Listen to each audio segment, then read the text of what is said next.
Welcome back, ladies and gentlemen, to another chess video, and possibly the longest chess video I've made of all time, because this is a special occasion. Leca Season 3 has arrived. We've waited 1.5 years for this. Has finally arrived. Here are some names you might recognize of M, Bray, Impasta, Oscar, Pickle, Ass, Comrade, Dolphin, Eastiest, and some new ones as well you probably haven't seen yet. Kulbasar as well, never forget that guy, The Prodigy. All of these people, new ones as well. The reason why this is longer than usual is because there's a lot of people, and there's a different format. It's a group stages format, kind of like the World Cup, you know, and the top two top dogs of each group, which is 4 of them, will advance to the next stage of the game, the quarterfinals. Now, this is going to be longer than usual because I'm going to be covering almost all of these games. It's possibly in total 45 of them. You can fact check, I'm not sure. I counted 45 clips, which means 45 games with no editing. I'm trying to do the commentary as fast as possible to try and shorten the video, but I tried my best to keep it short and simple, and it still took 4 hours. So yeah, this is possibly the last time I do this so extreme, like I do such an extreme cover of these games, but really the High Leca is very special because it's High Leca. You have people with extremely high elos and also people with extremely low elos, which I will be calling in this video the midfield at some point, to just specify that they're below 2000. So yeah. The formats are 10-5. They play one game each, and whoever wins gets a point, whoever draws, 0.5, and whoever loses, they get nothing. Oh, and one more thing. This happened. Some guy dropped out, and then the dude with 2300 elo just suddenly hopped out of nowhere to replace his thing. I will talk about this. I believe, before we get on to the video, you can always just skip ahead, but I believe whoever had to play against the person who had left the tournament, I think they should have gotten the free win, the free point, but they should have gotten like a forfeit win. Like if they have tie breaks with someone, it's going to count negatively to them, which means they're not going to pass. So that means kind of, you know, just like in over-the-board tournaments, it counts negatively towards your tie breaks. Oh, and if that's not possible, you can always just give them only half a point. So yeah.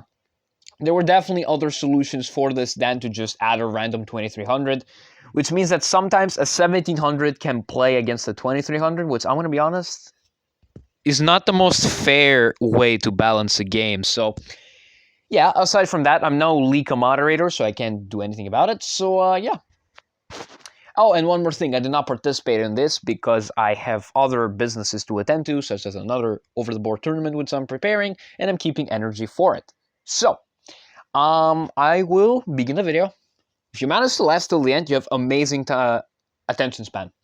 So yeah, let's get on to the video. Alright, let's begin. We have Pickle with the white pieces versus Masrood something with black pieces. 2200 versus 2100. Let's begin. We have a Spanish mainline. The Spanish, one of the most openings with the most prestige, the openings with the most history, the most theory. A lot of players have played this along the years. A lot of people you might recognize. We have the move Bishop A4, which is, you know, mainline stuff. Knight of 64. I'm not too well versed in the opening. I have played it sometimes in very unserious situations, because I don't play this opening full time. We have b5. b5 is a very common move in the Spanish to disallow white from taking the knight and damaging the pawn structure. Knight takes c4. The pawn is not lost for anyone wondering. You can always retake here. This just opens up the e file for white, and you know white has a slight edge here according to the computer, just because of that opening of the e file.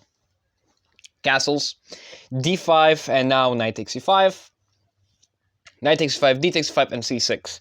So the entree dies. c6 looks like it doesn't make too much sense. You're moving a pawn one square.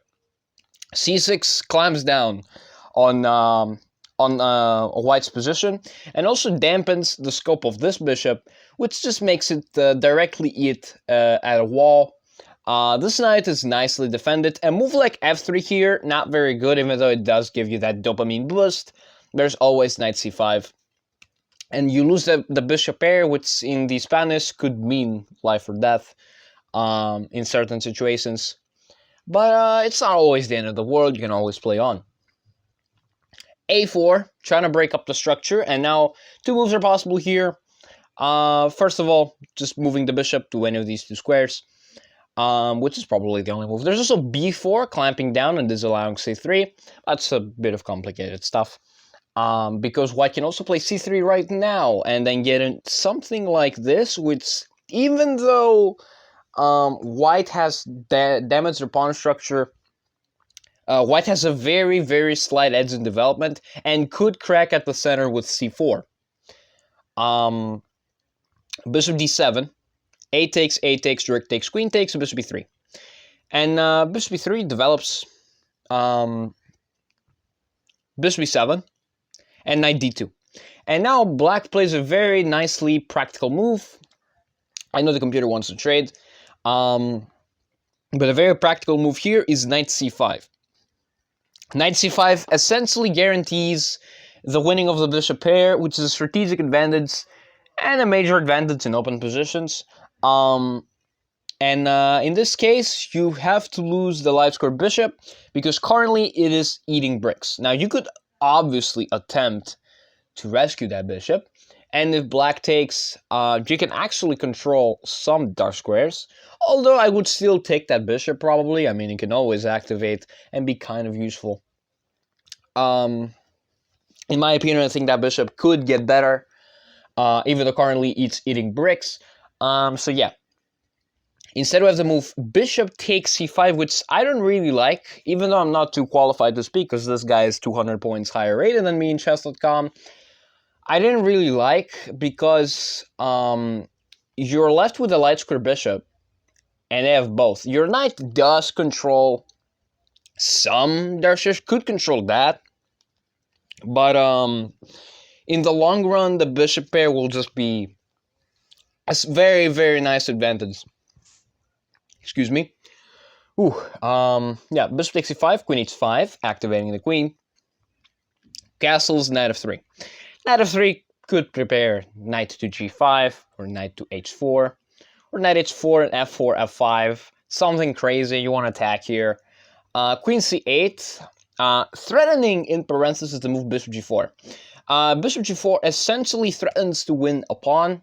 If you play this move, I take, and I go queen f5, guaranteeing the winning of a pawn. And if you defend everything, I can go rook e8. And if you go rook there, then I can, play like rook e6. I can also just hope chess, you take my thing. I think that's a fine move. The computer hates it because of f4, but the structure for white here is not to their liking, as I would like to say. Although you can't immediately win the pawn, I feel like I would always choose black here. If you play the move f6 to try and undermine further, I think that's also fine. The computer probably will hate it. Yeah, it finds queen c3, which puts pressure and defends the pawn. And if you take that pawn, you just get hit with e takes d6. Oh, wait, what? Oh, you just lose the bishop. What am I talking about? Why am I so drunk today? I have no clue. Anyway. Sorry about that. I'm being drunk. h3. Bishop f5. I've waited a little bit too much for these games to start today. So, anyway, bishop f5, knight h4. Getting in the position, obviously. And now black probably has to play the move bishop g6 and enter an opposite color bishop situation, which, if all the pieces are traded in specific endgames, will be a draw when all of the other pieces are traded and a certain pawn structure is met. Bishop g6, knight takes, h takes, queen g5, queen e6, king h2. Getting out of the way from the bishop that was currently pinning the king. Bishop d4, f4. So bishop d4 cleanly wins the pawn. And now which pawn should you take? The engine argues you should give away the e5, because it sees it more as a weakness. Even though you give it away with check, it gives away the e-pawn because this could stop, in theory, this. You could create a fortress here in a very, very far universe. It's still very difficult, but it doesn't want to give black the chance of creating an outside passer here. That's the only reason it doesn't want to do that. So f4 instead, guarding that pawn, but parting ways with the b2 pawn, which could be a problem, because first of all, it also blocks their a1 square, which, you know, could win you the battle for the only open file. Right now, black is completely dominating that file. Indirectly, they can always pull resources to it. H4, queen f5, and we have a queen trade, and it's fine, although you should probably preserve pieces. You don't want to accidentally draw this. Queen f5, queen takes, g takes, king g3, rook a8. As like I said, you can control this file anytime you want. King f3, rook a3, and threatening c5, c4, obviously. Rook b1, bishop d4, king e2, king f8, and there, and there. And the rest of the game, after h5, white has his weak pawns. White's bishop is looking at God knows where. Bishop g3, king e3, and surprisingly, after c5 and there, Pickle has to lose the light square bishop because there's c4 takes. There's just nothing. Rook b5. You're gonna try your best, obviously, to try and generate enough counterplay, but it's simply not enough. And the rest of the game is a bit of conversion, and you know, white will lose more pawns. Black will keep pawns, and actually, black managed to make white to walk into a checkmate in a couple of moves. After this move, you should go around and pray you don't get mated. But Pickle opts to get mated in one first. And Rook h2 is just a clean checkmate here. Nothing to be said. It is missed, which means the game will drag on longer. And it will drag longer. But eventually, Pickle on move 60 resigns because there's no way to stop after king takes rook g1, and yeah, you are forced to lose material here. That means that the underdog of the Smets wins the game, which gotta suck if you're with Pickle here. But I still think Pickle can make a comeback. He's pretty good when he wants to be good. He's a very strong player, like the other players I mentioned in the intro. So yeah, let's go to the second one. And now we have the second game after a little bit of delay. Ciad with the white pieces, 1800. And I wish I was making that name up on chess.com. Player without skill, a 2000-year-old player with the black pieces. Or pasta something on Discord. Anyway, d4, knight f6, c4, and now black chooses in the Indian defense how the game will proceed. Of course, you can always transpose back to the Queen's Gambit Marcel defense, which is just not a great defense for black. There's e6 and g6. You could play b6, which is an accelerated variation of the Queen's Indian, I suppose. I'm not sure. Yeah, g6 instead, and now we have the choice between the King's Indian with bishop g7 and the Grunfeld with d5. Both options are viable for black here. Instead, you have to move bishop g7, which is the King's Indian, the normal variation. Now we have e4, d6, and a surprising move, which I haven't really quite seen a lot. It's h3, the Makagonov variation. I hope I'm pronouncing that correctly. It's stopping stuff from going to g4, which could be helpful. It slightly weakens the g3 square. For example, if you play f3, it weakens the dark square significantly. You can't play the same as anymore. If you play the move h3, it's kind of not great. Of course, you can go bishop there and there, so you're kind of saved, but, you know, black gets quick development with e5. So knight f3 instead, back to the normal variation with h3, e5, d5, shutting down everything. In this line, you should probably go for d5. If you go for e takes, and you play against this gambit, and you take the seemingly free pawn, and there's knight takes e4, there, and black activates very, very quickly. And now you have to play moves like bishop g5 here, which are just unfindable. If you play the move bishop e2, you're just a little bit slow. there's moves like just bishop f5 developing faster than you, and you're not doing well in this position, that's for sure. Again, there is knight c6, but after that there's just the simple bishop g5. Bishop g5, what am I talking about? Bishop g5. You can just develop, you can gambit the pawn. And simply after that, black has immense development, and white has nothing, but just a pawn. And this knight is a bit stuck, not going to lie. I would always choose black here. This is a very active position. D5, and now we have the move A5, playing on the queen side. There are a couple of plans on the King's Indian. There's always F5, that's just the main move. There are moves like, there's pawn breaks with the C5 pawn, E5 and C5, there are the two choices, and you decide how the game goes. We have the move E5 and A5, queenside play. Again, F5 is always a move that lingers as a King's Indian player in your head. And bishop D3, activating the bishop, knight A6, and A3, stopping the bishop. Sorry, the knight from going to B4. There's still C5. Always this move is a problem in the King's Indian, because you have the choice between going your bishop back to B1 or C2, or trading this if you have a lot of pawns and light squares. If you didn't play the move A3 and you castles, then knight B4, and you wouldn't have the move bishop C2, and you have to go bishop B1. So with the move A3, even though knight C5 is possible, you can always go bishop C2 and not have to block in the rook and undevelop your pieces. So that's why it's much better to play that. Bishop D7, which, you know, could prepare queen C8 and knight E8, but it's a bit slow. Although I think it's liked by the engine, I'm not pretty sure, but I would probably, as black here, go for stuff like knight C5, exactly what I was talking about. There's also C6, just undermining the center. Obviously, this is no bueno for white, we don't have to talk about this. Just not too well. The D4 square is a bit weak, and you really didn't have to give away your central pawn for a flank pawn. Bishop D7, Bishop G5, Queen C8, stepping out of the pin and preparing knight E8, and potentially stuff with C6 and F5. Queen D2, Queen D2 prepares Bishop H6, trying to trade off the bishop. Knight C5, there's that move we talked about, Bishop C2, well spotted, and knight to H5. Again, preparing the move F5.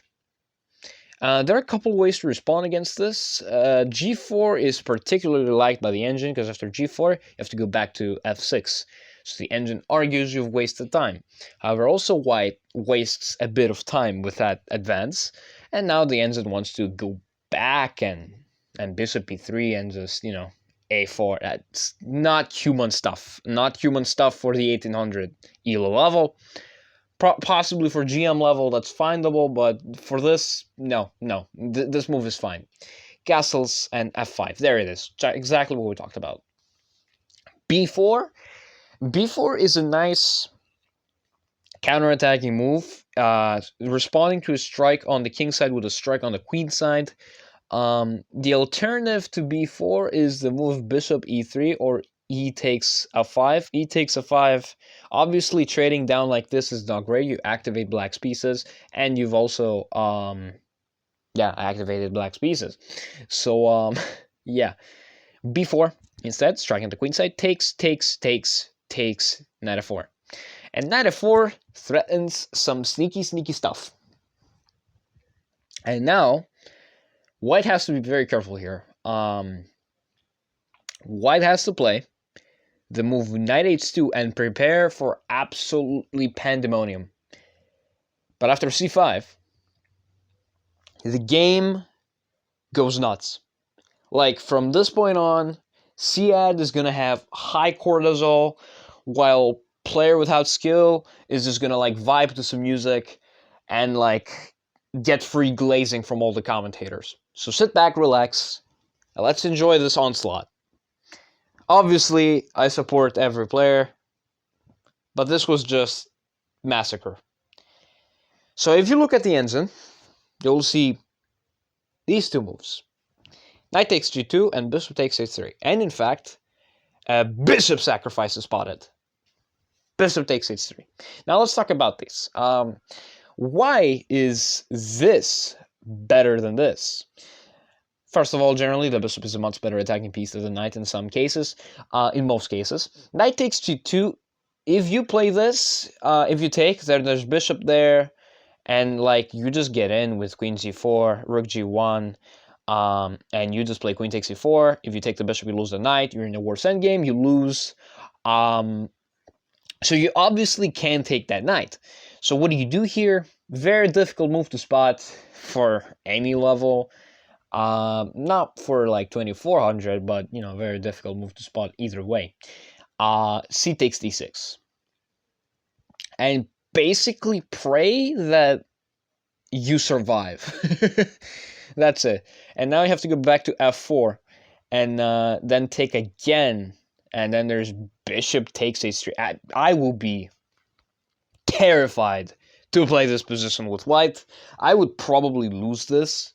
Like, as a human here, you're thinking, how the hell do I stop this attack? King h2 is a try, but after like stuff like queen g4 getting in, or just so many other things here, it's bad. Like, there's queen g4, exactly what I said. There's also bishop takes f1, taking the rook. I don't know why I spotted queen g4 first and not bishop takes f1. I apologize, but I guess the engine, you know, thinks that you know, keeping the bishop is much better. But yeah, like, how do you stop this? Another idea is the move knight h2. After this, the other idea is knight h2, still sacrificing the rook, and in fact, now you have to take. You have to play the move d6, and pray that your two passers will beat up the onslaught. And now black has to find moves like getting back and defending against the pawns. This is a try, but again, you're under attack. So, have to play stuff like bishop takes f4, gain time, remove attacking pieces from your position. Instead of that, we have the move bishop takes h3, which is the second line, and actually the more fascinating one. Now, what if you took with the knight here, instead with the bishop? Now, actually, you're losing here with black, because after the same sequence, this still looks good. But then there is knight h2, shockingly stopping everything, and if you go all in here, you're just down two pieces for a rook and two pawns. And even though it looks like you have some sort of attack left, you don't. You've run out of pieces. White has two minor pieces for your rook and two pawns. And white is just much better because they have more pieces. Count them. Black has 4 pieces. White has like 5. So yeah, not a great position. So bishop takes h3 instead, and g takes, queen takes. Getting in. This position, according to the computer, is equal. But let me tell you right now, what if I turn this off? What if I turn all of this off? It's very comforting when Stockfish says equal. But what if I turn all of it off? Now you have to feel what Siad feels for the rest of the game with me. Knight h2, defending all of those threats. Queen h5, preparing more attacks, really. And there's stuff like checks with the knight in the future. There's also just a threat of the bishop. You cannot defend that bishop. It's just impossible. So bishop takes f4, you have to take the knight. There is no other alternative. Now rook takes f4, another rook comes into the party. f3, the only move, as far as I'm concerned, to keep the advantage, to try and survive for a little longer. F3 stops checks and different stuff. You can also block or run your king, and also your queen gets into the game as well and defends. Bishop h6, preparing rook takes e4, just a discover attack on the queen and also the winning of a piece. Queen g2, rook h4. And now white plays the move c takes d6. And c takes d6, as good as it looks because you take a pawn.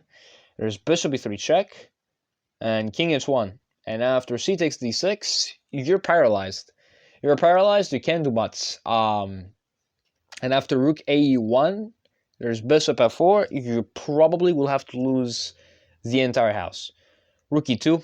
Final defensive play. A takes b4. Now you're wondering, let's turn on again the engine. Yes, you can clearly see it's just minus 3.6. Why are you not taking like this? He could have. But he thought that this is maybe giving some more chances. But we're going to get that position regardless. Regardless of the move order. A takes b4, A takes b4. There is rook takes, queen takes, bishop takes, rook takes. And now it's simply queen for, queen and 2 pawns for bishop and rook. So, yeah, black is completely winning the trade. So queen g5, rook g1. Yeah, a little bit of counterplay will be generated, but it's not enough to fight off a queen and 2 extra pawns. And a couple moves later, actually, player without skill, checkmate Siad, and Siad loses. So that's the end of game number 2. Now let's wait for the third one, which will probably take like 7 hours. Let's go to the next one. So, officially good afternoon. It's 1 p.m. and we have Lava Lamp Drinker. Hope you don't do this in real life. That is stupid. With the white pieces versus Ahad or Siad with the black pieces. 1800s. I think it's 1800s. So yeah. Let's begin. Also, some other stuff happened, like a game getting cancelled and the moderator taking over someone's seat who was, 300 points apart. We're gonna discuss that probably in the introduction or the outro, because I'm not sure. Anyway, we have the birds opening, a very unsound, very uncommon opening to play as a first move. It's viable. It's certainly playable. d5, we have a reverse dots now, and we have knight of 3, c5, e3. So we have a reverse classical dots. That sounds funny. And, black is playing a reverse Catalan. Like, they want to play bishop g7, knight c5, and probably develop this bishop, e6. This is actually what I also do against the reverse dots, or burst opening, if you will. Bishop e5 check, knight c6, castles, bishop d7. Bishop takes, and bishop takes. So, yeah, pretty okay stuff. Oh, wait, I forgot to turn off Twitter. I apologize.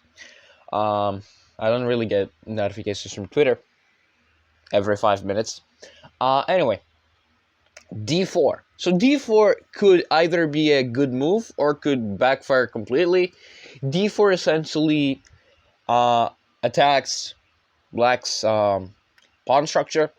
If you take, you should probably be taking with a knight. The computer wants to take with a pawn and create this bind on e5, and I'm pretty sure that's the better move at a higher level. You want this bind here, you can support with rook e1, put a knight on d5, also develop another knight and reroute. So yeah, instead they take with a knight, which essentially gives them this hanging pawn structure for the rest of the game, essentially. Hanging pawn structure means they're not supported by other pawns in a pawn structure, which means if black finds a way to isolate and blockade these pawns, they're probably going to win. White wants to expand with these pawns. That's what white wants to do. Also, you're playing against the bishop. Nice bishop here. But yeah, that's okay. Bishop g7, developing the bishop. You're wondering why not retreat the bishop to d7, keep the bishop at advantage. You can, but after knight d2 and bishop g7, the position is fine, and black can easily play a move c4. And if you take this, there's just knight takes c4, and now white gets a bit of activity. And then if you play stuff like knight of 6, just continuing normal development, there is just b3 and developing. It's fine.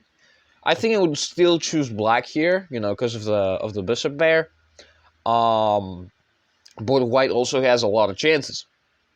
So bishop g7 instead, knight takes, b takes. So this transformation of the pawn structure could either be beneficial to black or beneficial to white. It could be beneficial to black because they can just play on in the center more. But white also has chances. They can blunt the bishop and play with the knight and put it on f3 and control e5 and d4. There are a lot of play things you can do here. c3, that's one of the moves. e6, knight d2, knight e7, knight f3, exactly what I talked about. Castles, bishop d2, rook b8. You can clearly tell when it's morning. I'm actually performing very well chess-wise, and I have more energy. Rook b1, queen c7, queen c2. Copying our opponent, but it's fine. And now we have a bit of a dump move with c5. This is not the dump move. The next one is.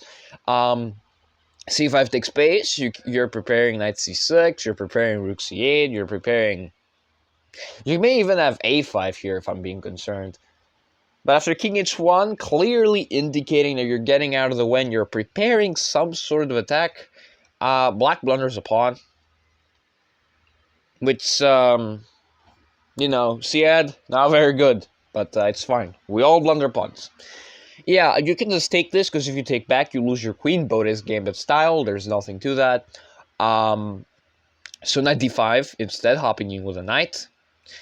D takes c5 is the best move, but instead white plays the move b3, which not really sure what it does. I would just take this pawn with either queen or knight, queen or pawn. Probably would take with the queen though, not gonna lie, to just guarantee this queen trade. Of course, black can just step away, but if black steps away like this, you also lose that pawn. If they take, that's fine. You get a 3-on-1, and you can always support it with rook c1. So yeah, the engine argues bishop takes b2. You lose that pawn, but yeah, you're still fine in this position. You're still completely fine. But yeah, you should probably be taking the pawn.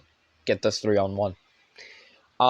Yeah, so b3 instead. C takes d4, and queen trade, and knight takes d4, and yeah, this is just a fine position for white right now. The computer argues to equalize. You have to give this god of a bishop to destroy the pawn structure, maybe, and try to put pressure on the d4 pawn and mitigate the advance on the queen side. That's probably not going to happen, but, that's the idea. You want to put a knight on d5, and you want to put rooks on top of it, and you want to, try to win it. But yeah, knight d5 instead, immediately. That's not a move you can hate. Knight c6, advancing. Rook bc8. Parting ways with the a-pawn, but the rook can infiltrate on c2. So knight takes a7, and exactly this is what happens. So yeah, now things get a little bit dicey. Because now, even if you see this is a bit of a lesson, if you see an a-pawn that's hanging like this, you gotta really ask yourself if it's worth taking. In this case, it's not too much, because rook c8, rook c2, and they're gonna retake the pawn. And at the expense of that, they're completely pacifying you. So, oh, that's a mouse slip. And they're completely pacifying you here. Your b-pawn is very weak. They have a nice bishop. You're kind of undeveloping. You really should ask yourself twice if you want that pawn. E4, instead advancing and counterattacking the knight. Rook takes, e takes, rook takes. So now we have two passed pawns on the queen side. 5 pawns for white, 4 pawns for black. White is still up a pawn, but white has to get those pawns running to get some advantage. So, a4, there we go. We begin the kind of extraction of the game. Rook d2, b4. So the pawns are going. Now b2, engine argues that, game review just argues that this, and just wins the pawn back. Yeah, that's true. So not the most accurate pawn pushing. Always make sure you can cannot get forked. Sorry, I choked. Anyway, rook a2, knight c6, rook takes b5, rook a2, and essentially forcing white to be a lot passive with moves like rook g1 here. Rook a b2, try and get the pawn, b6, and Yeah, this is -2. Because if rook takes g2, and you win another pawn, rook takes b2, rook takes, 97 check, it does nothing. King f8, knight c8, and slowly black wins the pawn with moves like bishop d4. And yeah, you're just going to win the pawn. It's nothing to this. This trade only benefits black because black has up 2 extra pawns, has a better pawn structure, and black's king is way more active. Rook a1, you still take this pawn, absolutely does, bites the pawn.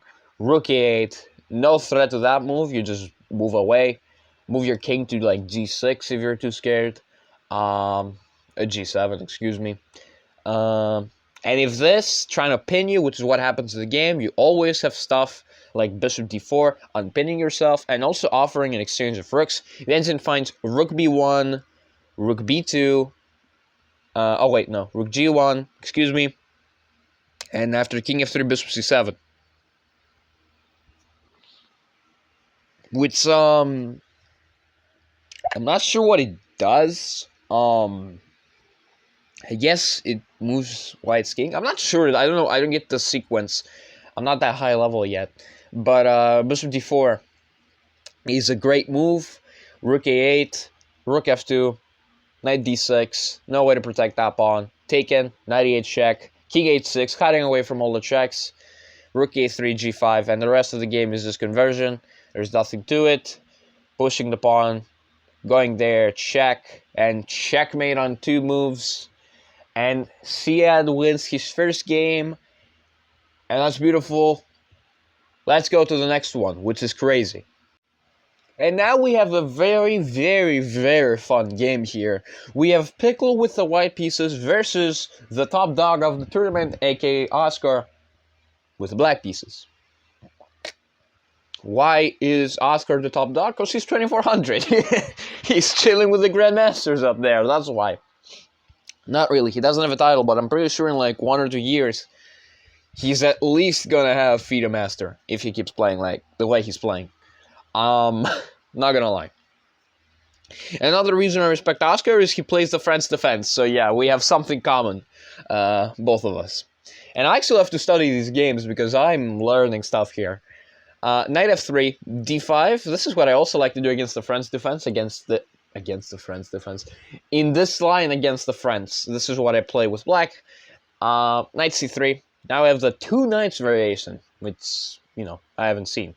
Knight f6, and like a lot of things are possible here. First of all, you can go here, there, and this. This looks kind of a Steinitz French. Like, it looks, yeah, look at that. It is a Steinitz now.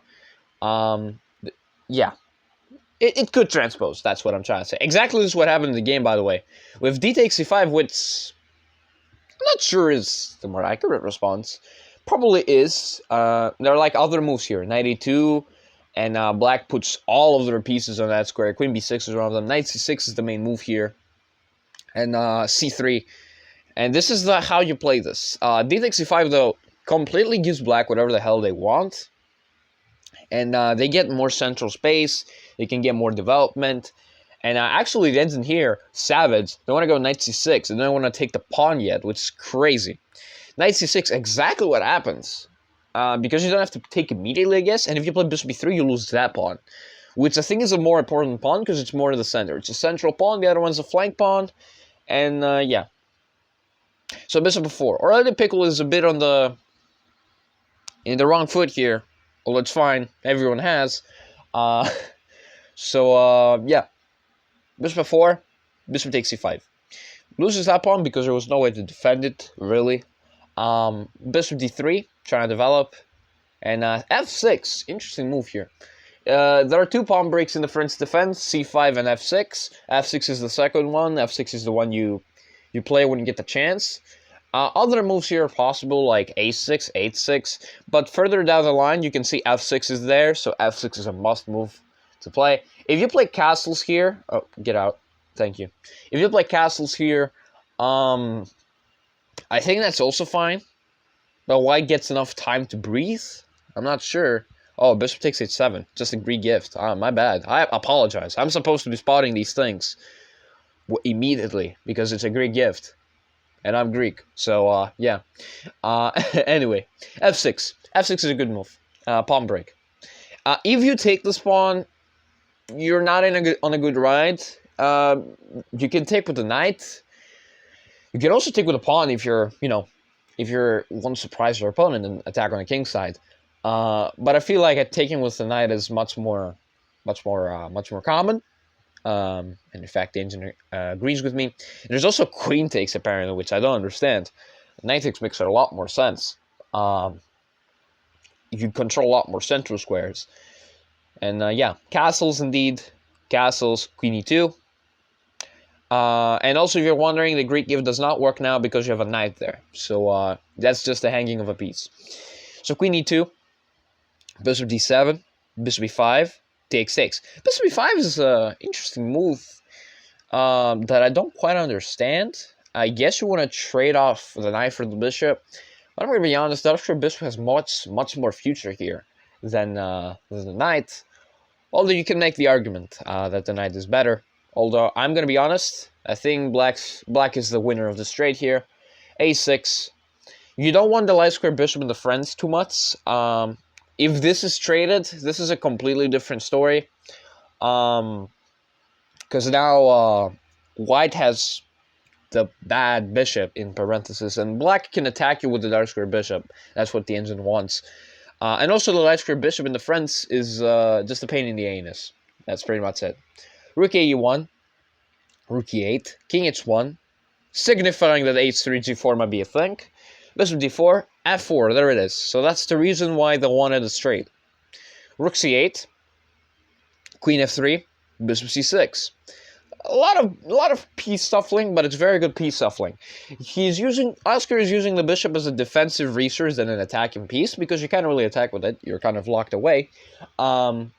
And if this capture happens, this is more beneficial for black. Like, I could even take with a pawn here, not gonna lie.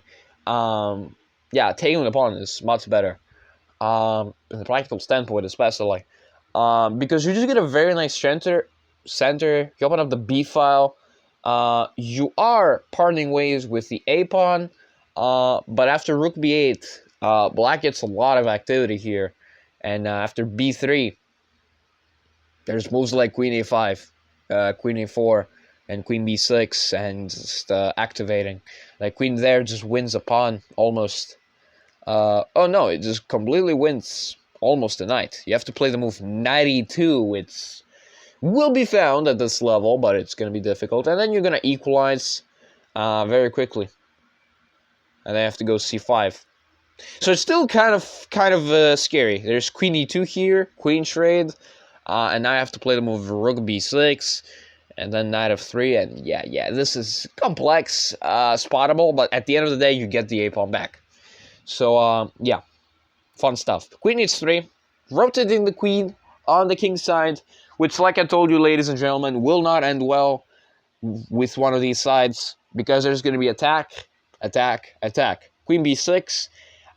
Pickle is going for the head. Knight f3 rear out to go to g5, giving up the b pawn completely, because if you take the b pawn, white just activates fast. White wants to activate and attack you. That's what white wants to do.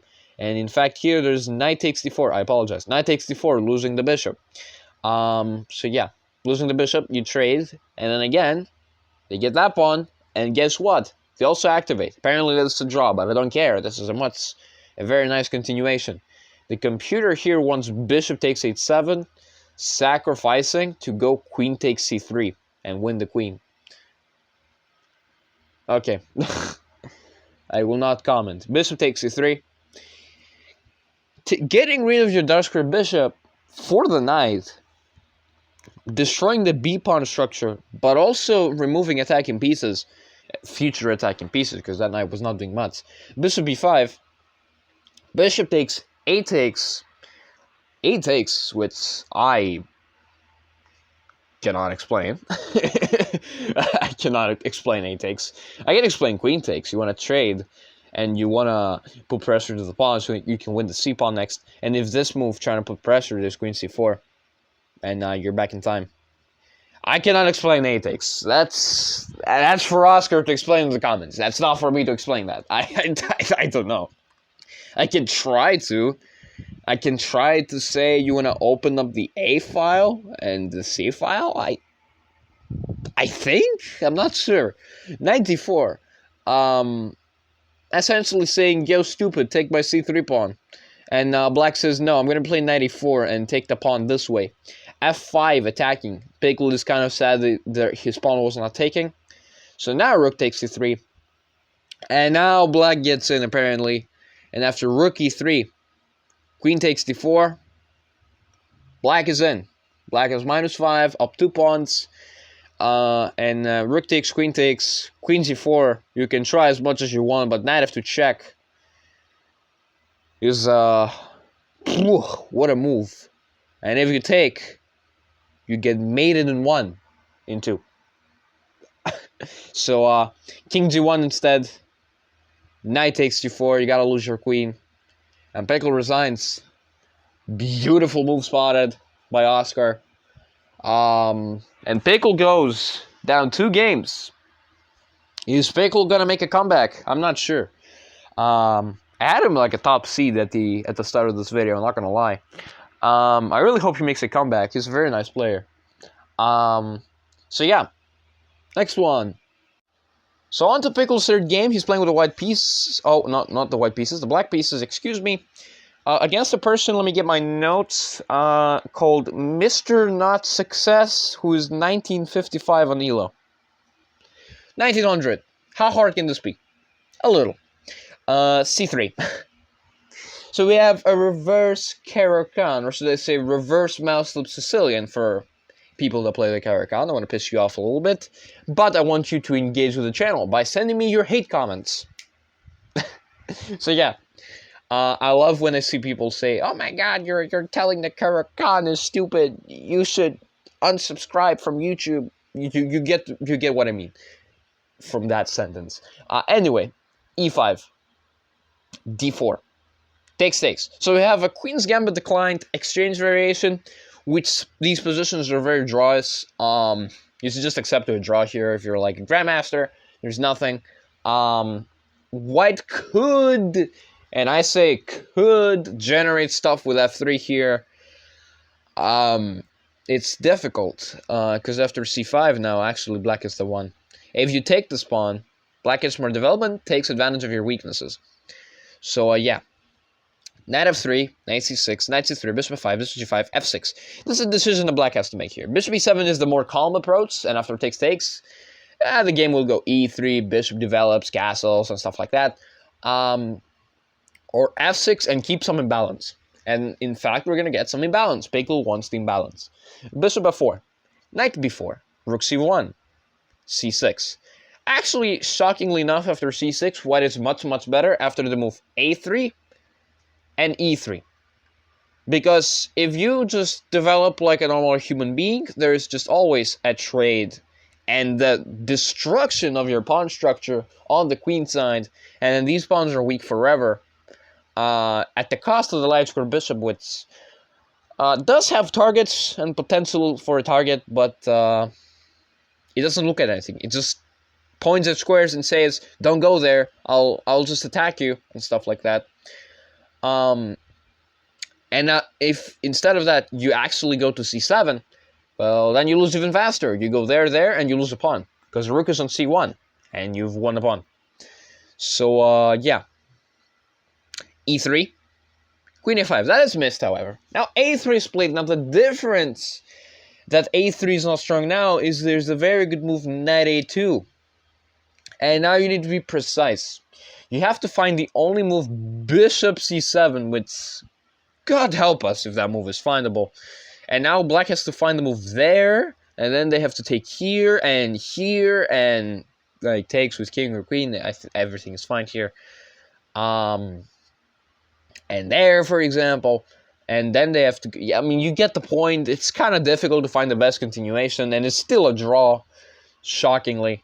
But instead of that, White plays the move B4, and now Mr. Not Success is about to not be successful, no pun intended, because they simply hang the A pawn. this is just a simple hanging of a pawn. If you go rook a1 thinking you're smart, that's cute, you lose a knight, goodbye. And if you block with the queen, try and get a queen straight, that's also cute, you lose your rook, goodbye, next game. And Pickle gets his first win of the match. If you block with a knight, that's cute, my knight escapes. And if you move your king, that's cute, that looks stupid actually. And then I'll just take this pawn. And actually, if you go rook c1, I'm trying to do this. And just lose your queen as well. That's very cute, isn't it? So yeah, knight takes a2. Forced to simplify. Queen takes, bishop e2. Bishop b4 check. Parting ways with that pawn. So essentially, white has lost 2 pawns. And now black has simply 2 passed pawns. 2 passed pawns on the queen side. And in fact, an outside a pawn, which is just a nightmare to play against. Especially that material. Knight d2, a5. There are arguments to be made that the best move in this position, and in fact in my opinion, is just queen takes, bishop takes, king takes, and then something getting pushed on a5 and defending this pawn chain. And and then black is completely dominating in this position and simply will win because they have more pawns, they have the outside pawns, they can pull the rooks behind. And just push the A or the B pawn. But we have A5, anchoring the bishop in, which is a very nice move, I have to say. Now you really don't want to trade this. This is actually pretty nice.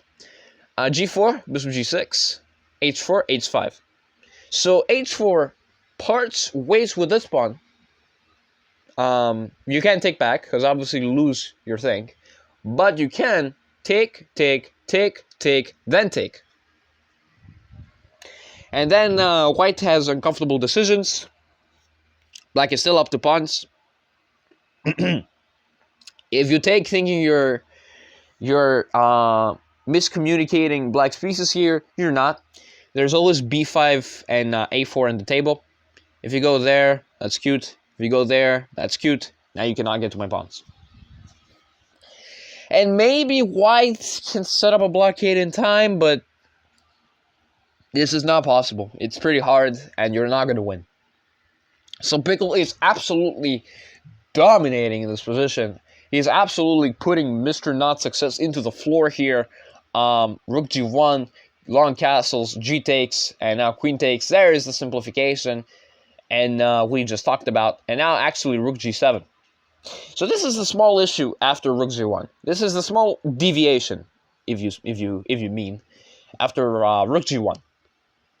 Here, actually, after rook g1, apparently, the computer wants stuff like king f8, or king f7, or 8 takes even, because this rook could be a problem. That's why. By doing all this now, you part ways with the g-pawn, and you give white a small piece of hope here. You just give white a small little piece of hope here. And look at that. Actually, you're winning. Shocker. Although, there are still arguments to be made that black is fine. Although bishop takes e2, rook c7 check, beauty. And now all the arguments that black is fine are out of the window, because, ladies and gentlemen, for the first time ever in high-low Leca history, we have a windmill. And specifically the winning of this. If this was a true windmill, there would have been pieces here, and there would have been, taking and stuff. This is kind of a baby windmill, if you ask me. King a7, rook takes, full rook up for a bishop. Bishop c4.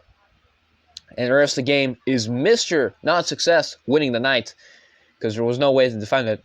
Really, there was no way. The only way to even remotely put some defense to it is by playing the move b5, which clearly doesn't put any defense at all. b5 is this one final attempt to get those two passers going. Instead of that, they lose the knight. And remember what we talked about? This h-pawn being a problem, and in fact is a problem. And after this rook g7 move, Pickle goes down 3-0 in the first segment of the match, which essentially seals his fate, unless there's another round with everyone.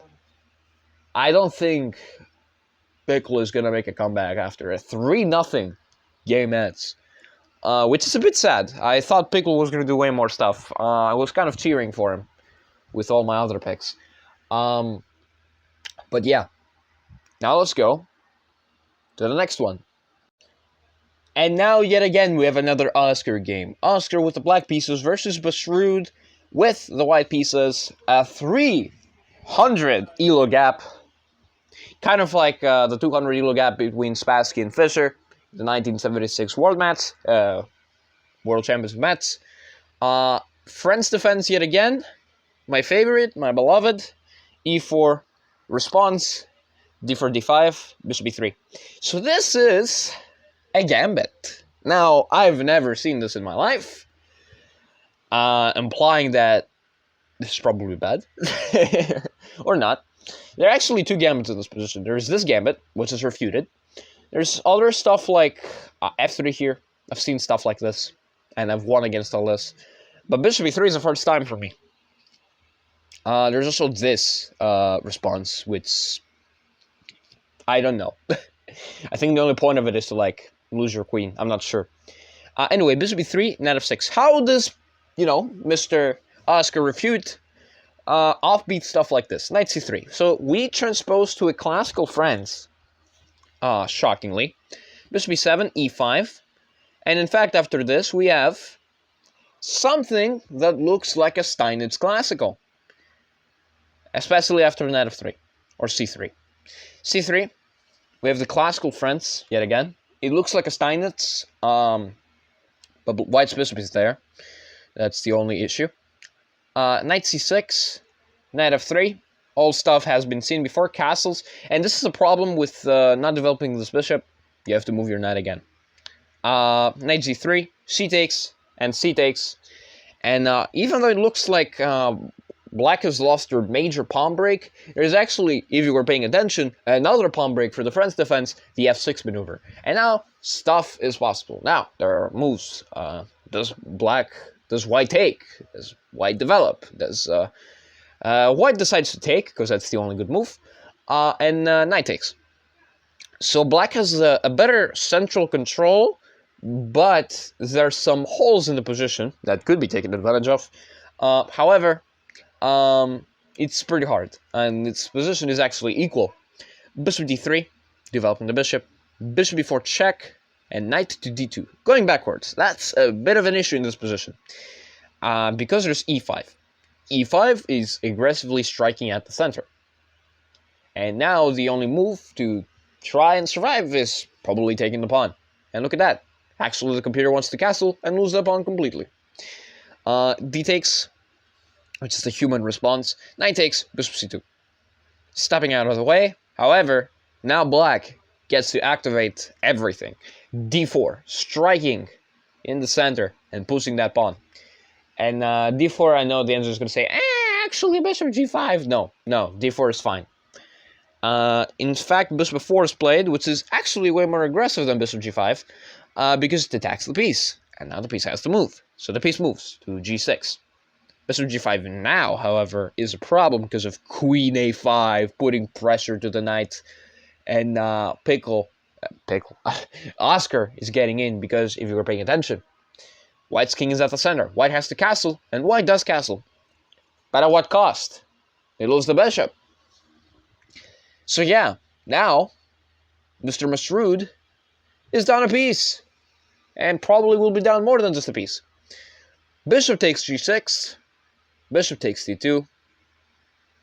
Sensing that the knight, well, actually, this bishop wasn't actually going to be this good. But actually, this actually does another thing, which is kind of interesting. It stops the Queen A4 fork, which is so beautiful to watch. Queen B3, King E2, Bishop D3, and the rest of the game, as you might expect it, with Oscar being up a piece and winning another rook, is just conversion. There's nothing to this. Losing another piece, just moving another piece and losing it. It's crazy tilt. And a couple moves later, actually a lot of moves later, Black checkmates on F1. Classic little background problems. Classic little material problems. And Oscar wins his second game, which is kind of crazy. Oscar is on fire. He is 2 games up, and it looks like he's going to retain his title. So yeah, next game. So on to the next one. We have Arctic with the white pieces versus Mr. Not Success with the black pieces. Arctic is 1900, and like I said, Mr. Not Success is 1900 as well. 2 1900s battling it out. Arctic did have some tilt waves, along with others like M, Bray, Bulbasaur. I'm kind of not confident if they're gonna go well, because they had a lot of tilt waves recently. But I still have hope. I always have hope for everyone in this tournament. I don't want to discard everyone on auto. I think that's pretty unfair. So yeah, E4, C6, D4, D5. Karakan. I don't like the Karakan too much, but that doesn't mean I hate it. E takes. We have an exchange Karo. C4, the pan off. This is an imbalanced way of attacking in the exchange. You don't want to have a boring draw, if you want that. Knight of 6, Knight of 3. Now I have the Queen's Pawn opening this variation, which I haven't quite seen ever at all. Knight C6, back to the Panoff. Knight C3, back to a modern defense of the Panoff. Bishop G4, now I have the Mises line of the Panoff, the modern, which is, I don't understand. C takes, Knight takes, Bishop C4. Relatively calm stuff. Bishop takes F3. Essentially, more or less forces white, kind of, in a sense, to take like this. But you don't have to take like this. You can take with the queen. Because if you go for this, first of all, you get destroyed with queen takes f7. Second of all, if you didn't even have that, this pawn takes, and the central is very, very nice. Bishop pair, but obviously you should be going for queen takes f7, let's be honest. And actually king d7, bishop b6, and king c7, bishop f4 check, and like black's king is almost made it here. And at king b6, you take that pawn, you activate the b file, and you're just destroyed. You get the point. Knight f6, going back instead. Bishop b5, moving the bishop twice. You could play a lot of stuff here, but I guess bishop b5 is one of those moves, in theory. There's also d5 here, just getting in, but they probably didn't like that because of knight d4 and knight e5. But after knight e5, there's bishop b5 check, which I don't understand why they wouldn't like this, because now one of the knight has to go back, and if this knight goes back, fine. I don't get it. Bishop b5, e6, bishop takes, b takes. Bishop takes is just a winning of a pawn here, nothing to commentate. Knight d7, knight b5, getting in the position, and threatening knight c7, which is kind of spotted. Bishop d2, and king takes d2, ladies and gentlemen. The king is out of the castle. Now, black and white have to be fast. First of all, black has to be fast with development, because they're down the pawn. But white has to be fast with king safety, because you're out in the center with the king, which would counterbalance the fact that you're up a pawn. Castles, rook ac1, queen g5 check. Problems will arise shortly. Now white has to dance between e2 to go to f1. e2, rook ac8. Problems, like I said, will arise. If you take the knight, you lose your rook with rook takes c1, defense of the queen. So now you have to be super duper precise if you want to get some chance. And I'm going to be honest, your only move in this position is to sack your queen for the 2 rooks and hope that you make it alive. Because after knight there, you have to double up or you have to defend your pawns. You have to have everything defended against the queen to play against the queen. Wow, that makes sense. So like stuff like knight d6 going back, taking this pawn, hold up. Taking this pawn is probably no bueno because you might get forked. It is dangerous. And in fact, after knight takes a7, there's queen takes g2. And I have more problems, because now you have to defend your rooks, and I have to go passive, and, you know. And if a wrong move is played, queen e4, and, like, the winning of your knight, and you have to be careful out here, man. Against the queen, it's difficult. You have to protect everything. Queen takes d7 instead, and unfortunately, Arctic goes down the rabbit hole of losing his rook for the knight. So rook takes, queen takes. How does Arctic make a comeback from this position? It's very difficult, but there is a possibility. If Mr. Not Success sleeps and runs out of time, you can probably win this. But this is a serious, friendly tournament for a Discord role color change of your username. So everyone is going to be serious about it. So yeah, that's not going to happen. Knight d6. Doesn't threaten anything, and also blunders 2 pawns, by the way. And in fact, one of them is taken. Although, that pawn is not taken, which is kind of weird. I would definitely take the a2 pawn here. I would definitely take the a2 pawn here. Outside a pawn. This pawn means nothing. You can take that with check as well. Queen takes d4. Queen goes there. Doesn't even take the thing. a5. Boosting that pawn. Knight e4. Still, I don't know how black is going to lose this. I mean, this is very impossible to lose, not going to lie. Queen d5. Attacking the pawn. King e3. Parting ways with the pawn, but not taking the pawn for some reason. Maybe they were low in time. I'm not sure. I have to double check after this. Maybe they were low in time, but this is just not excused. Not gonna lie. But a4, queen h4, rook d8, getting in. Queen g4, queen d3, king f4, e5. It's almost borderline mate, by the way. Like, the king is super unsafe. Like, there could be possibilities for a checkmate here. f6, actually. And then after here, g6, and there, for example, like, I'm surprised you're not mated. But there's a fork, though. There's a knight check that gets you out of the fork. But, you still lose that knight. No questions asked. King f5. Being brave and courageous with your king, you will probably walk into a checkmate in the next 5 moves. And, like, for example, this is just not defended. So there's still no checkmate. Queen d7 check. This forces a queen trade.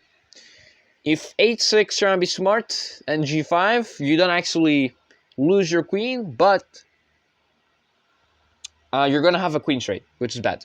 Queen takes, king takes. And shockingly, the rest of the game was conversion. What a soccer. And yeah, and oh yeah, I forgot to tell you about this. Black lost a rook.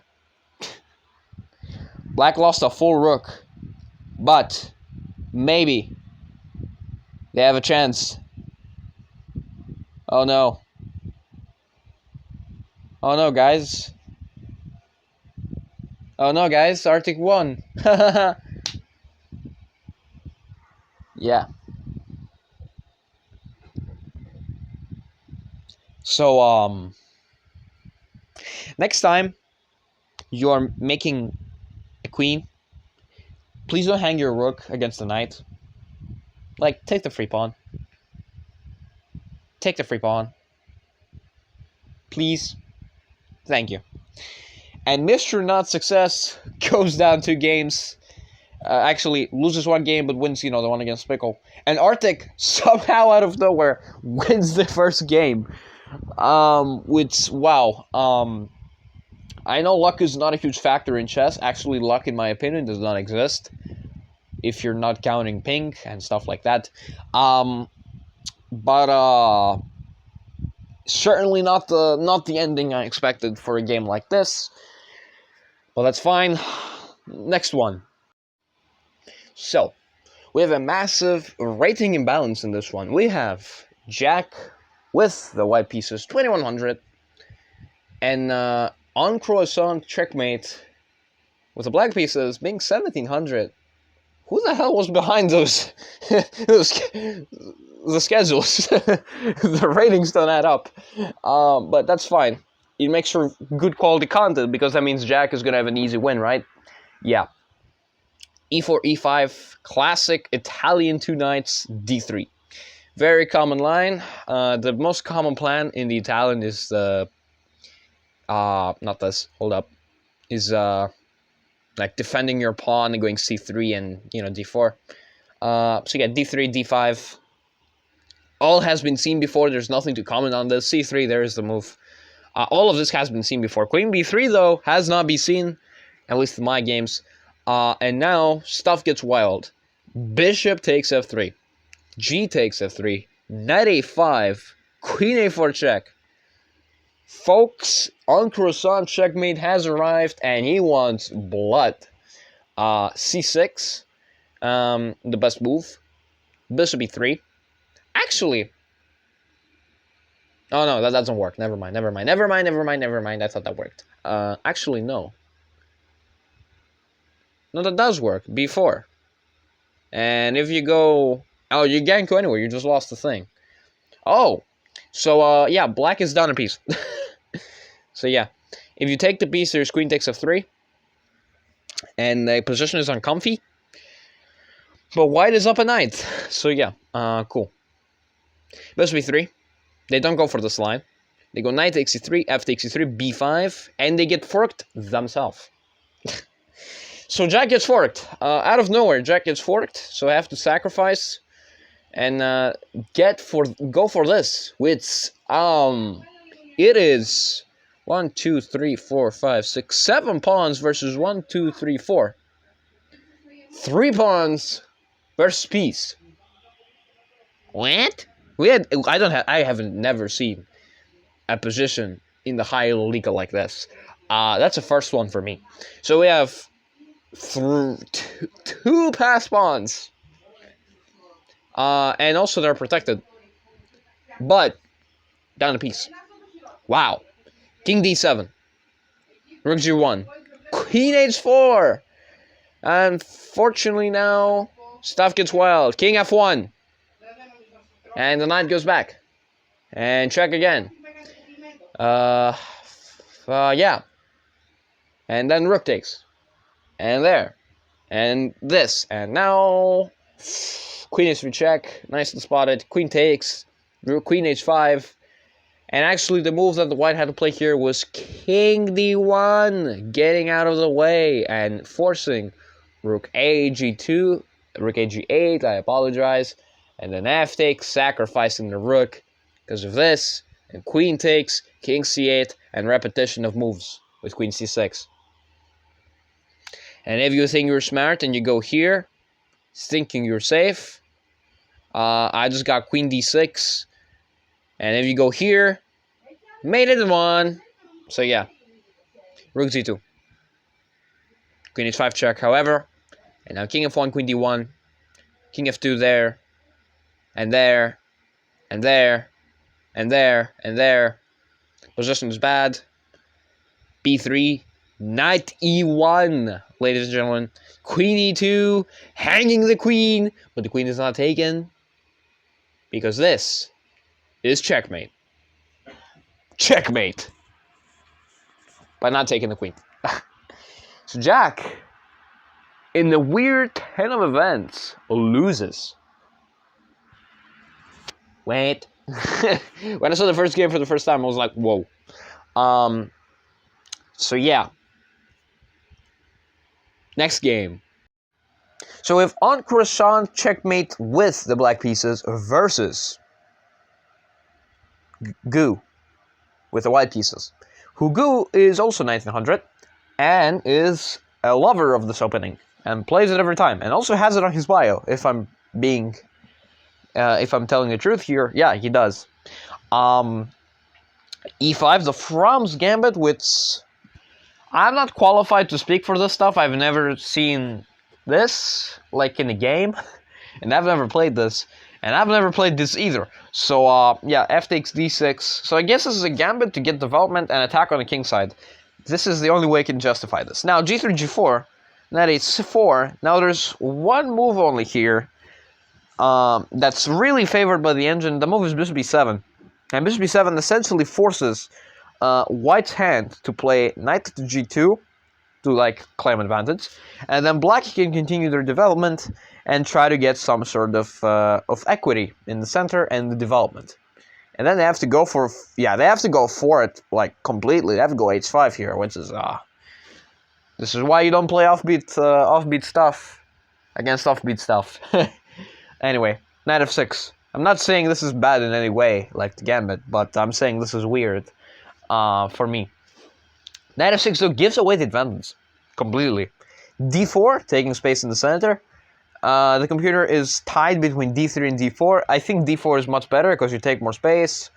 c3 and e4 are planned. Knight e4, queen d3, queen d7, bishop g2. And this is the one move you shouldn't have allowed for white to develop the bishop, because now you have to get back. Yet again, you have to move again. Castles, knight c6, knight c3. Another move that's also possible here is c3. This is blocking that knight from ever being a problem, but that's also fine. Knight c3, knight b4, yet again, queen d2, knight h3 check, and you don't even have to take, you can just go h1. And h1, rook b8, and after a3, knight c6, and knight d5, hopping in the position, and queen e6, there is knight f6 check, and a fork down the middle. And now white is much, much better because you're winning at peace. Bishop f4 is the only try which fails on every single front because of rook takes. And if you take this, thinking, oh, he's gonna take me and he's gonna like have the two-piece, wrong. You're still gonna lose the knight. And also, second of all, I don't even have to take you. I can just take here, and I'm much better because I'm up a queen. Bozo. But yeah. Rook takes a4 instead, queen b6, and d takes e6, still going for this, which honestly, respect. Queen takes, bishop takes, knight takes, bishop takes, and white is destroying here the position. King e7, knight d5 check, bishop takes e7 check, and I'm pretty sure in a couple of moves this will be checkmate. I know it doesn't say anything right now, but you just take the rook here, and yeah, after bishop takes e7, Ankh resigned. You absolutely destroyed the opening of black, and continues to march on with his first win of the match. Let's go to the next one. Okay, so we have Gu versus Jack. Gu has the white pieces, Jack has the black pieces. Let's begin. We have the c4 line, which is a gambit, sort of. You probably shouldn't take that, although, not gonna lie, because after this, if you try to defend this, it's pretty uncomfortable, not gonna lie. Stuff like a4 is possible here, and if you take this, this looks like a queen's gambit accepted, but you defended all the pawns, and now you have a rectangle of double isolated pawns. Instead of d4, which is one of the best lines, against this I like g6, knight f6, knight c6, e6 even. So many things are possible here. d4 is one of them. d3. We have a nice position for a couple of moves, and now I have the move a3, and after rook e8, b4, black has to be precise. Black has to give up that pawn with a6 for knight d7 and retaking it. If you try to defend this, you can probably take the bishop, but actually e5 is a much stronger response, because if you take, then takes, or takes, because this knight is much hasn't moved yet a lot. And if another trade is made, these pawns look ugly, but you can post them. And in fact, after a4, then you have to go knight f6. The game is weird, but Stockfish wants to play against down the pawn here. I guess that's what they want to do. And it argues that this bishop moving away is a plus for black. I think that's the reason. b6, however, loses on the spot. Two ways. You have b5, the classic knight a5, takes, knight e5 discovered attack, and knight c6. This is also a common knight move in the Catalan when the rook is on a8. Also, there is another way you can win this. It's a bit weirder than after knight b8. There is the move knight e5. There is also the best move knight e1, which I think if we're talking about a human standpoint, knight e5 makes a lot more sense than knight e1. I'm gonna be honest. And now you just lose. Knight d7. And now bishop takes the free rook. And now you're just up nothing. You're just up everything. And knight takes f takes. That doesn't even help you. And after this, you go back to c6, and rook f8, and bishop f4. And yes, you are gonna lose this pawn, but at what cost? You're down a free rook. That's what you're down. 8-6. Bishop f3, attacking the knight, and g5. And now white has to start trading stuff or attacking. Bishop c1. Nice move. Nice move. Although there is knight takes there. But it doesn't matter, because you're still up a piece. Remember that. Bishop takes e5. Bishop takes g4. Takes. And knight d2. Now, white does have some weaknesses. But I'm going to be honest, it's pretty difficult to take advantage of him. Like, even after you play moves like this, or moves like this, like, the knight is just there. The knight is just there, and you just got nothing. And you just win the game on auto. So, queen c7. To try and chip away with ideas of sacrificing, maybe that's a thing they can do. King g2, queen d7 stops all of these things. Knight f3. Which does give away the rook, but at what cost? You're still down a minor piece. So, essentially, black would still be down. And actually, that's not even the best move. The best move is knight takes e5, then taking this. And now, you still have the piece, and you still have a nice a4, a5 maneuver, and you just win this on your sleep. There's nothing to talk about here. So bishop d6 instead, moving out of the way, and bishop d2, still insisting on this, because at the end of the day, white is up a piece, and white is going to win this 100 times out of 10. So queen c7 instead, queen e1, f5. And this rook is the immortal rook. That's how we're going to call it, the immortal rook. A4, e5. A5, e4. And a takes. We're losing the thread here now. This is crazy. This is crazy, but white is still fine.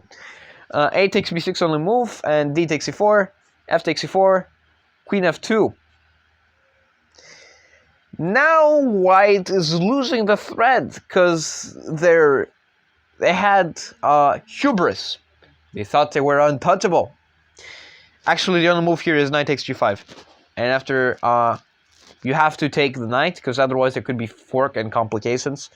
If you take here with check to win the queen, I think that's also winning. Why is this not good? Rook a8. Oh, there's this at the end of the day. Okay, I apologize. There's that at the end of the day. And after you go here, here, here, white still has a rook. And yeah, I see. Queen f2. Instead, white gets cocky. Hubris has taken over. And now bishop takes f1. Actually, that's not even the most accurate move. The immortal rook is no longer immortal. It's gone. Actually, the best move here, according to everything here, is bishop e5. Another move you can play here is e3. Just clamping down here. And after this, takes and takes, for example. There's simply just a loss of a rook, and now black is the one calling the shots here. And even though material is equal, one guy has a bishop, the other guy has a knight, which doesn't do much. And also black has a lot more activity. So, bishop takes f1, queen takes f1, e takes f3. E takes f3, queen b7. And this pawn simply perishes. There's no way to defend it. Queen d3 is a good try, but you can always take. Although, you could blunder a draw. So yeah, this is not entirely perfect. So Jack really does not want to go for the draw. Bishop e5. Covering the checks. King f2, bishop g7, and rook e1, even though the position says draw. However, it is very uncomfortable to play here with white. Like, if I turn this off, this is really uncomfortable to play with white here. Up an f file could be a problem. This bishop is more active than this bishop. Like, it's really uncomfortable. But it is a draw. However, it's, again, uncomfortable. How many times did it say uncomfortable in one sentence? Yeah, anyway, queen c7, queen e4, queen d6, and queen e6 check, forcing a queen trade. Takes, rook f6. Now the game is edging towards equality. If you trade the rooks are traded. I know the computer says white has advantage. That's because they have moves like h3 and just, yeah, I mean, this is just a draw. I don't know why the computer still says advantage, but sure, let him say advantage. King e2, king f7, and a couple moves later, after a bit of shuffling,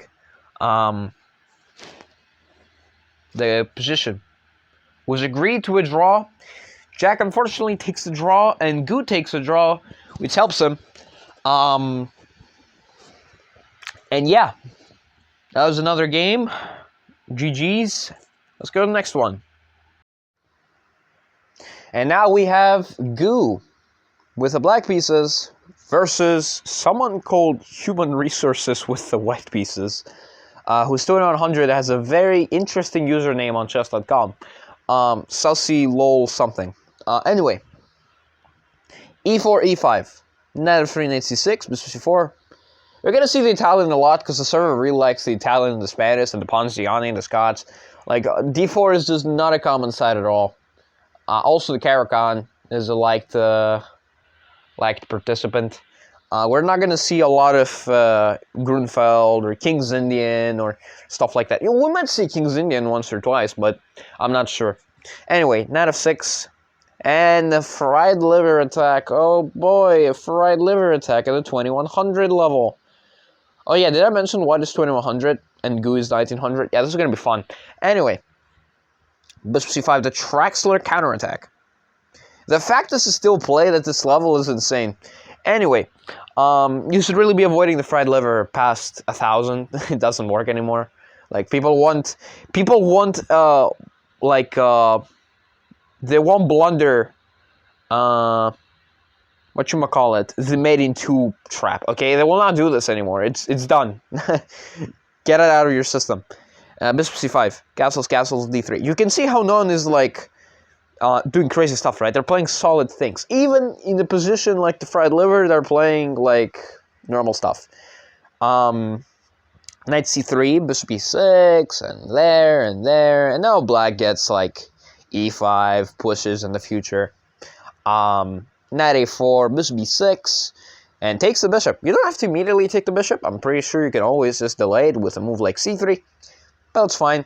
Takes the bishop, takes h3. And not a lot of things to talk about. Although the fact that black has a lot more play on the central than white. Knight d4, and a lot of exchanges. Not gonna lie. f4, taking space, e5, and e5 is a bit of an oversight because of f5 and taking even more space. However, there's d5 and c5, so not really an oversight. It's fine. c5, there is one of the moves, and g4. Yeah, white's going for it. White's going for the attack. King f7, h4, rook h8, queen f3, h5. g5, giving up the g4 square forever to black. However, there's g6, and yeah, white has just a connect 5. White has made connect 5 and connect 4 previously. They've won a game in a game. So that means that black wins this. Black loses this no matter what. White has won 3 games in 1 game. So, yeah. King g8, bishop g5, queen d7, and king h1, rook f8. And there's nothing to do here with black, other than the fact you have a good knight on g4. And I'm going to say to you, good knight. a4, a5. a5 here. Knight goes back to f6. Queen b5. A takes. Queen e8. You're wondering, why can't I take this pawn? You can, but there's bishop takes. And if you take with the f-pawn, there's g7. Taking that is like death, probably. Like, you open up everything. And if you take it with the rook, then there's rook, a8 check.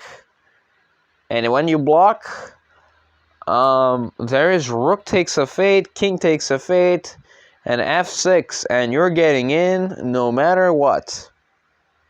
So yeah, queen e8. Position is horrific. Rook a7, queen d7.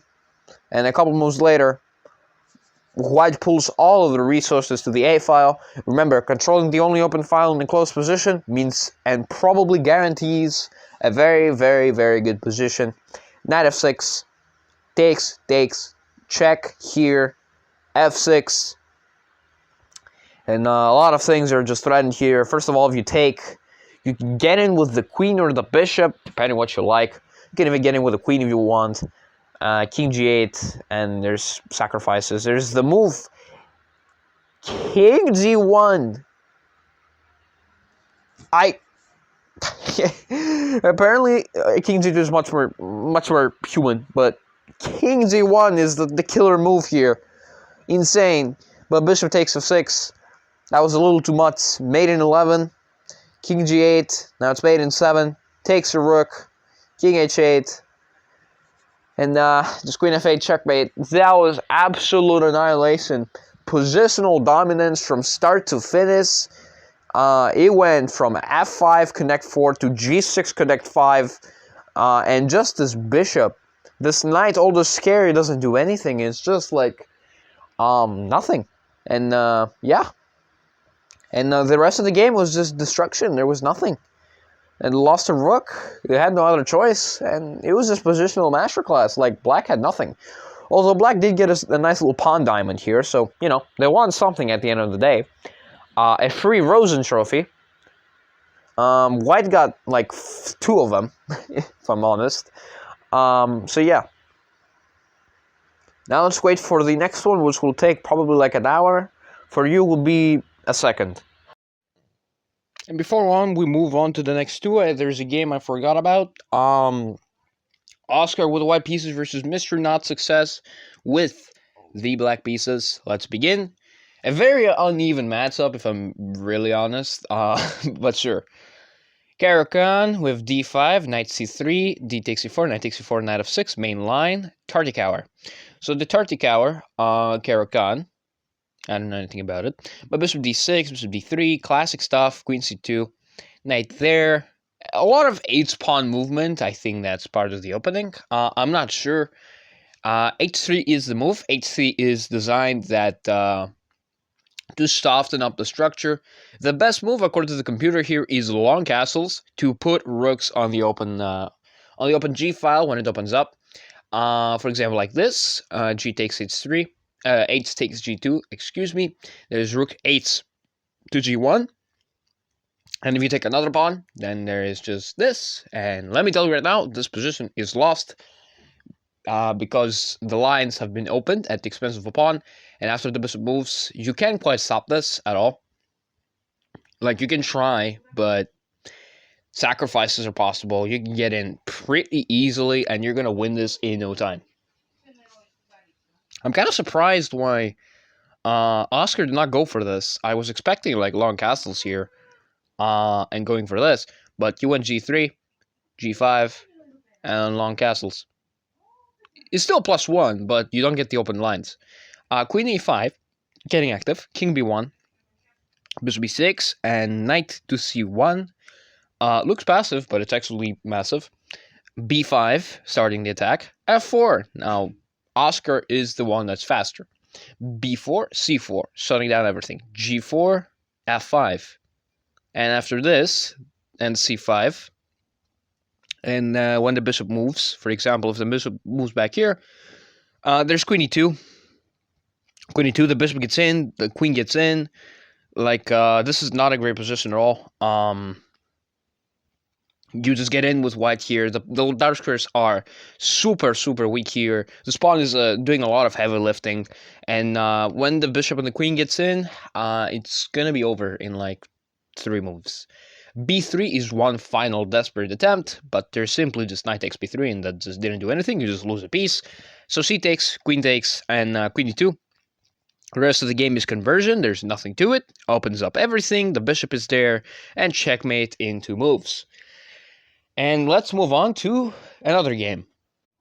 Next game, we have Jack with the white pieces versus Human Resources with the black pieces. We have a nice Italian Gioco Pianissimo line. Knight f1, knight g3 is a common reroute you can do in the Italian. But after a couple of moves of play, after bishop takes d takes and queen e7 and knight h5, this is the last normal position we'll see. All of this probably has been seen before, but the rest of the game, certainly not. So in this position, black has to play the move g5. Trade, and this, and start an attack. Unfortunately, black blunders with queen d7. Why is queen d7 bad? Because if the bishop takes, you cannot take back because there is royal fork in the ass, and you lose your queen. So instead, after this, queen e6. The better move is queen g4, and after queen g4, you can just sack here. And if queen takes, then rook takes, and if you count material, you will see it's bishop for rook. And white is better. So queen e6, bishop h4, g5 get again, and now the only move that's semi-good, with the other ones being a little bit weird, and you can understand them, is bishop g3. Bishop g3 essentially guarantees the safety of all your pieces. How does it guarantee the safety of all your pieces? First of all, if you go queen h4, you just get forked. That's it. The best move after this is queen to g6, and now you have to play the move knight d2 or b4. I think knight d2 is more common, more natural, because you will defend your pawn and will also defend your knight. And now black has to go f5, and now takes, and if you play rook takes, you can probably get pinned. So instead of that, you can like knight e4 here. You can go knight e4, attack the bishop. This position is not great. Eventually, you will be able, maybe, you will be able to rescue this knight with a move like h3, bishop h2, and knight g3. Knight takes g5 instead is not the way to go forward, although it's a way. It's one of those ways which is a bit complicated. If you take back, that's cute. I will just, retreat. I will take this. If you fork me, that's cute. You're not really forking anybody. Knight f6 check. And here I can probably get in with my queen already. Or h4. h4 is even more savager, because now the queen can't even move. The queen is, believe it or not, in jail. You have to go king h8 to give it some space. And even then, it's not good. So yeah, nice idea. However, queen g6. Knight h3. And this is where the game gets a little bit complicated, because now it's all the way back to equality. Why is it all the way back to equality? Because of queen takes e4 check. And now you lose the bishop. So queen e2, queen takes h4, and now this position is weird. Long castles, only move to try and keep some sort of advantage. f5, expanding. Although f5 is actually not the greatest, in my opinion. I think you should probably like keep your pawns close to you, so you don't invite weakenings in your position. Although directly right now, the king is pretty safe. But yeah, knight c3, a5, queen d2. Queen d2 puts some pressure to the h pawn. It can take right now. When the queen moves, it can. King h8 and knight to g1. Knight to g1, reroute. Rook f6 and knight f3. Queen takes c4. That pawn was hanging for a while now. You might be wondering, why couldn't they take right now? They could have. Absolutely could have. But they were scared of this. So that's why they played rook f6 first. So that way they can allow the pawn to be captured. And now black is much, much better. And knight h5 is just not the greatest move. You just attack the rook for no reason. Rook g6, b3. And now the queen goes to e6. And like the knight is almost trapped here. I think just queen f7 is a weird move. I think this is just more natural. Like queen g4 is a little more natural to spot. And after knight g3, you're just completely pacified here, and there's nothing. And after that, you can double up, you can push your pawn. But you have to be careful. If you push this pawn, you might give away the square, which is not Not the greatest. Although there's bishop a3 check, which, forces the king to move away. So yeah, queen e6. There we go, queen e6 going back, and also preparing some nasty ideas with trapping one of the knights. Knight h4, and this is where I said that black is dominating, because the knights, this doesn't scare anybody. This just doesn't scare anyone. It's just bad. Positionally, you're worse here by a lot. Rook g4. And in fact, yes, you're lost here, because after g3 defending one of the knights, which is played in the game, rook g5 traps the other. And after this, there's this. And you lose a piece. g4 is one final attempt, but you just take with the rook. Now one of the other knights is attacked, and the other one is also hanging, so it means you have to decide which one to save. And the rest of the game is conversion, conversion, conversion, conversion. Loses a couple more pieces. Yeah, there was a free knight, we don't care. Takes that, and also loses a rook. In this position, Jack resigned. And now Kulbasar is playing, so I have to go watch that. I have to cheer for my chess child. So yeah, next game. So, the next game, we have Kulbasar with the white pieces versus Gu with the black pieces. Kulbasar is 1600. Let's see how this turns out. We have the English, which is a very complicated opening. In the wrong hands, it can be a disaster. In the right hands, it can be a nice opening. E5, we have the most imbalanced way of playing against the English, the reverse Sicilian variation, which, if you couldn't tell, it's a Sicilian, but with colors reversed, hence the name. So yeah, knight f6, g3, c6, e4, bishop b7. So a couple of things. First of all, this position, I'm going to be playing for different stuff. You're going to be playing for bishop g2 and d4.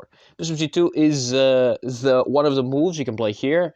d4 is the other one. There's also e3. There's also d3 has been a try as well. But most of the time, you're going to be going for e3, bishop g2, knight e2, and d4. This is the thing you're going to be going for in the English. E4 just isn't one up there. It's not one of the moves you are playing. It does control the d5 square, but it really weakens these two squares over here, and it also makes this pawn a backwards pawn.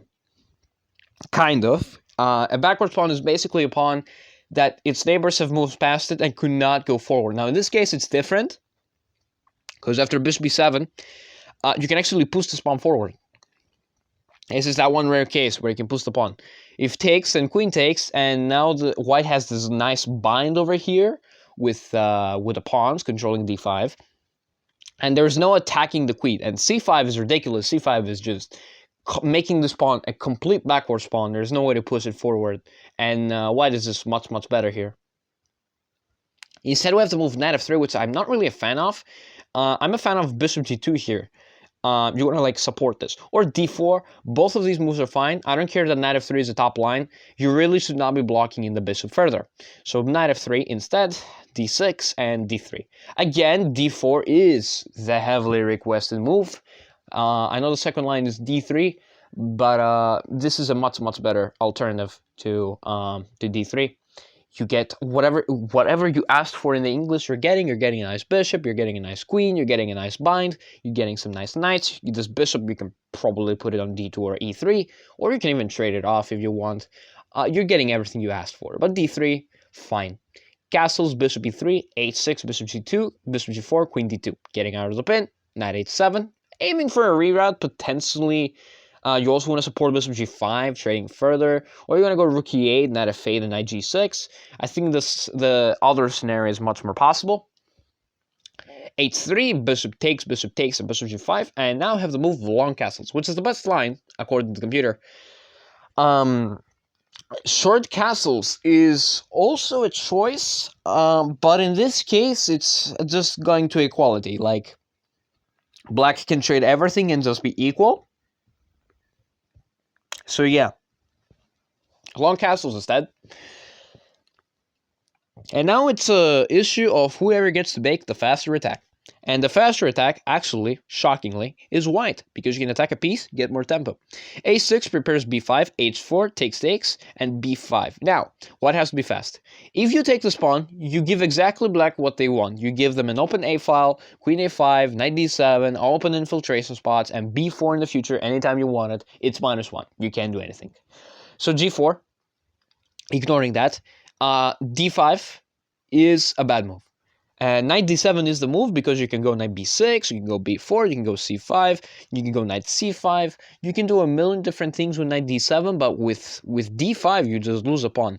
At first I thought that c takes and b4 was the idea, but then you just go back. And even though this looks ugly for white, even if queen a5 is played, if queen a5 is played here,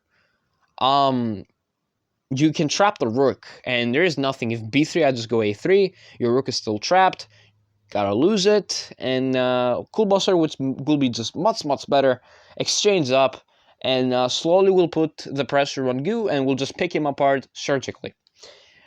Same goes for the other pawn capture with e takes. If the same thing happens here, you can just go like king b1 here, and just nothing, like a3 there, takes, and the rook is still trapped. So the only move, even after that, is to go straight up knight d7 and lose the knight.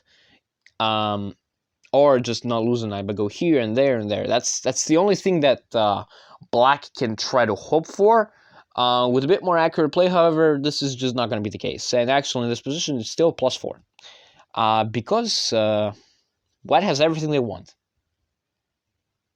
So, c takes d5, instead of bishop takes d5, immediately getting for this, realizing that Gu has messed up, and now knight d7, having to lose the rook, queen takes a8, g5, h5.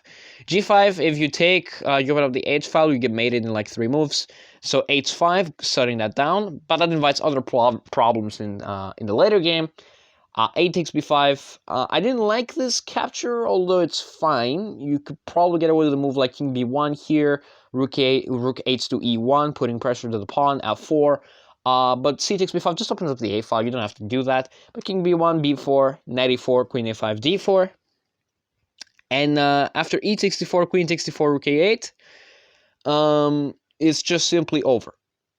If you take this knight, however, actually, you throw away almost all of your advantage, because after this, you can take the knight back, and now you've managed to make white's king walk into the center, which is just not comfortable, although white is still fine, but it's not comfortable. So queen d5 instead, guarding the a2 pawn and offering a queen trade, which is promptly declined, which invites problems after g6. And after g6, knight h to f6, queen takes f7, knight takes f6, b3, a3, also, queen takes b3 is fine, but a3 is a nice preparatory move, which I'm really proud of Kulbasser for finding. I hope he's watching this. Queen takes f2, and queen takes b3. And actually, there's a trap here. If you take the knight, there's a nice checkmate in 3 moves. So well spotted by Gu over here. Absolutely beautiful things to find with such slow time on the clock, with 1 minute. Now Kulbasser did have like 40 seconds, but still managed to find the sequence and plays queen takes b3, trading essentially knights, rook df1, queen d4. The rest of the game is conversion, pure conversion, doubling up, tripling up, check here. There are arguments to be made about a sacrifice on g8. I'm not sure, though. I think it's possible, but I'm not sure. You have to be careful here, because if you play moves like queen d5, you can actually stalemate this by accident. No, the engine just wants to go here, here, here. Okay, I see. Oh, never mind. That's a stalemate trap. Queen a5. You need to give black legal moves. So yeah, this is exactly what happens. Rook takes b8, queen takes b8, queen d8, queen b3. Oh yeah, there was a stalemate missed. Sad. Yeah. But no, it was not found. Unfortunate. Gu could have drawn. And queen d5 and queen b8, queen takes h5. Nicely spotted. Queen d5. Queen there. and a nicely spotted simplification to a better endgame. And if you take the queen, rook check, here, here, here. You got a 2-pass pawns. Black has no time to get these pawns, to get their pawn going. And Go resigns after queen takes G8 check. And there was a stalemate, missed, but it wasn't found. Thankfully for Kulbasar, because that would have been really heartbreaking. He played such a perfect game, and just this small little oversight would just be so devastating to watch. But it didn't happen, so yeah, we didn't get to see a reaction like that. Anyway, next game. Alright, so we have Impasta with the black pieces, who's a 2400 and possibly the only answer to Oscar. And we have also Lava Lump Drinker, who's 1800 with the white pieces. That's a clear rating imbalance already off the start, but that's okay. F4, D5, we have another one of these bird opening variations, and B3 this time. Oh, and if you hear any helicopters outside, some douchebag decided to set up a fire, a bonfire, and it kind of got wild, so it's not in this location, it's somewhere else, but it's fucking annoying. Anyway, G6, B3, bishop e2, bishop g7, the bishops take their positions on the diagonal. D3, knight c6, bishop e2 castles. Actually, in this position after bishop e2, white is almost lost because of the move d4. d4 forces one of these moves, either e4 and then black will go e5, or some different knight to g4 to take advantage of the e3 square being completely weakened, and you need to play stuff like bishop c1 and then get into this line, and after you defend this, then black has to strike with e5. And when takes, g5, g4. This is a crazy line that the engine is spouting right now. I don't know if any human will have below the level of 2000, the capability to do this. And then you have to hold your nerves and play the move castles. And just get prepared for whatever the hell is coming. And you're going to lose that pawn. You're also going to lose that pawn. However, in time, while black is, white is busy doing this, apparently black has generated enough counterplay. At least that's the argument of the engine, because I have no clue what's happening here. And if you take the pawn, well, that's fine. I can just go knight d5. Knight d5. Yeah, very, very easy move to spot. Yeah, very easy move to spot. And if you take again, there's, the problem of your bishop. So you can't take. And the best move is queen d2. And after queen d2, c takes d4, black regains their pawn. And essentially what black achieved in this position is that the e3 square will be forever weak. You can put a knight there, support it somehow, and yeah, and black is much, much, much more comfortable. But castles is the much, much more human move. Castles, rook e8, and knight e5. Knight goes to the center. Knight takes e5, and f takes e5. There are two ways you can capture here. Both are absolutely fine. Bishop takes is also fine. But f takes e5 opens up the f file, which white wants to use in this position. Knight d7 and d4. D4 takes more central space at the expense of this bishop. However, both of these bishops are kind of shut off. And indirectly, this piece, could participate in attack via reroute and trade for this bishop, creating dark square problems. For example, in a very hypothetical scenario, this bishop will go here, this queen will go there, and then bishop h6 could be a problem for black to deal with. So, queen b6 is the move chosen. And now c4, striking at the center. C takes d4, and bishop takes back. Now, you might be thinking, why not pawn takes d4? You're right. Pawn takes d4 is probably the better move, because these are very, tiny details, but you want to preserve this pawn structure. And if, let's say after there in this capture, and let's say king h8, apparently the structure is much, much better for white, because first of all, this file opens up, the F file. Now, so, if we ignore the fact that this pawn is hanging, the F file opens up, the bishop pair stands nice, this bishop is nowhere, and only white will be better here. So black has to be careful. But bishop takes d4 instead is interesting choice, not basically saying that I will get this pawn structure, but I will attack you. Now, does white have enough firing power to do this? I have no clue. Queen a5, e6. This is kind of a clearance sacrifice. Essentially, when you take, when you take, you open up the f-file, that's it, and you destroy the pawn structure for black here. And the best move is h3 or bishop takes d7. I think this makes much more sense. And then you can try to attack. And in fact, I can hear 3 helicopters passing by. And in fact, that's what happened in the game. Queen f5, e6, takes, bishop takes d7, and king takes d7, and queen d4 check. This is exactly what happened in the game. Knight f6, and now black, if he's able to consolidate in time, they will be completely winning. Knight c3, and after knight c3, ladies and gentlemen, the game goes one way, not the other. Let me stretch. All right. Okay, so knight c3 is fine, you're developing. The computer wants something else. It doesn't want knight c3, it wants knight d2 instead. Why knight d2? It sees a potential to reroute to d5. I think that's the idea. Like, as I'm looking at it, yeah, you can see knight f3 and knight e5 is one of the lines. It also wants to take eventually. After rook d8, it wants to also play the move bishop f3, which means it wants to control the e4 square. That's the battle we're currently having here. But knight c3 instead, you don't have that reroute on e5. Bishop d7 now. C takes d5, c takes d5, and sacrifice, inaccurate, but cute sacrifice off the knight, the rook for the knight. However, it just doesn't work here at all, because after e takes f6 and rook f1, there isn't any attack. There is just no attack. And after queen b6, black has nothing. Queen takes d5, you take the free pawn. There's queen e3 check, and you lose one of your pieces. Bishop c6, not even taking the knight. You can take the knight, it's fine. But bishop c6 is much more cleaner, because after queen d3, defending, there is rook a d8, forcing a queen trade. And after rook f3, bishop takes f3. That's just a free rook over there. And also, it's not just a free rook, it's also a free king.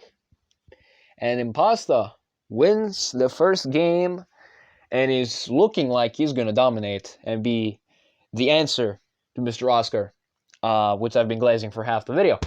So yeah, let's go to his second game. So, Impasta on his second game with the white pieces against player without skill with the black pieces. Let's begin. So, and one more thing. Let's begin the game. I wanted to say something, but I forgot about it. Anyway. E4, E5, cavallo F3, cavallo C6, bishop C4, I don't know how the bishop is in Italiano, cavallo F6, and D3. The reason why I was speaking Italian is because we're in the gioco pianissimo variation of the Italian gioco piano game. So, we're going to skip a lot of moves ahead because it's just boring theory. This is the exchange that we're going to talk about. It's essentially, you can push for d4 and take some central space. It's slightly better for white here, but it's more or less equal.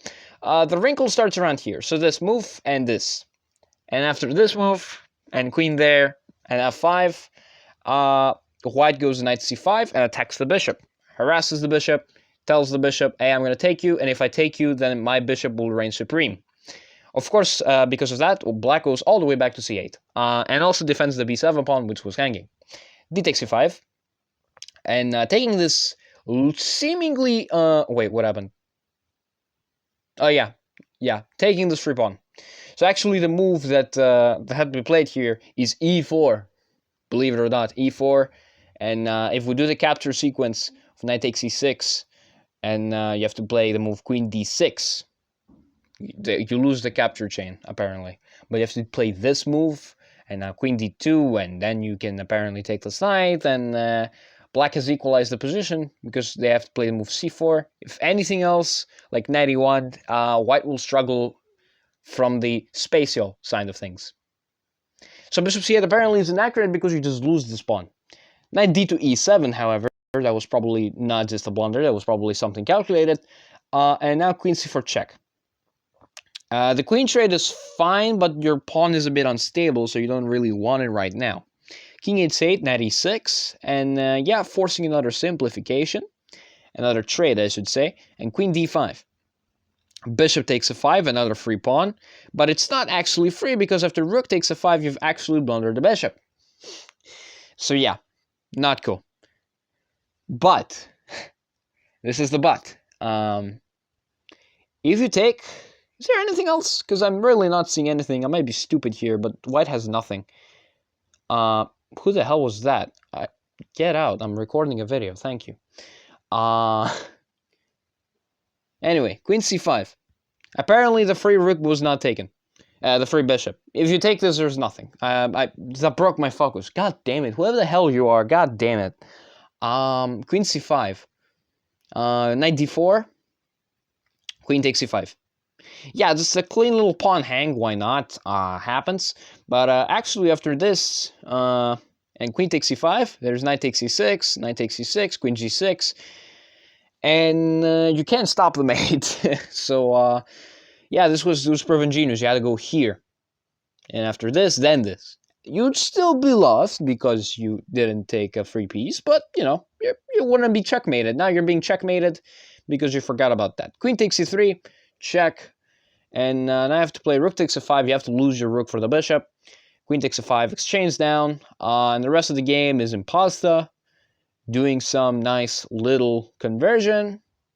And getting pinned like that, and in this position, player without skill resigned because there was simply nothing to be done. There is no way to defend this knight any further, and then white will just go rook e1 and just win this knight slowly.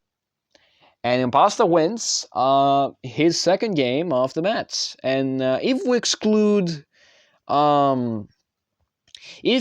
that little sequence with the bishop being lost, then, you know, that's fine. I don't know what was calculated here. Was calculated this, and, for example, like, what was calculated here? I have no clue. I don't know. E4? No, E4 is... Maybe E4 was calculated, but apparently you can sack back. Oh, sorry. You can sacrifice back and then get into this position with a 2 minor piece. So I think Impasta just thought that this is better for black. I'm pretty sure. And after this, they will play the move probably rook f7 to get in and double up on the file. But yeah, the issue is this double pawns. Like, the knights are gonna like quickly get rid of them. And if you play moves like rook a f1, then you're gonna lose this pawn. But you have to be careful actually, because if you play rook f8 check, then there's problems. So yeah, have to be careful. Got to go king g8 first, and then try to take this pawn. And after e6, then rook e8 apparently is the move, and or knight e5. All of these moves are possible. And apparently then slowly black will just win because the two minor pieces are better than the rook. Shocking. But it was probably difficult to calculate in a 10-minute game, like 30 moves ahead if you were winning. So yeah, probably that's why. So yeah, let's go to the next one. And now from the midfield, we have Kulbosar with the white pieces versus M with the black pieces. M is an 1800. Let's see how this turns out. C4, E5. Another English. That's how you know Kulbosar was the white pieces. Knight C3, Knight F6, G3, Knight C6, Bishop C2. We have an English. And this line of the English where you take this knight to damage the pawn structure, in my honest opinion, I think after Knight E2 and D4, I think white is pretty fine here. However, the engine argues there are issues with the position. Also, you give away this diagonal, so you probably should castle immediately as soon as possible. But there are moves like e4 here that are possible as well to shut down the scope of the bishop. Castles, knight e2, d6, h3. So normal stuff so far, nothing too crazy.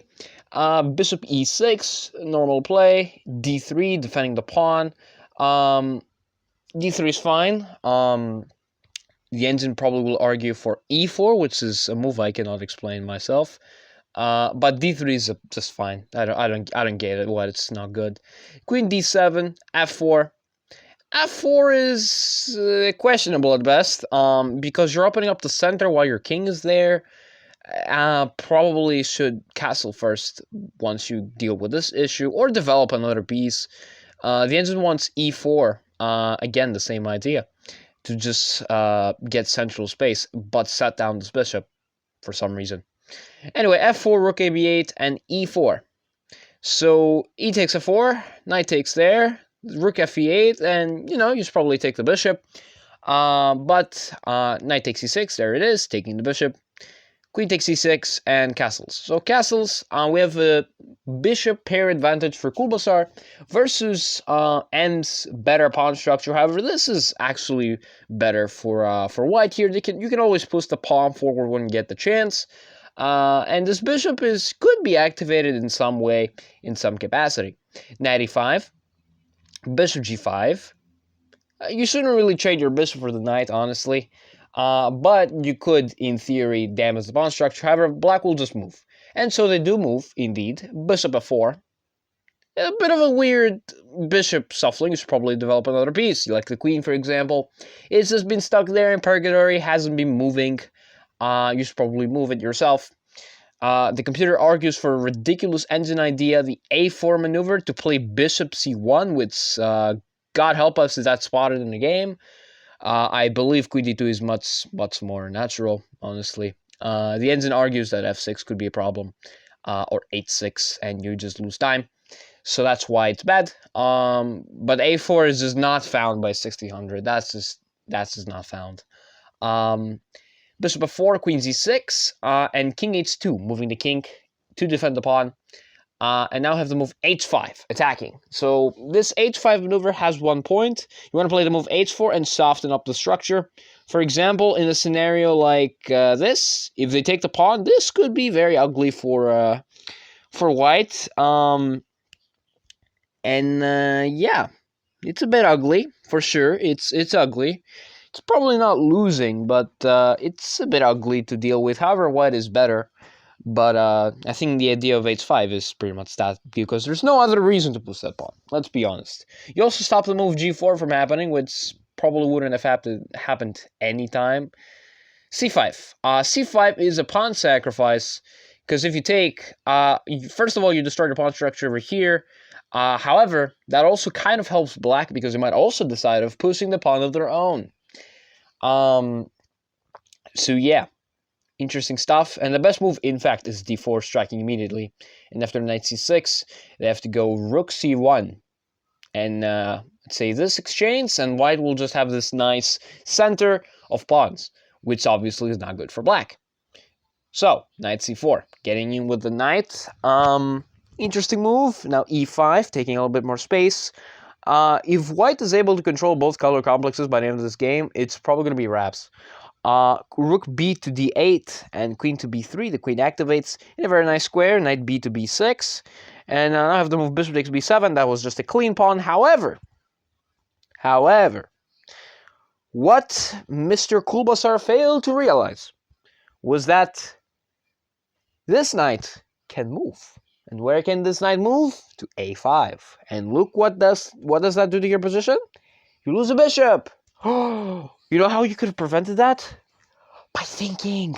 I'm joking. But the way you prevent stuff like this is first of all you think. When you take something, when something is free, so you really consider taking it. Number one, is there an immediate attack that will win you material? Like right now, can they take something from you? Yeah, they can, but that's not a problem. You're gonna take, and they're gonna take back. Sure. Well, can they put your king in check? No. I mean, they can, but you lose the queen. Can they attack you? Yes. They can absolutely attack you. So yeah, a little bit of an oversight, actually huge oversight. But c takes d4, that's not spotted, obviously, because we wouldn't have a game. The game would have lasted only 22 moves, but now instead it lasts 35.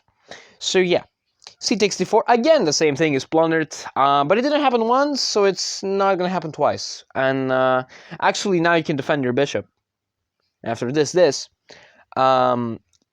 Even that is better for black, by the way, because after this, and let's say you take the a-pawn, black has activated all their pieces, and remember that h-pawn move we talked about? h4? Yeah, there it is. It's knocking on the door.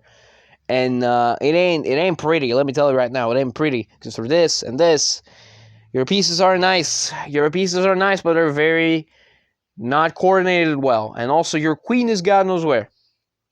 and black is just well oiled up and ready to attack you. So, rook takes d4, taking the pawn, obviously. Rook a d1, trying to trade, obviously. As white, you should probably be finding a way to move this bishop away so you don't get forked, because this bishop is a nice defensive and attacking piece. Yeah, rook a d1 is not a bad move. Takes, and knight takes e5, taking that free pawn finally. Yeah, after queen to b5, then there's c6, and stuff gets difficult from here on out for Mr. Kulbasar, because after queen to e2, well, you can probably guess how this ended, folks. With knight g4 check, and the loss of a queen, and the rest of the game is pure conversion. There is nothing else to be talked about. And Kulbasar resigns, and M wins. Shockingly, M wins. Yeah, GG's. Let's go to the next game of M. And another match in the midfield, we have M with the black pieces versus en croissant checkmate with the white pieces. Let's begin. We have a King's Gambit. Woo! King's Gambit. Yay! I hate this opening. So, you're not polymorphy. Let's begin with that. I hated this opening the moment I started playing actual chess past 1500. It's not good. It's you get positions that are so crazy you don't even have a clue what's happening in them because no one's studying the theory. There are a million lines here because of how old the opening is. It's at engine level, it's like probably refuted. Although the engines have refuted a lot of openings. Yeah, it's not like it's not completely losing on move 2, but it's hard to get exactly what you want in the King's Gambit because black has so many responses. It's the opening I hate next to the London system, in my opinion. We have the accepted, which is the best line, and knight f3, g5, the more aggressive line. One of the more solid refutations is a move like d6 here, the Fischer defense. It's a very solid refutation against this. G5, h4, g4, knight to g5. Now you might be asking yourself, is that a trap knight? Yes, that's trap knight, and apparently there's a gambit with this, and this check, and yeah, best of luck of getting advantage here. Apparently after this d5 move, you have to play the move king e8. And if you just don't have good preparation against the King's Gambit, you're going to lose. That's how it goes. You have to be solid. You have to be precise against the King's Gambit. That's the only way to get it refuted. But if one side is also doing stuff that they're not supposed to be doing, you're going to get that faster. So yeah, d5, striking at the center. E takes, knight c3, queen e5, and bishop e2. Bishop c5, getting advantage of, taking advantage of the dark squares on the king because you played f4 and you've weakened yourself. You have no e-pawn, no f-pawn, which is going to be a problem. So the dark squares are going to be completely weakened. Knight goes to e4, but there's a difference with knight goes to e4 to attack the bishop. If you go with this knight, you're safe. If you go with the other knight, there is a problem here. There is the move bishop d4. And your position is Swiss cheese. If you take this pawn, we have a trade, and then f5. If you pay attention, you will see that this knight is dead. So queen h5 check. And now I have the choice of d7 and d8. I think both moves are fine. F8 could work, but also not. I don't know why f8 doesn't work. Because of d3. But wait, why is d3 that bad? Oh, you trade queens? I don't get that. No, you're still fine here with black. I don't get it. Why would the engine not like this? Anyway, f8 makes more sense than d8 because you're, closer to the king side, safety, getting out of the center. Anyway, bishop b6. Now, what if you block with the other knight? If you try to do the whole sequence again, there is no knight on c3, which means I can play the move c3 yourself. And the bishop has to move again, and then you can play the move d4, and then you can just get some sort of activity going there, and you're going to be chilling. You can move your knights out and be chilling. So bishop b6, obviously that sequence was not spotted.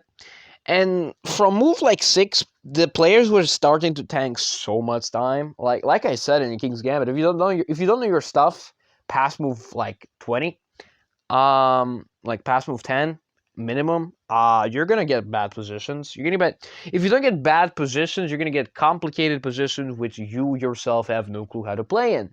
Because there's so many lines, which is another reason why I'm telling people to avoid the King's Gambit completely. D4, Queen f5, and Rook f1. And now I have to move f3.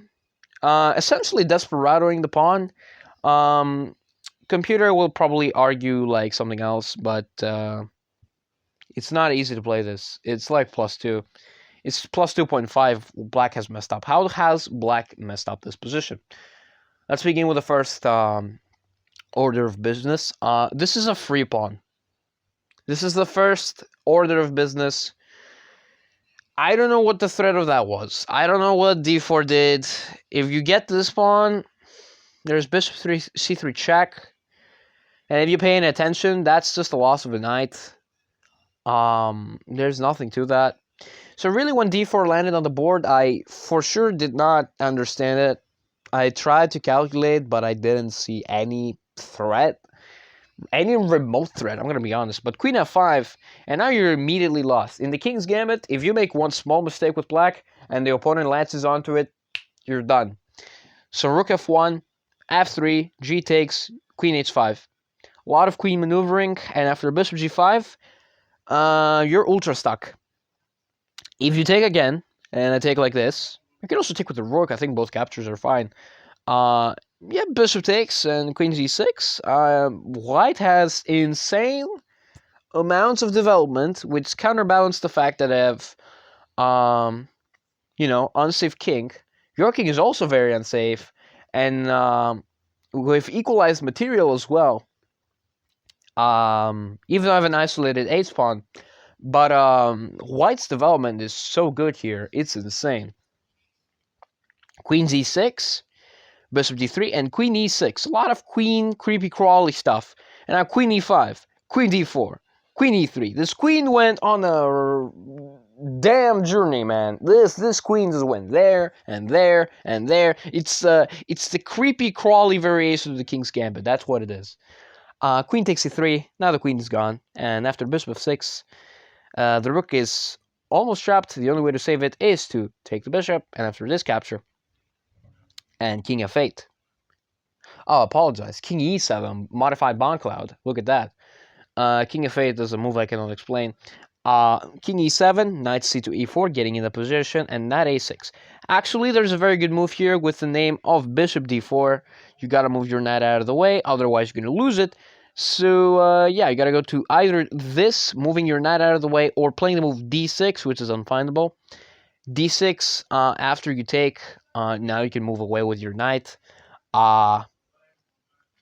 Best of luck trying to find that. Anyway, knight a6, and after this move, black is lost yet again because of the move d6 and getting out of the way. Actually, if you take this with the pawn, here's knight d5 check, and you lose your bishop.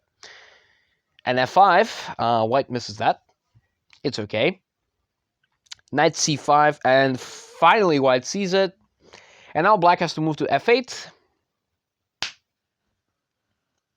But they didn't. So they lost the bishop, and M resigns. Another shocking game in the midfield has taken place. And now let's go on to the next one. So, we have another huge rating imbalance here. Delusional Sacrificer, aka Mr. Success with the white pieces, 2300, versus Comer Dolphin, a person of the midfield team, with a 1680 rating with the black pieces. We have an exchange, Caracan, and a couple moves later we have this position. We're going to skip ahead. We have, this is kind of a Gurgenitze variation of the Caracan. This is like a Fianchetto you can play. Bishop f5, castles e6, and a very peculiar move here, c5. At first I didn't understand this move, but after b6, the plan is actually queen a4 and queen c7, along with b4 solidifying. And you can't take, because then white gets a massive spatial advantage. So, knight e4, And after 94, there are a lot of things are possible. Moves like taking immediately is fine, but maybe bishop takes or pawn takes could be a bit problematic. So instead we have rook a1, putting your rook on the c file. Rook fd8, b5, attacking the knight. Now knight e7 and c6, launching that pawn forward, and this pawn will be very difficult to remove. Now I have to find a very, very nice move here. I have to give props to Dolphin from even remotely spotting this thing. a6, trying to undermine the pawn structure. B takes a6, knight takes e6, and bishop b5. Other moves are also possible with, taking this knight is also possible.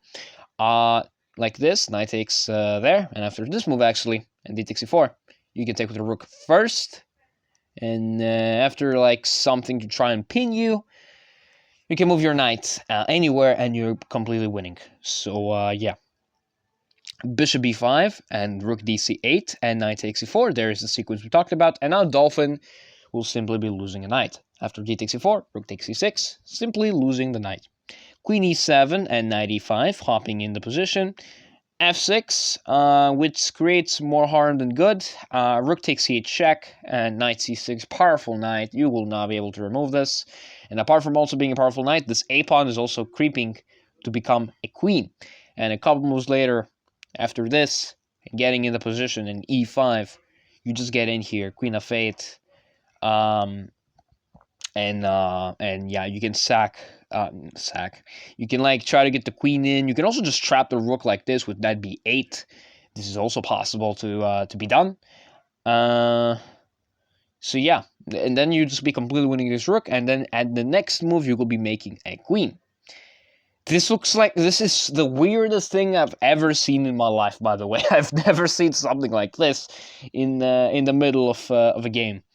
Rook c1 and bishop b6, and yeah, a couple moves later, the same sequence I just showed you happens, and a lot of pieces are traded, and eventually they don't even go for the queen. They sacrifice. Now they go for the queen, and after f takes c3, Comrade resigns because there is nothing to be done.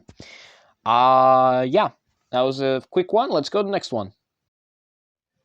And after a while later, I have 3 more games to cover. So, as with the white pieces, 1600 versus Siad with the black pieces. Yet again, back to the midfield.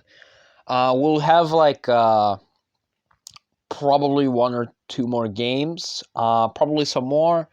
But yeah, this is the elimination round. There's going to be a lot of games. So this is why the video is too long. So, e4, c6 with a Caro-Kann. Let's speed this through. It's a mainline advanced variation.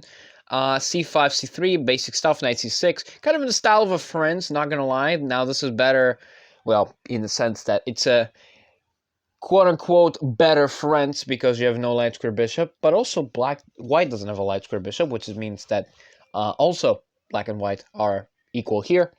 c64 immediately relinquishing all of the pressure. This is why it's not the Friends. You relinquish all the pressure. Bishop before check, king e2, bomb cloud mentioned. We have a bomb cloud. Shockingly, this is equal. We just go knight d2 here is also fine. Actually, knight d2, there's problems after bishop a3. I don't get that. No, I don't get that. I just play this and knight a5 and you're better. What better is a strong word, but you get the point. King e2, and we get this sequence anyway. So a3, bishop takes, queen takes, knight f5, b4, expanding on the queen side, castles, rook h1, a6, a4. And after knight takes c3, pawn takes c3, and queen d7, rook ab1, we have a nice position for both sides, really. But after f6, and e takes f6, and rook takes f6, we have a b5. Strike at the queen side from as over here. A takes b5, a takes b5, and knight e7. After knight e5 and queen e8, we have the move rook f1, which will probably have a trade of pieces. But after queen h5 check, king d3. This is a free pawn, but yeah, it is a free pawn. There's no but. It's just a free pawn. You could make the argument it opens up the h file. That's it. But even that, You can take the other pawn, and then you can say, oh, it opens up the g-file. Yeah, but you get destroyed, so, yeah, not great. I don't know why they didn't take the pawn. So rook a2 instead, trying to take the g-pawn. But after knight f3, queen f5 check, and e4.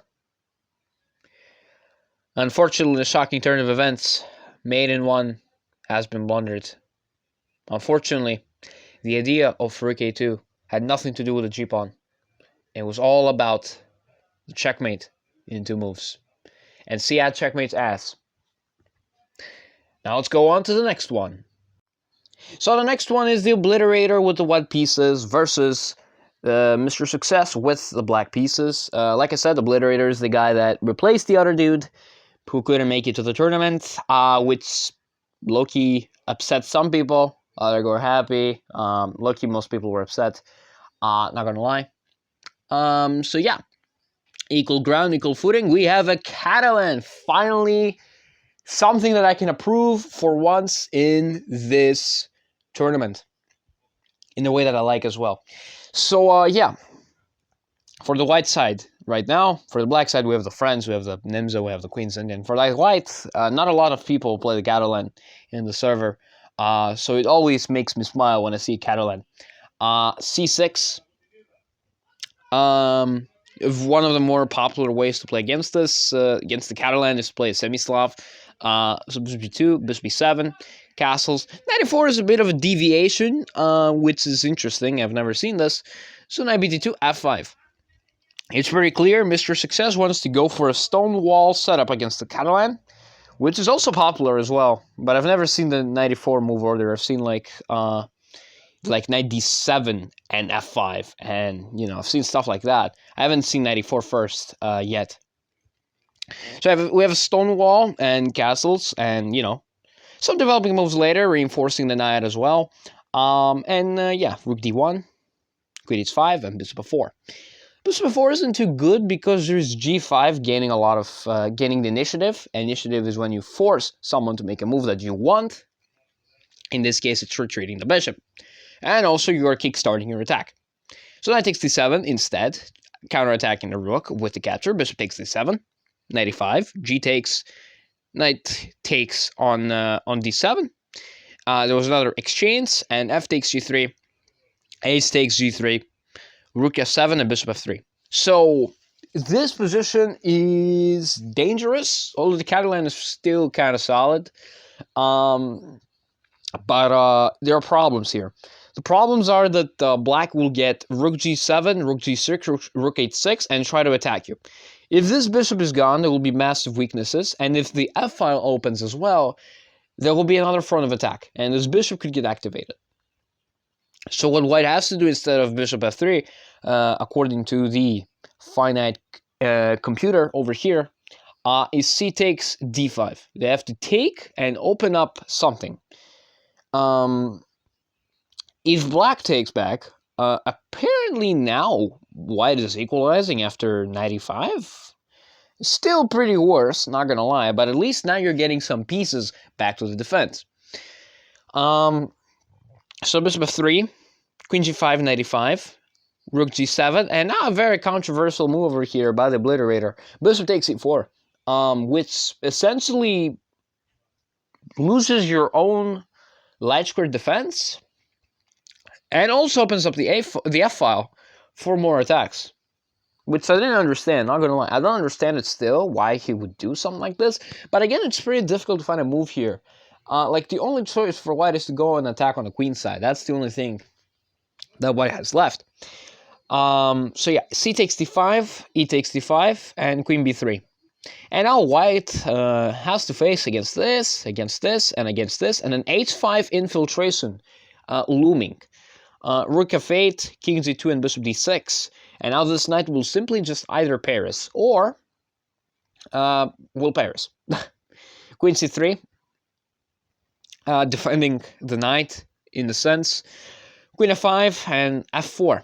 And now we have a very, very nice move. En passant, a takes f3, check. Essentially now opens up the f-file even more. And after e takes f3, rook f6. The rooks are getting in. Actually, the best move after e takes f3. It's actually bishop takes e5 immediately. Just getting rid of this.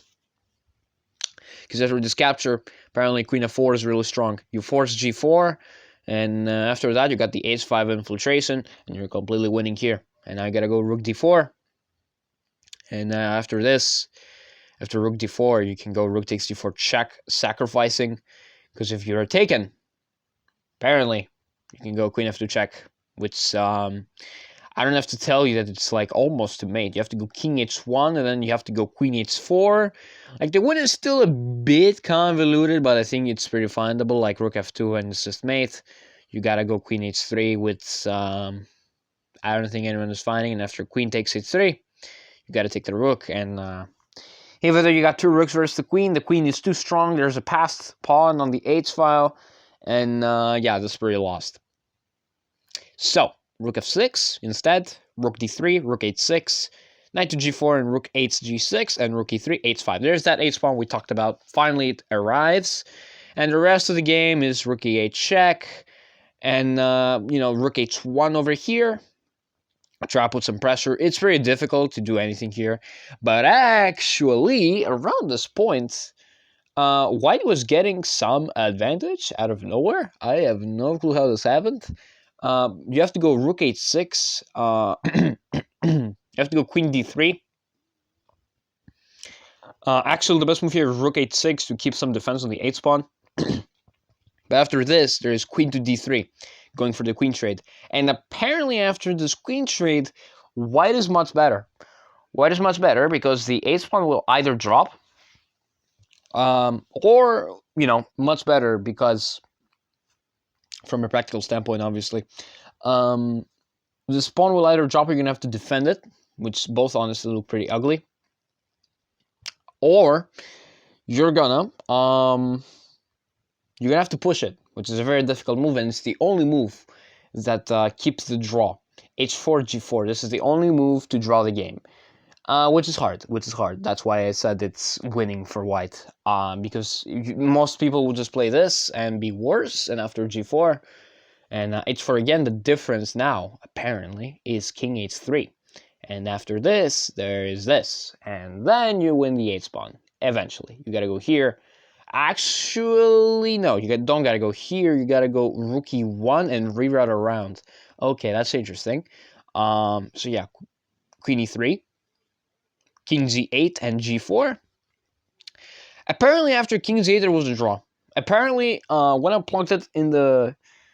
When I saw the game for the first time before recording, there was a draw here. It just said 0-0-0. Like around here. Let's give it a bit of time. It did say bishop f6 is a drawing mechanism. Yeah, a3 apparently, and bishop f6 is the drawing mechanism. And if you don't go for the perpetual with queen c2, after b4, and you don't take this. Excuse me, you don't go queen c2, and this, you apparently lost, because if you don't go queen c2 and you trade down everything, black will lose the h5 pawn, because they have to stop the e5 pawn somehow, and even if you try to stop it, there's this. Which means that even though material looks equal, for the most part, White is the one that's better, because they have more advanced pawns, and also their structure is much better, and also that ace pawn doesn't mean anything. So yeah, that's why it's winning. But g4 instead, then the obliterator blunders right back. H takes g4, f takes g4, queen c2 check, and the rest of the game is just conversion. And going trading like this, and here, and here. And trading down into rook endgame, 2 pawns down. This is completely winning for black. And it took a while because the obliterator would just not resign. I mean, took a while, but eventually we got the checkmate. I really wish Mr. Sacrificer made a rook here. You gotta start resigning at some point, because I think a 2300 will not throw this with an increment. I think it was, pretty pointless to keep playing in a game where there's increment. If there was no increment, it was 10-0, and Mr. Success was low on time like crazy, I think maybe you could go for it. But there's no way to lose an increment game in stuff like this, especially with so much time on the clock. So yeah, that's game. Let's go to another one. So now we have Arctic with the black pieces, a 1900 elo player who took the title from me during a very tragic weekend in the not the low elo, I wish, in the mid elo weekend, which I'm still trying to forget to this day. Have you ever had those little flashbacks when you sit alone in a room and you just have like little flashbacks of stuff you've went through in life and you just feel embarrassed? Yes, I'm currently going through that, and I've been going through that. So yeah. With that aside, with that little rambling gone, let's continue. So we have Masrud with the white pieces, 2100. Let's begin. We have a boring opening, an Italian, obviously. Gonna pick it up from here because the rest of the game was pretty equal. I would love to explain all these moves, but I don't want this video to be 5 hours long. I want it to be like 4.5 hours long. So yeah, 94 from black, trying to attack the queen, and also this knight looks nice, although it can be kicked around with c3. However, it does destabilize the d3 pawn. So queen d1, bishop c7, nice little reroute, trying to not get the bishop traded. Bishop e3, f5. f5 takes a bit of space, and knight to c5, and queen to c6. Now the game will get a bit more interesting, finally.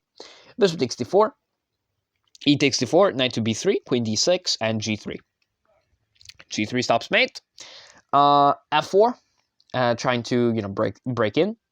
No human will ever take this unless you're 90 elo. That's never happening. Queen g4, rook f8, rook f1. F takes, h takes, queen f6.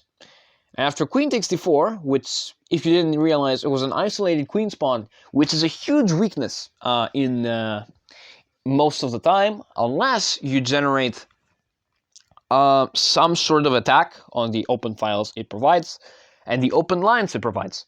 Because Arctic was unable to do that, he loses the pawn. And it was pretty hard to defend it anyway, so yeah. Queen f3, queen c4 check. Looks like the winning of a bishop. Because after king h8, it looks like you can take this bishop. He's not wrong, but after queen takes f2 check, apparently black is completely winning. Because after king h1, the only move, apparently the best move here in this position is rook ac8. And after rook ac8, you take another pawn, for example, it's mate in5. So Masrud casually blunders the whole game on the spot. And it would have been really nice for Arctic to make the comeback, but it's just not how you're supposed to participate in a tournament. You're supposed to give yourself the best result, not the viewers. So, after king h1, rook a8 is possible, which would open up the c-file. And I don't think there's a legitimate way to stop this. You need to sacrifice your queen. Rook f6, unfortunately, does pose a threat, but it's not enough because of the move rook e4. Unfortunately, it doesn't give enough attack. Because if you go for this, there's blocks. And apparently there's a draw. After queen f3 check, this position is a threefold. So Arctic could have bailed out with a threefold repetition here and just left with a draw. But no, we gotta go for the win, don't we? So rook f3, not check. And rook g4, and everything is defended. Shockingly, everything is defended here. And also, aside from defending, it's also attacking. So rook f7, queen e5, queen f3 check, and king h2. Oh,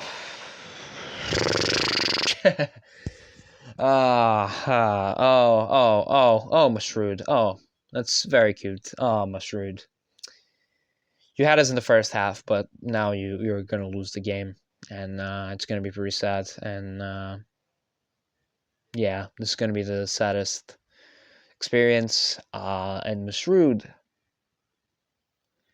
well spotted from Arctic, and Masrud loses to Arctic. And Arctic struck first. Also, I'm saying Arctic, it's supposed to be Arctic. Because in Greek, it's actually Arctic and not Arctic. Actually, is it? I might be smoking here, but like, I think it, I don't know. Anyway, let's go to the next one. So, we have the Obliterator with the black pieces versus Eastiest, who you might recognize also is with the white pieces. He was a 2100 elo player, but has dropped to 1900, probably some tilt. Happens to all of us. So yeah. English, which will quickly transpose to King's Indian. Now, the King's Indian, there are a bunch of setups to face. There is the classic knight of 3. There is stuff with bishop e3, bishop d2 I've seen, sidelines most of the time. There is also just g3, a deferred fianchetto variation. It's not too good against the King's Indian, but it's fine, it's acceptable. There's h3, which you just saw, and there's also f4, which is the 4 pawns attack, and f3, which is the one I recommend, the samest, it's a very solid structure. So yeah, h3, this is the move we're chosen. Castles, bishop g5, knight b7, knight f3, c6. So black has a bunch of pawn breaks here. Black has the pawn break on f5, e5, c5, and maybe queenside play over here with a6, b5. So bishop e2, h6, and bishop e3. a6, queen d2, king h7, defending the pawn, and a4. a4 stops any play on the queen side. Excuse me. Knight e8, and after knight e8 and g4, e5, d5. Position locks up, and after queen e7, we have the move rook d1, c5, locking down that side of the play as well, and h4, going for the attack. So the game will be decided here and maybe over here. That's where the game will be interesting, because the rest of the game is locked up. f5, g takes a5, g takes a5, e takes a5, e4. e4 opens up the bishop and attacks the knight. Now, after queen to c2, there is a very, very sneaky idea behind this. If you take the knight, you get Boda's gambited, you'll lose your queen to a discovered check. Not the greatest thing you want to happen to you. So, knight e5 instead, getting out of that, and knight takes, bishop takes, knight takes, bishop takes a5. Maybe a bit of a tight situation here with white, you're getting a bit pinned, but bishop d3 and you're fine. Knight to g7, queen d2 and bishop d4. Knight to g3 and rook a e8. And after knight takes a5, apparently the game is still equal. And knight takes a5, bishop takes a5 check, and rook takes a5. This is where the game ends, actually. Because a couple moves later, after king e2, white is lost. So, I don't know what happened here. I think this was a mouse slip. I'm pretty sure they tried to pick up the queen, and they accidentally picked up the king and moved it up. I think that's what they did. Because king e2 makes no sense. I don't know what king e2 does, and I don't even want to try to guess what it does, but after rook takes f2, simply you lose everything, because after king takes f2 and bishop takes, you lose your queen, and after rook f8 check, that just resigned. And after queen d3, the game would simply go on. It would go on, and it would probably, with perfect play, be drawn, but black has some chances. King h8, getting out of the way. Rook d2 is an idea, and after this, then you can take the bishop on e3, f takes e3, and rook takes e3 check. And if you take the rook here, there's rook e5. Pitting here, but then you will be entering this endgame with rook e2, rook takes e3, rook there, and apparently there is a draw that can be made after there, and rook g1. And after rook g1, there's apparently a draw. There's repetition with queen b1 and queen c2 check. So yeah, unfortunate result, but things like that happen, and the Obliterator strikes back and gets that sweet, sweet little win. Let's go to the next one. And now with the game just finished, just watched it. Insane. Siad with the white pieces versus the second top dog Impasta with the black pieces. Let's see how this goes. You always cheer on for the underdog in situations like this. Even if you don't show it, you always kind of inside of you kind of cheer for them. Knight f6 and g6 with a King's Indian. Again, this Makagonov thing, which immediately transposes back to the normal variation.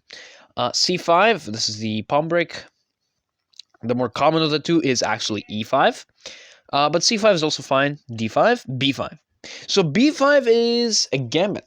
It's a gambit of the b pawn to give black central control and development. For example, a6, now white has to decide, do I take again and allow this? Do I leave it? Stuff like that.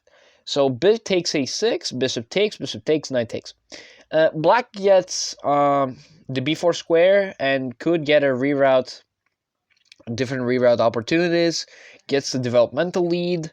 Castles, they b4, a3, kicking out the knight, and queen c7. You don't actually kick out the knight, because if you take psych, you lose your rook. So yeah, bishop b3, now you are threatening to kick away the knight. Queen d2, rook fb8, bishop h6. Try and trade off the bishop, bishop h8, correctly stepping out of the way. Rook fe1, knight d7, right, rook e2, and c4. Queen f4, and from this point on, the game is absolute bananas. The game is absolute bananas. Sit back, relax. Knight 8 to c5. Aims to go in a positional manner. You want to control the d3 square. You're going to have opportunities to jump to b3. You're going to get also the other knight to e5 and c5, control joint operation of d3. This is some awesome chess from both sides. You're going to see. Knights to g5, aiming to just smack black into the face with a checkmate threat. Knight to e5, controlling while also preparing the joint operation on the d3 square. Queen g3, queen e7.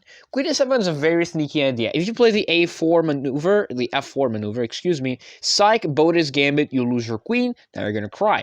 So queen h4 instead, getting out of that. Bishop f6, king h1. This was more of a matter of who makes the first punch, who manages to throw the first fist into the opponent. And after knight c to d3, essentially guaranteeing the winning of the pawn back. There's only one way to defend this, which is there are two ways to defend this, which both are horrific. Rook a2 and bishop c1. Bishop c1. What am I talking about? No, one way to defend this. I'm sorry, I'm drunk. I did not see the knight. Rook a2. Rook b1 we're discarding because it's also pretty bad. There's knight to d7, and there's a reroute of the knight, and then there's a chance for you to lose the pawn via pin, so it's pretty bad. But yeah, rook b1 and rook a2, both of these moves are horrible.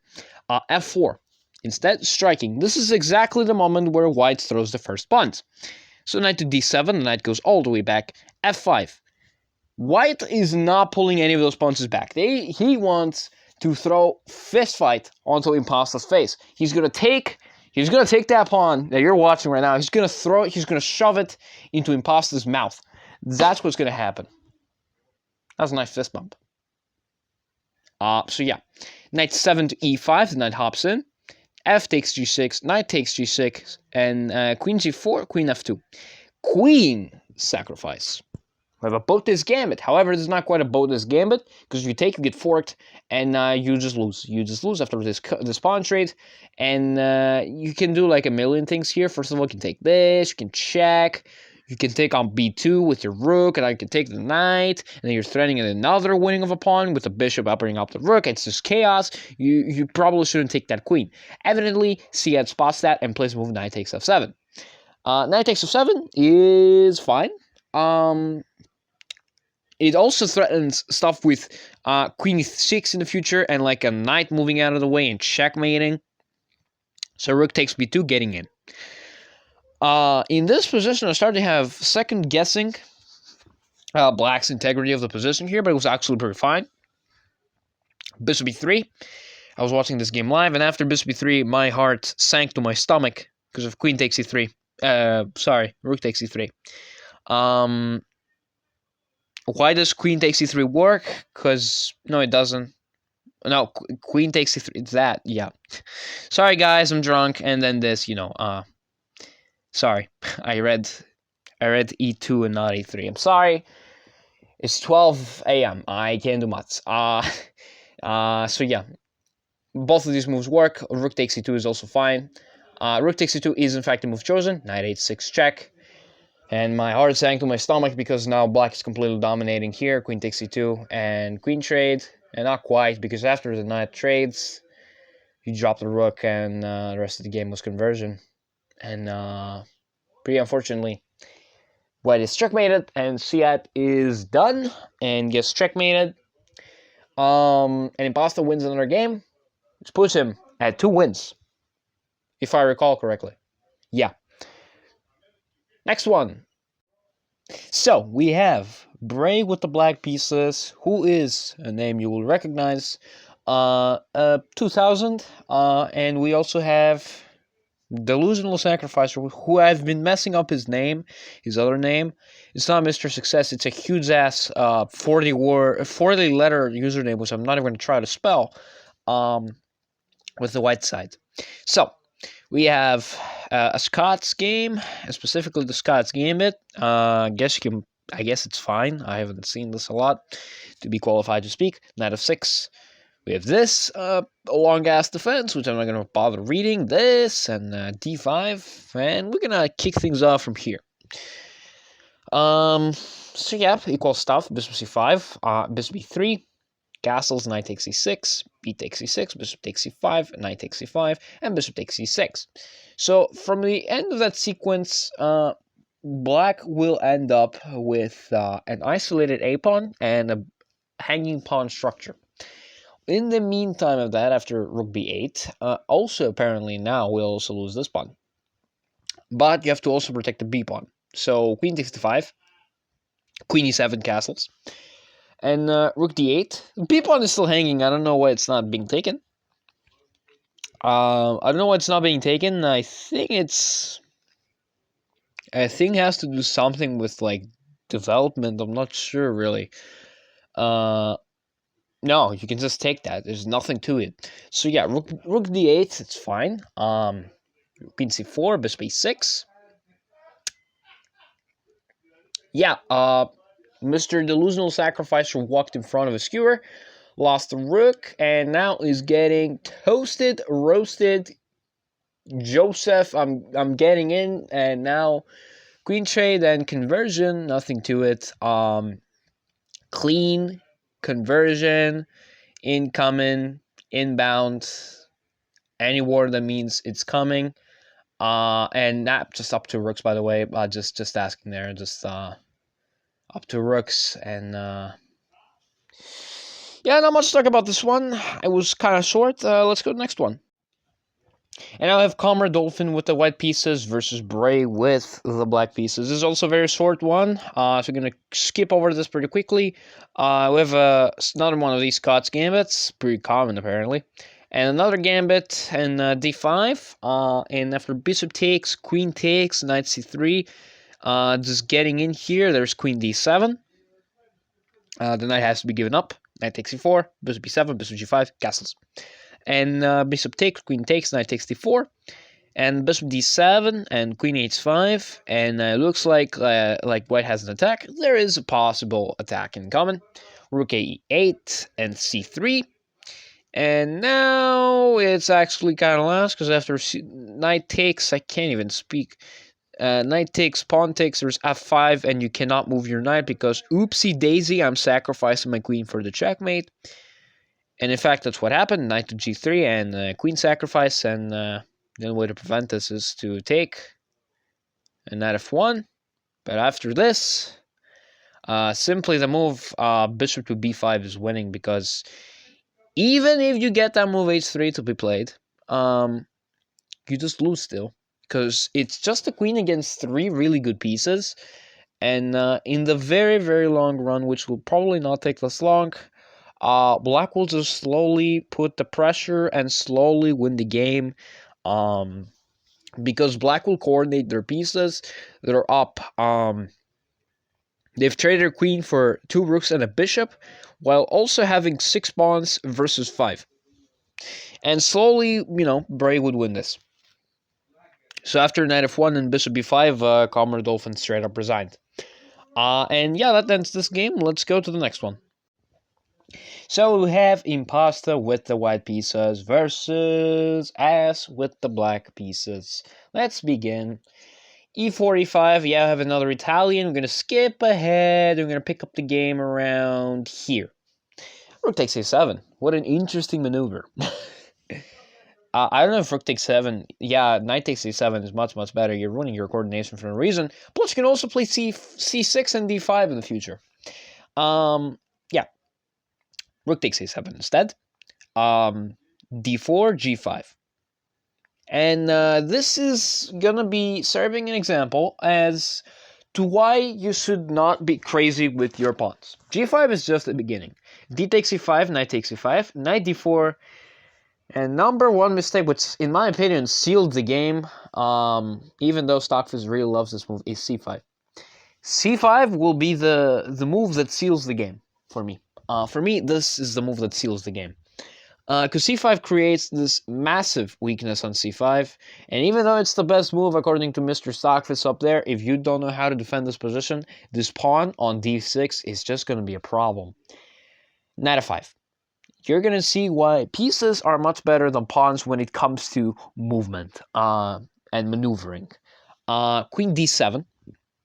And as you can see, Knight C4, targeting the pawn, putting a bit of pressure. It's not the most accurate move, but it's certainly a move that does put a little bit of pressure to black. Actually, the best move here is F4, which will trade down this, and then you're going to get here, and with Rook, and after Bishop to E2, because if you don't do anything, well, I can just go H3, and I'm just chilling. Yeah, there's also moves like Knight E3, and rerouting to squares like D5 and C and D4, D5 and C4. Excuse me, I just can't see. I'm just kind of blind. Not really.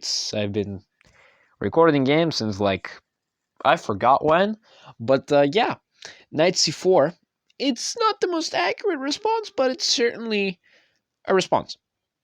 Knight takes E4. I hope that makes sense. Knight takes E4, Bishop takes E4, Bishop takes E5, and simplifying, which means that this could be problematic. King of 8 and Rook AD1, B5. There it is. Bishop D5, King G7. Arguments can be made that taking the bishop is fine. King G7 is the best move. Because if you take the bishop and then rook takes, then you can pile up on this pawn pretty quickly, so props to Ash for not taking. C4, B4, B3, rook C7, and rook D2, and like I said, folks, this pawn is the weakness.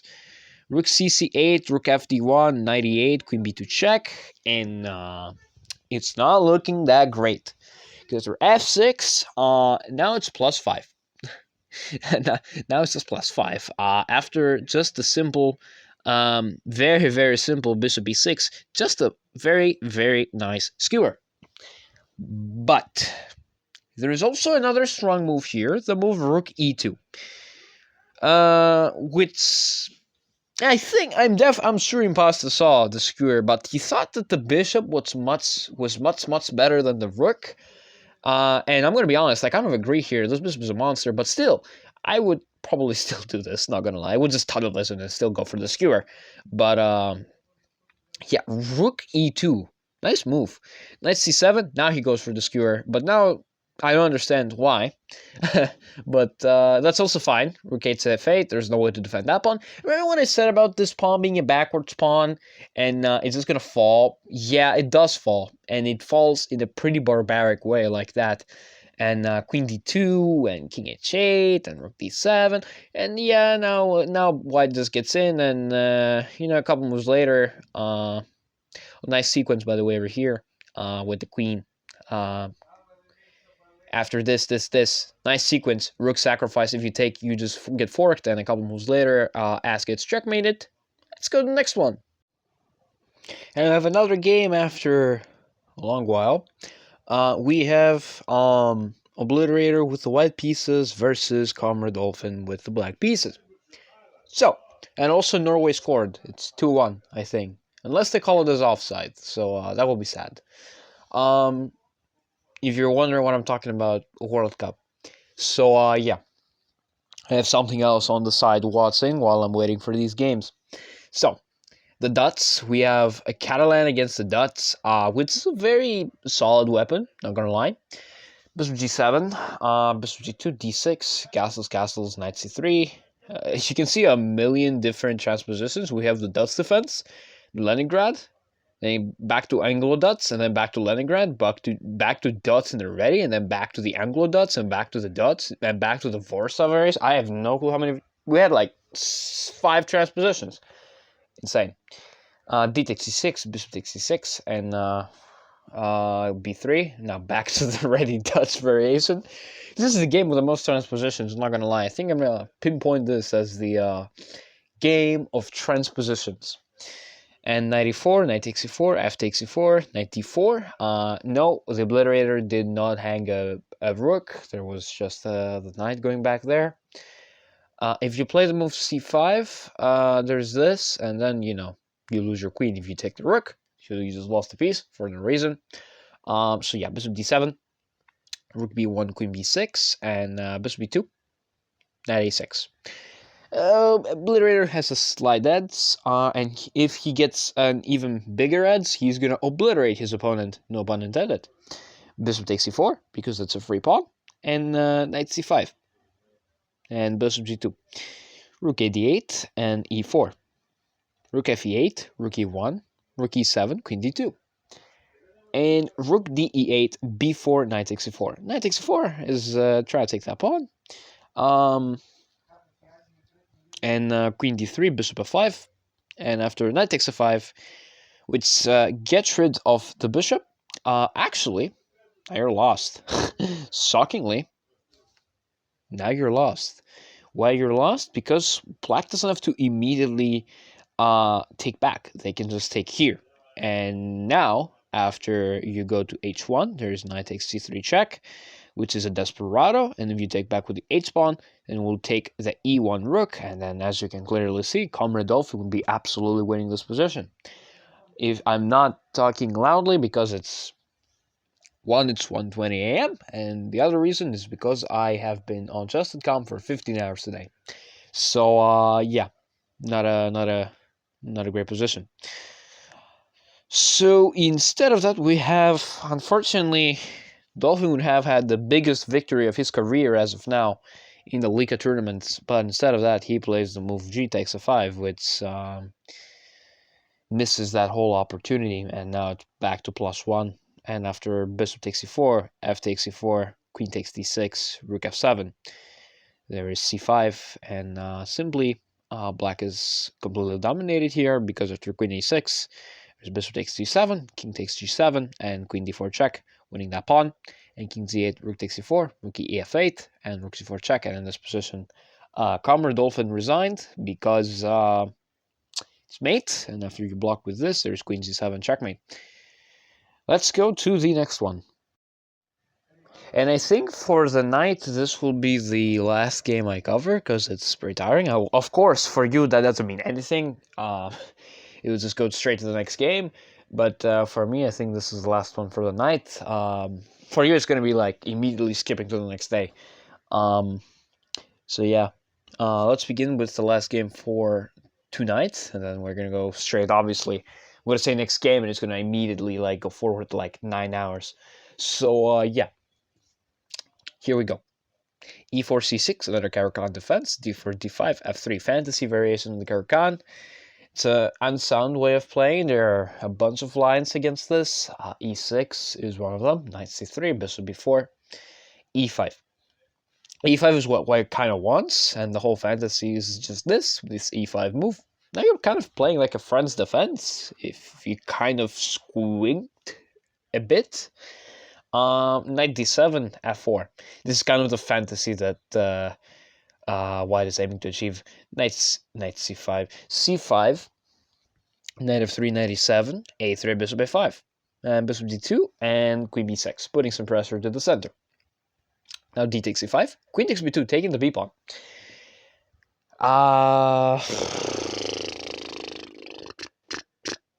And if you pay attention to the position, you will realize that the queen is actually kind of trapped.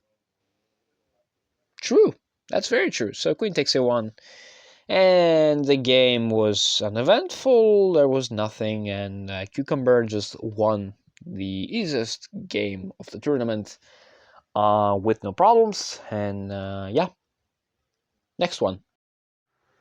So, good morning yet again. It's been a second for you, it's been 9 hours for me. So, we have Uncle Ben with the white pieces, who is an 1800, and Eastiest with the black pieces. So, let's start. We have a Sicilian wing gambit, which could catch off guard the opponent. If you're not prepared against the wing gambit, you should probably resign right now, because the wing gambits, if you're not careful, can catch you, and with your pens down. So yeah, C takes A3. This is the nice wing gambit with the A3. If you take, then another piece develops. So E5 are the best lines against this. A takes, bishop takes, C3, bishop C5. Knight F3 supports D4, Knight C6. And bishop A3, trying to trade off the dark square bishop. It is traded in their own terms, by the way, in Astiest's own terms, and queen to B3. And after knight F6, some problems will later arise. Now, before queen B3, you can play the move D4 here. This is the main move in the wing gambit. You want to play the move D4, and after takes, white will have a nice center. And after, let's say, this queen check, you can still continue your development and just be fine. Although in this case, they are taking back their pawn, so you should probably be blocking with the queen. And after the queen blocks, and let's say this trade, this central just survives, and white will still get some nice development, although the position according to the computer is equal. However, I would like to have white here, because you have an isolated queen spawn, and a nice center here, and also more development. So I would love to have white here. So, queen to b3 instead, knight f6, now d4 is fully prevented, because if you try the same thing, first of all, this pawn drops here. Also, this pawn will drop in the future, so yeah, not great. So instead of that, we have d3, defending the pawn, castles, knight bd2, d6, bishop b2. Bishop b6, queen takes b7. So this pawn has been given up by Eastiest. It looks like a free pawn, but after you take this pawn, black activates all of their pieces, activates that piece, and also regains that pawn. So was it worth it to take that pawn in the end? Probably not, because now, although black has this isolated weakness, black has activated all of their pieces. So has white, but rook b6, gaining more time, queen a4, rook c8. And after rook c1 and queen to b4, an offering of a queen trade has been made. Generally, if you're lacking behind development and you have worries about your position, and if you're going to get attacked, you should probably trade off some pieces, like the queen. And also, this only benefits white, in my opinion, because this a pawn will be a weakness. However, it's also a passed pawn, which means it could be dangerous in the long run.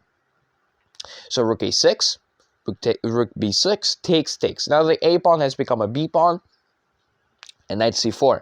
Knight c4 just forks you. However, the problem is the bishop capture is fine. And now we're going to have a 2 knights versus bishop and knight situation. So knight c4. Alright. Apparently, taking is not the best move. There is another move here, knight a5. And knight a5 essentially will probably win you the pawn in the next couple of moves. And if you can't take the knight because you're gonna take the rook, you can't take the pawn because you're gonna take the rook. So basically, what will happen here? You have to play the move rook a1 or rook b1, which are both incredibly difficult to spot. And after takes, this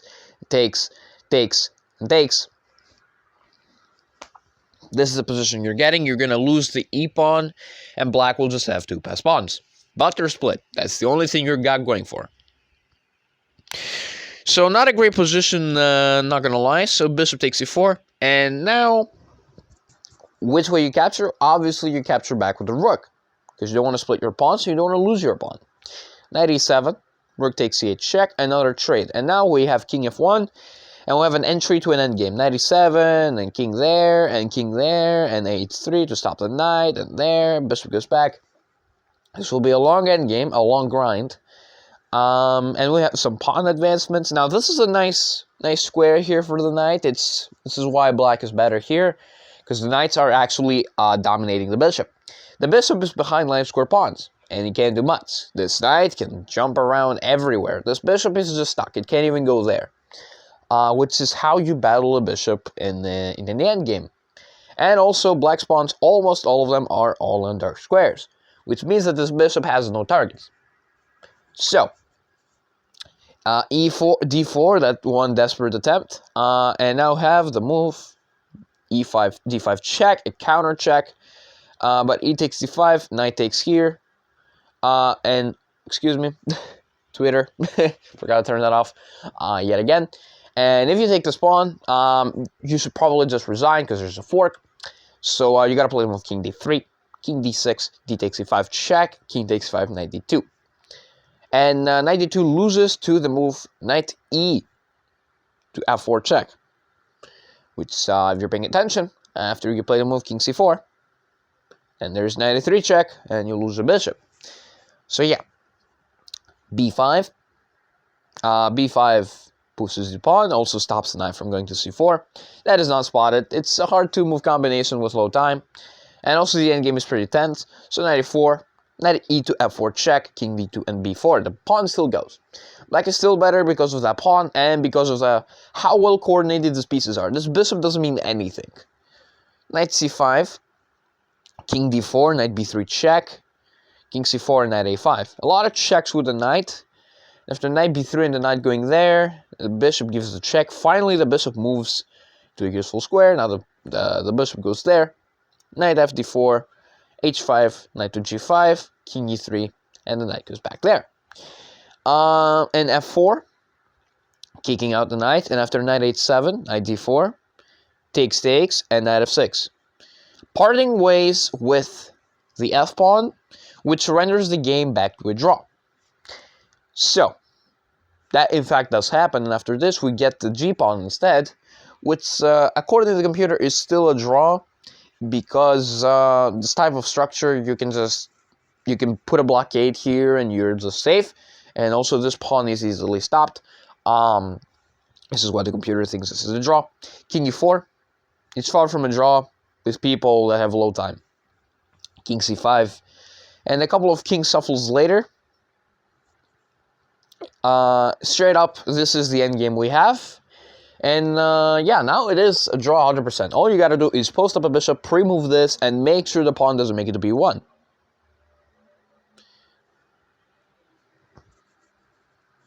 That in fact was happening, but I want to be honest, this is the greatest fumble I've ever seen of all time. I had a mouse slip in the high Leca, but this is insane. In an increment game, let alone in a normal 10-0 game, but in an increment game, it's crazy. And yeah, you probably know how the rest of the game goes. Yeah. Next one. So, we have ass with the white pieces versus not a cucumber with the black pieces. So let's begin. d4, knight f6, knight c3. Knight c3 is an indication that Jobava London is about to be played, with the move bishop f4, and then e3, and then ideas with knight b5, knight f3. You get the point.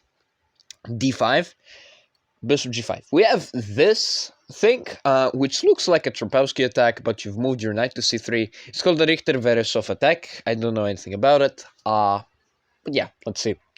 Bishop f5, queen d2 e6, a3 c5. a3 stops the pinning of the knight on b4. c5 is an attack on the pawn. If you take, black, it's exactly what they want. They want extra development and also central presence in the center. e3, knight c6, bishop b5, a6, and taking the knight for the bishop. Interesting. I don't know if this move is bad or not, because this bishop has a nice potential over here in the line squares. You could have at least placed it on d3 and then traded, but, you know, maybe they thought that the pawn structure was you know, appropriate. But black activates on the b file, so I'm not really sure. f3, h6. So f3 clearly intends play with e4 in the future. And that play is coming. Bishop h4, c takes d4, queen takes d4. And you remember why I said I didn't think this was actually good for black? Well, good for white, excuse me. Because now black hits the move c5, which gets more central space. And queen f4 check, all the way to check, it doesn't do much. Queen d7, bishop takes f6, queen takes a4, knight takes, g takes. Yeah, black has a bad structure, but they have the bishop pair, and also they're going to be winning a pawn in a little bit. So yeah, king d2, that pawn is spotted. Knight e5, sorry, e5, I'm still a little bit asleep. e5 controls some more central space, knight e2, rook b8 and g4. G4 attacks the bishop. A lot of attacking with the pawns here, which would create some future weaknesses here. But yeah, we're gonna see. Knight a to c3, d4. D4 is one of those moves that creates some long-term problems. However, after d4, takes, and if you hop the knight even further, let's say to this, there could be stuff with the bishop getting involved on e7 or here and finding a way to trap this knight. The reason why I want c7 is because the pawn is hanging. If you take this bishop, then this endgame is slightly better for black because they have the bishop and there are a bunch of pawns on light squares. So, knight e4.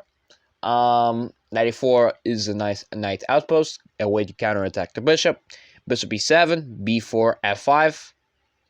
f5 is a launch at the center. G takes a5, bishop takes a5. Trying to get rid of this knight. Knight 4 to g3. Another move you can also play is this, and getting another knight in. I know the ensign hates it, but it's a nice practical move.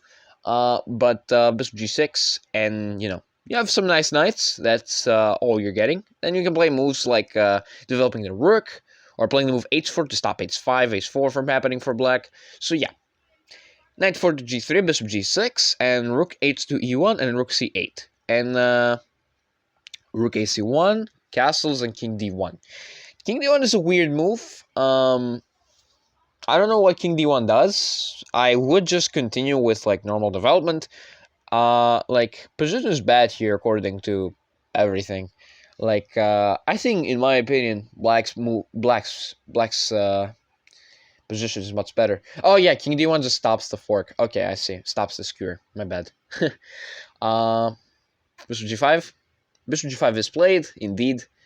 F4. And now it's -5 because of the move e takes a4. And now simply black is getting in.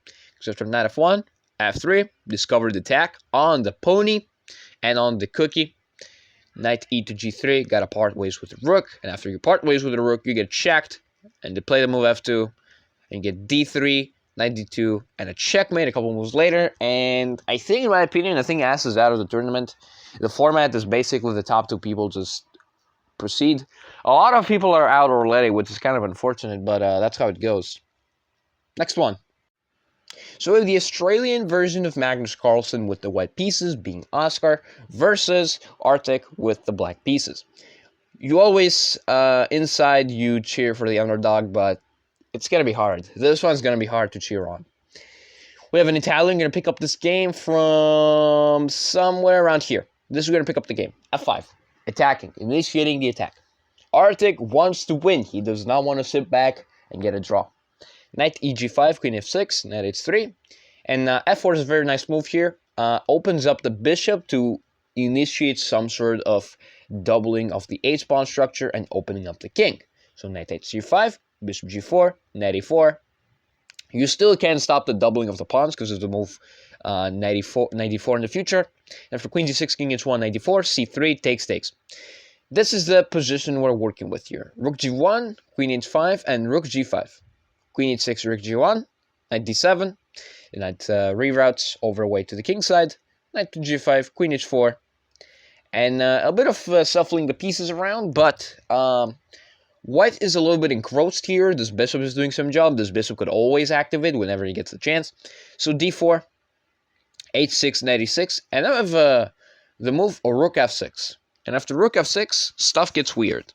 So knight c5, queen takes f2. And actually, apparently, after knight c5, you're completely lost. You're completely lost after knight takes c5 because after knight takes c5, d takes, and bishop takes c5, the f2 pawn is dropping. There's no way to defend it. If you try to defend it, you're going to lose it. So, hold up. And you got to... Oh my god, what is this? You got to find the move queen d5, which, doesn't do much because this still is a problem. So yeah, this is a horrible position, and you're completely lost here. So queen takes f2 instead. Queen takes f2 just gets the pawn clean, but allows knight e4, which is the fork of the two pieces, and just dismantles one of the attacking pieces for black. So queen h4. Oh, and also it forks the rook and the queen, which may or may not work. Knight f6, taking the rook. Knight takes f6, queen e1. I didn't register the fact there was a rook on f6. I apologize. So yeah. So Arctic probably clearly saw that. I hope he saw that the rook was hanging and sacrificed it for a way to get minor pieces into the attack. So queen h5. But to get minor pieces into the attack, you need to keep the center closed, and you also need to have the pieces close to the king. So let's see if Arctic is able to pull that off. Queen f2, e takes d4, c takes d4, and rook e8. Clearly, after bishop d2, knight d5, we're kind of failing in that prospect, because rook a1 and another trade, and unfortunately, ladies and gentlemen, knight e3. And the rest of the game is just conversion, because white somehow survived all of the attack. And now, after bishop takes, f takes, losing another pawn, and bishop f4, it's a nice try by rook e4, and yeah, a couple moves later. So close to get that checkmate in one. Unfortunately, you blunder made of your own. And Oscar wins. And hasn't lost a single game, ladies and folks. He hasn't lost a single game. He's absolutely destroying the competition. He's definitely moving to the finals. So yeah, next game. So we have another one in the midfield yet again. I know you don't like the midfield ones, but I have to include them anyway. We have Not a Cucumber with the white pieces versus Lavalum Drinker with the black pieces. So, and now you might be wondering why I'm calling them midfield. They're below 2,000. That's why. There's no insult. I swear. It's just a way to tell you that it's below 2,000. So, yeah, please. I don't hate anyone. I love everyone. E4, G6, D4, Bishop, G7. So we have a modern defense. The modern defense can quickly transpose, in this case, back to a King's Indian with Knight f6, Knight c3, D6, and now you decide which way you want to play. You want to play Knight f3, you want to play H3, you want to play F3, you want to play F4, you want to play Bishop E3. There are a lot of choices here. My personal favorite is the same as. So Cucumber, if you're watching this and you're going to counter the modern defense, pay attention. But Knight c3, this is the standard line of the modern defense, which is not the best line, because you block your c-pawn, you don't have to do that. E6, Bishop f4, Knight e7, and Queen d2. Queen d2 aims to trade off the dark square bishop. But, black shows your cards very quickly because they played e6, and e6 in the fianchetto position only can signify one thing, that a double fianchetto is coming. Now, the double fianchetto is not the worst opening in the world, but it's very murky. The plans are very, very murky, and you're struggling with space. If white can take all of the space in the center with 4 pawns or 3 pawns, and you put a pawn on f3 to blunt one of the bishops, white is going to be pretty chill here. Like, the double fianchettos only work most of the time in blitz games, and below, like in classical and rapid, you're probably going to have a really hard time, unless you're Kasparov and you're playing against the computer. Long castles, bishop b7, h4, h5, f3 preparing g4, and d5 takes.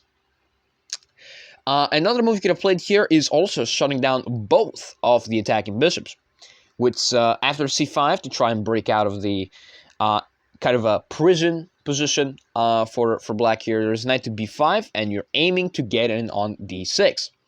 And if you take lazily, I can just go to d6, king f8, and just win your bishop, and just be completely chilling. So black has to react to that as well. With that, you have to play the move knight c8, which is kind of uncomfortable, but you're surviving. And then you have enough time to play the move c3 and kind of get the structure. Even though your king has been opened up on the c file, you can always slide to the king b1 square and then play rook c1 and attack on the c file. So, d5, e takes d5, knight takes, queen takes. Massive trade, not queen trade, king b1, c6. And after knight e2, knight a6, knight c3, the knight has entered the game, queen d7, d5. d5 is just pawn loss. It's just a bit of a pawn loss, not gonna lie. And black plays a move which I cannot understand. It's the move bishop takes c3. Why are you giving up the bishop? Why are you doing this? Why are you doing this? And I guess they thought that they could take the pawn next, but you got a rook hanging. So, like, if you take this pawn, then you lose both of your rooks, by the way. Not quite. There's a bishop there. But after this is even acceptable. This is even more acceptable, taking this. So you're up 2 rooks and a knight for a queen. That's winning in my book.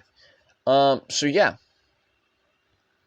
Rook g8. And now have d takes c6. And ladies and gentlemen, game's gonna get pretty wild from here. So if queen takes d1, obviously, hanging the rook in one move. Bishop c1, bishop c8. And now there's the move that you kind of have to play here with white if you want to claim any sort of advantage. If you want to try to even remotely survive here in this position, is the move bishop takes a6. You basically need to go down into this endgame. Why should you go down in this endgame? Because after bishop takes a6 and queen takes there, you have to go bishop b7. And after this trade, this pawn is really close to promotion. And after something like this, and you get your queen back. And after king e7, you have to go for the perpetual. So, and if black sacrifices the rook, obviously, we don't have to talk about. This position is actually winning, by the way. Because you can just take the rook back. And now it's queen and bishop versus queen. So, continuing, we have c7 instead, which is preparing the move bishop b5, but it's the problem with bishop b5, it's very slow and it's very spottable. Bishop takes a6, and unfortunately for Mr. Cucumber, things did not get better here. He lost the bishop, and even though he looks cool, it looks like a good position, he's just knocked back to safety. And even though this pawn looks powerful, it is not. And after this move, fourth queen trade, and yeah, the rest of the game went exactly as you might think it went, with a win for black with a rook ladder. Let's go to the next one. So, we have not a cucumber with the black pieces versus player without skill with the white pieces. 2100 versus 1800, let's see what happens. So yeah, e4 c6, d4 d5, e5 c5. We have the most common Caracan advanced variation setup, if we exclude the main line with bishop f5. c5 is a gambit, but if it is taken, then e6, trying to win it back. If you try to hang on to it, there's stuff with a5, like in the queen's gambit. If you take this, your structure is destroyed, the pawns are destroyed, black gets easy development, and yeah, that's pretty much it. It's like the queen's gambit. If you defend the pawn all the time, and if you take stuff all the time. So a5 and c3. Takes, and b6, trying to undermine even further. Bishop e3. Takes, and clearly, structure does not look nice for Mr. Player without skill. Knight d7, try and get the pawn back. Knight f3.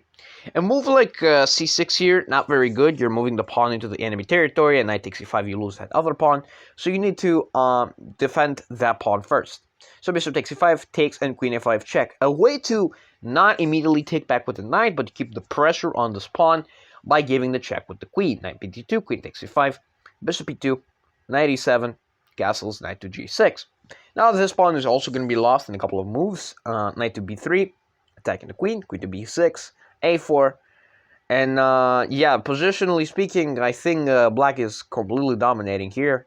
Now white does have that random ability of helping the a pawn, but this pawn is going to drop very, very soon. And in fact, does drop right now. So if we count the pawns, we have 4 pawns for white and 5 pawns for black. Black is up a pawn, has a lot better development, but white does have a passed a pawn. So, queen to c2, knight takes f3 check, bishop takes, castles, rook fp1, and of course the bishop moves to the d7 square. a5, pushing the pawn forward, queen to c6, and queen d2 and knight e5. And now I have bishop to e2, trying to support the a pawn from going forward, and knight to c4, putting the knight in front of the bishop's scope. Queen to d4, rook fb8, and queen to c3. A little bit of a reroute with the queen, if you will. I wonder what didn't go immediately for this, if you wanted to go there. I guess there was knight takes a5. Yeah, maybe there's knight takes a5, and they got a little bit scared. That's fine. So I want to do this that way, but isn't there a knight takes a5 again? And it is. In fact, knight takes e5 is available. And you're going to have to trade. And you're going to enter this position down to pawns with no more counterplay. And black would be completely winning. So 8-6 instead. I don't know why that got missed. So yeah, 8-3, queen b5, knight d2. Oh, and if you think that this simplification is better for white, you're very, very, very wrong. This is much, much better for black, because they have rook and knight versus queen, and you're up like 2 extra pawns. So, and also the queen is just much, much more active. So yeah, 8-6, 8-3, queen b5, knight d2 and queen c5. Yeah, a lot of piece shuffling. This knight is a bit stuck, although it's fine. There is no problem with it. It's equal. Rook takes b8 check, rook takes b8, knight takes c4, d takes c4, and going for this, queen takes c4. And now the endgame looks a bit more nice for white over here, because this a pawn is going forward, and it's actually 3 squares away from promoting. So rook a8, a6, bishop c8, a7. And now black has a lot of problems. They have to find a way to defend the pawn. So bishop d7, bishop d3. But it's pretty tough. You need to find a way bishop c6 to prevent the bishop from going there and destroying your plans. But obviously, king f8, and now the winning move bishop e4, and now the queen comes in, and I gotta sacrifice. So the rest of the game is conversion. Nothing to talk about over here. And yeah, they get the pawn, they get the queen out. Unfortunately, not a single bad manners has been pulled, not a single BM, which is very unfortunate. I kind of want to see some action. I want to see some rooks and knights being under-promoted, to see some checkmates, but unfortunately, not yet any of that. So yeah, next game. So, let's continue. Another one in the midfield with Ankh-Rassan checkmate with the white pieces versus Kulbasar with the black pieces. I always like to cheer for my countrymen in these types of tournaments. It's unfortunate they're probably going to get eliminated. We have a rare guest on this channel before the Joko Piano game, Evans Gambit. The Evans Gambit is a very viable option. I've played it myself, believe it or not, when I was playing back the Italian, back at 1000. Elo ranges. It's a very viable choice, actually. It's a very surprising weapon. And after you take the pawn, there's c3, and now there are a couple of lines. The best move is always bishop to a5, and I need to know the line. But bishop b7 is much more common. There's also bishop c5, and then stuff gets interesting. So yeah, bishop b7, d4, d6, queen b3. And I don't think queen b3 poses some problems. You know, the problem is the f7 pawn. This could be weakened in the future. You never know. So the best move, according to the computer, is actually knight to a5.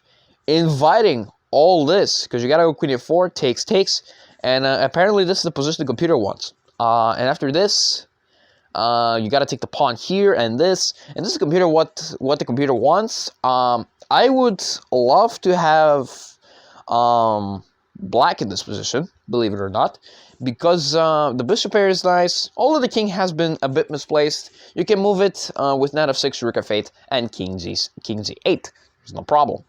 White structure is a bit damaged, but they do have some development advantage. That's pretty much it. So yeah, I would love black to have here. So yeah.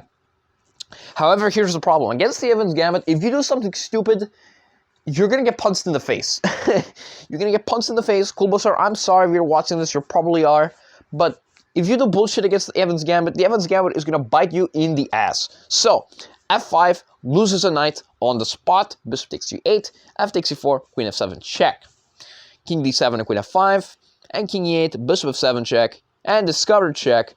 After this and knight to g5, it looks like g6. And you got to give up a piece. No. This is why the Evans Gambit is so beautiful. It's not romantic attacking chess levels. It's a balance between the two.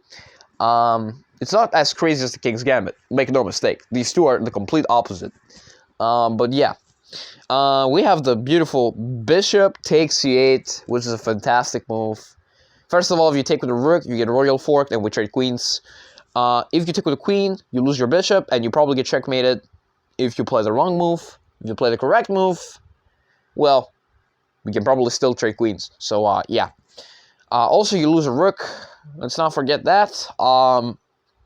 So, yeah. Bishop takes c8, g takes a5, and very beautifully spotted knight e6 check, getting back the queen. Now, the better move, according to the computer, who should shut the fuck up for this game, honestly, it's just so uncomfortable.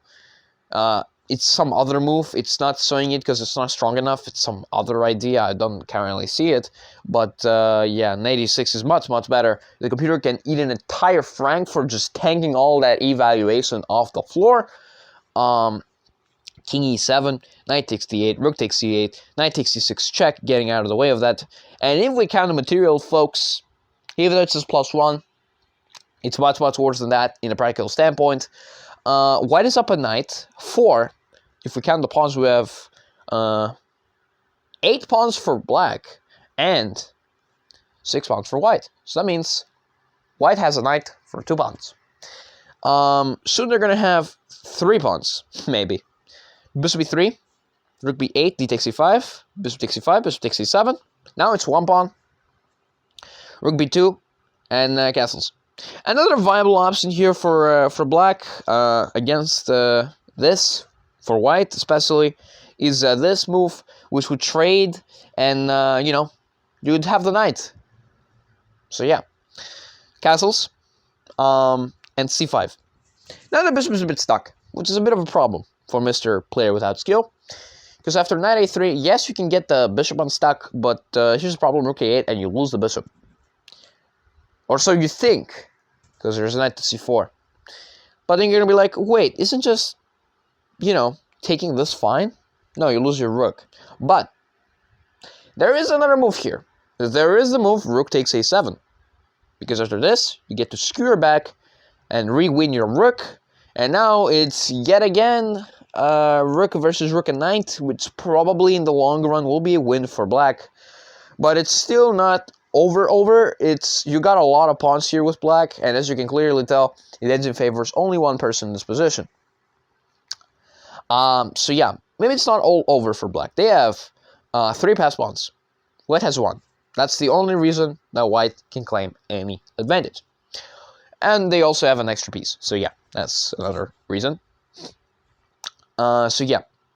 After rook a8, knight c4, bishop takes c3, giving up the rook on the spot to get rook takes a7. And after rook a b1, d5.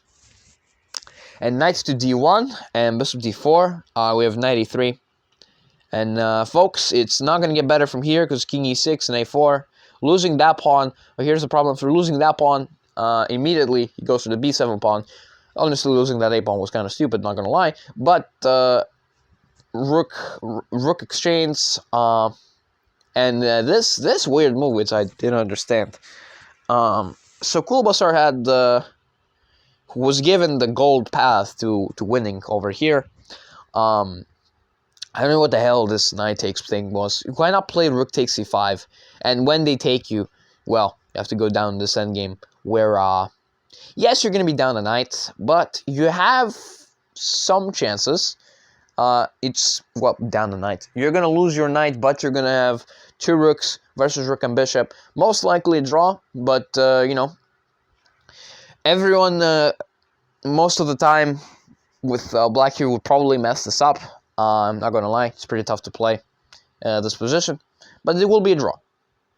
Knight takes a5 though, and I don't understand it because king takes a5, rook there. Even though this looks like the same thing, the problem is that black has a pass pawn, black has a pass pawn, which could be problematic. So king e6, rook e1, king d6, and as you can clearly tell, this is a much, much different sacrifice because now the d3 pawn moves, the bishop activates, and as you can see, white is forced to the back foot, and Kulbasar just has a clear pawn advance, and after rook a2, and a couple moves later, lost another pawn here. They actually got mated. How cute is that? How cute is that? And Kulbasar wins. Next one. Beautiful. Absolutely beautiful. Let's go to the next game. So we have Kulbasar with the white pieces versus Jack with the black pieces. Another rating balance of 500 points, epic proportions. Let's begin. However, I'm going to be honest, I think Kulbasar might have a good chance. I know I said he's going to get eliminated, but honestly, right now, as I'm watching this, yeah, he has chances. So, c4, c6, knight c3, and d5. So, after surviving a very aggressive Evans gambit, which was completely thrown, now we have an English. So c takes d5, c takes d5, d4. Now we're in the Slav exchange, which I don't think that's what Kulbasar wanted. I think that was an accidental. e5, and yeah, now I have the Winauer counter gambit, which I have never seen in my life. This looks like an England gambit, where you push your d-pawn, and now you're lost. But I'm not sure, I haven't seen this ever. Like, even as a player against the Slav, when I was playing back in the day, I haven't seen this. So, d4, knight e4, queen a5 check. Knight d2 and queen takes e5, taking back the pawn. Knight g2 f3, queen d5, g3. And after knight c6, bishop g2, bishop c5, it looks good. And after castles, this actually plus 1.3. Well, it's plus 1.3 because white managed to get a Catalan going. And also they have fluid development with knight b3, bishop going out. The scope can open up in the future when this pawn. It's pretty bad. Queen d6, knight to b3, exactly what I said. And after bishop b6, bishop b3, nice idea. If you are taken, both this gambit on the other side of the board. I don't think they would fall for that, and in fact they didn't. They played bishop e6, but you do lose this pawn. So rook d8, and fortunately after queen a4, and bishop d7, and knight to b5, queen b8, bishop a4, and queen c8, royal forked in the ass, and Jack resigns, and we go on to the next game. So, we have Kulbasar with the black pieces versus human resources with the white pieces. Let's begin. e4, e5, knight f3, knight c6. We have another Evans gambit, 2 Evans gambit in one video. That's impressive. I thought we were going to see another boring fried liver, but yeah, we didn't, thank God. So yeah, b4, bit takes, and bishop c5. So bishop c5 eventually just invites the whole gambit to be played. There is no questions to that.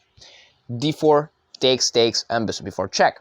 And bd2, knight f6, d5, knight e7, queen b3, the signature move of the gambit. Takes, castles. And after bishop b2, knight g6, and castles, we have the following position.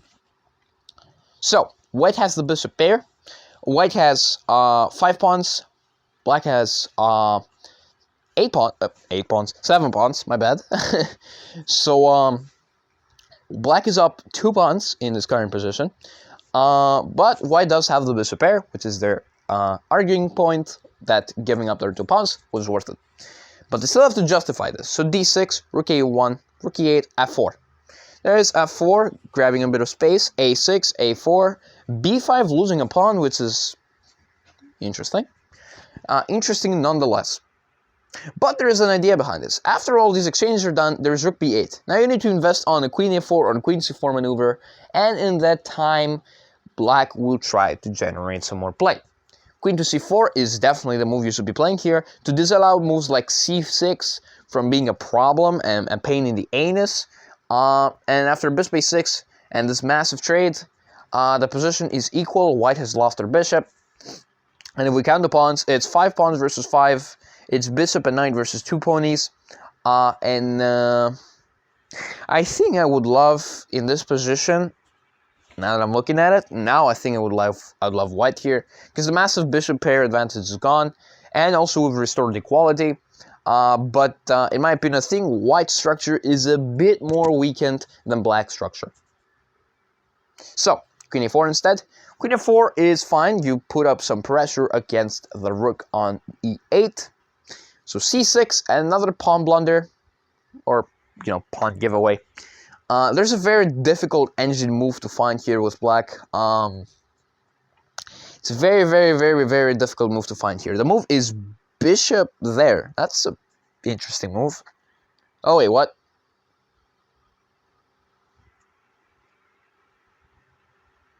Okay, so I'm not drunk. That is a stupid move. Okay, fine. Sorry, just the comments having, you know, whatchamacallit, you know, moments. Anyway, c6, perfectly fine move. Perfectly fine move. And now you take the pawn, and no, you don't take the pawn. You take that instead. Interesting. So, just shut up and take this.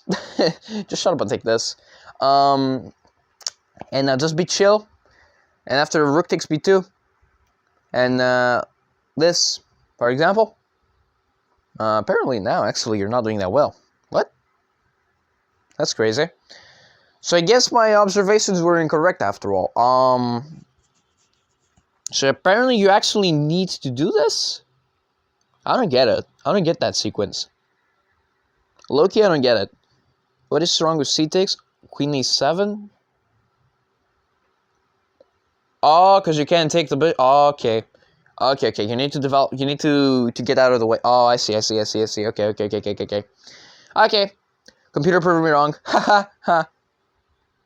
Twice. Anyway, bishop d4. And rook b7. h3, f5. f5 is a strike at the center. If you take, you destroy your pawn structure, and we're going to trade, and I'm going to take back my pawn. Thank you very much. So e5, rook b7, rook c1, d takes c5. And after f takes c5, knight takes c5, and d6. Black has 4 pawns, white has 2. And the position is getting out of hand, but it's a draw. And after rook e6, rook takes f5, bishop d7, rook takes e5, taking that pawn back. Takes. And if you take there, there's rook c7. And after rook c7, the players agree to a draw, and it is in fact a draw. Because the drawing mechanism is rook d5, takes and takes. And after that, you gotta go king h2, which is weird. And there's b4. I guess both pawns are promoting. I guess that's the reason.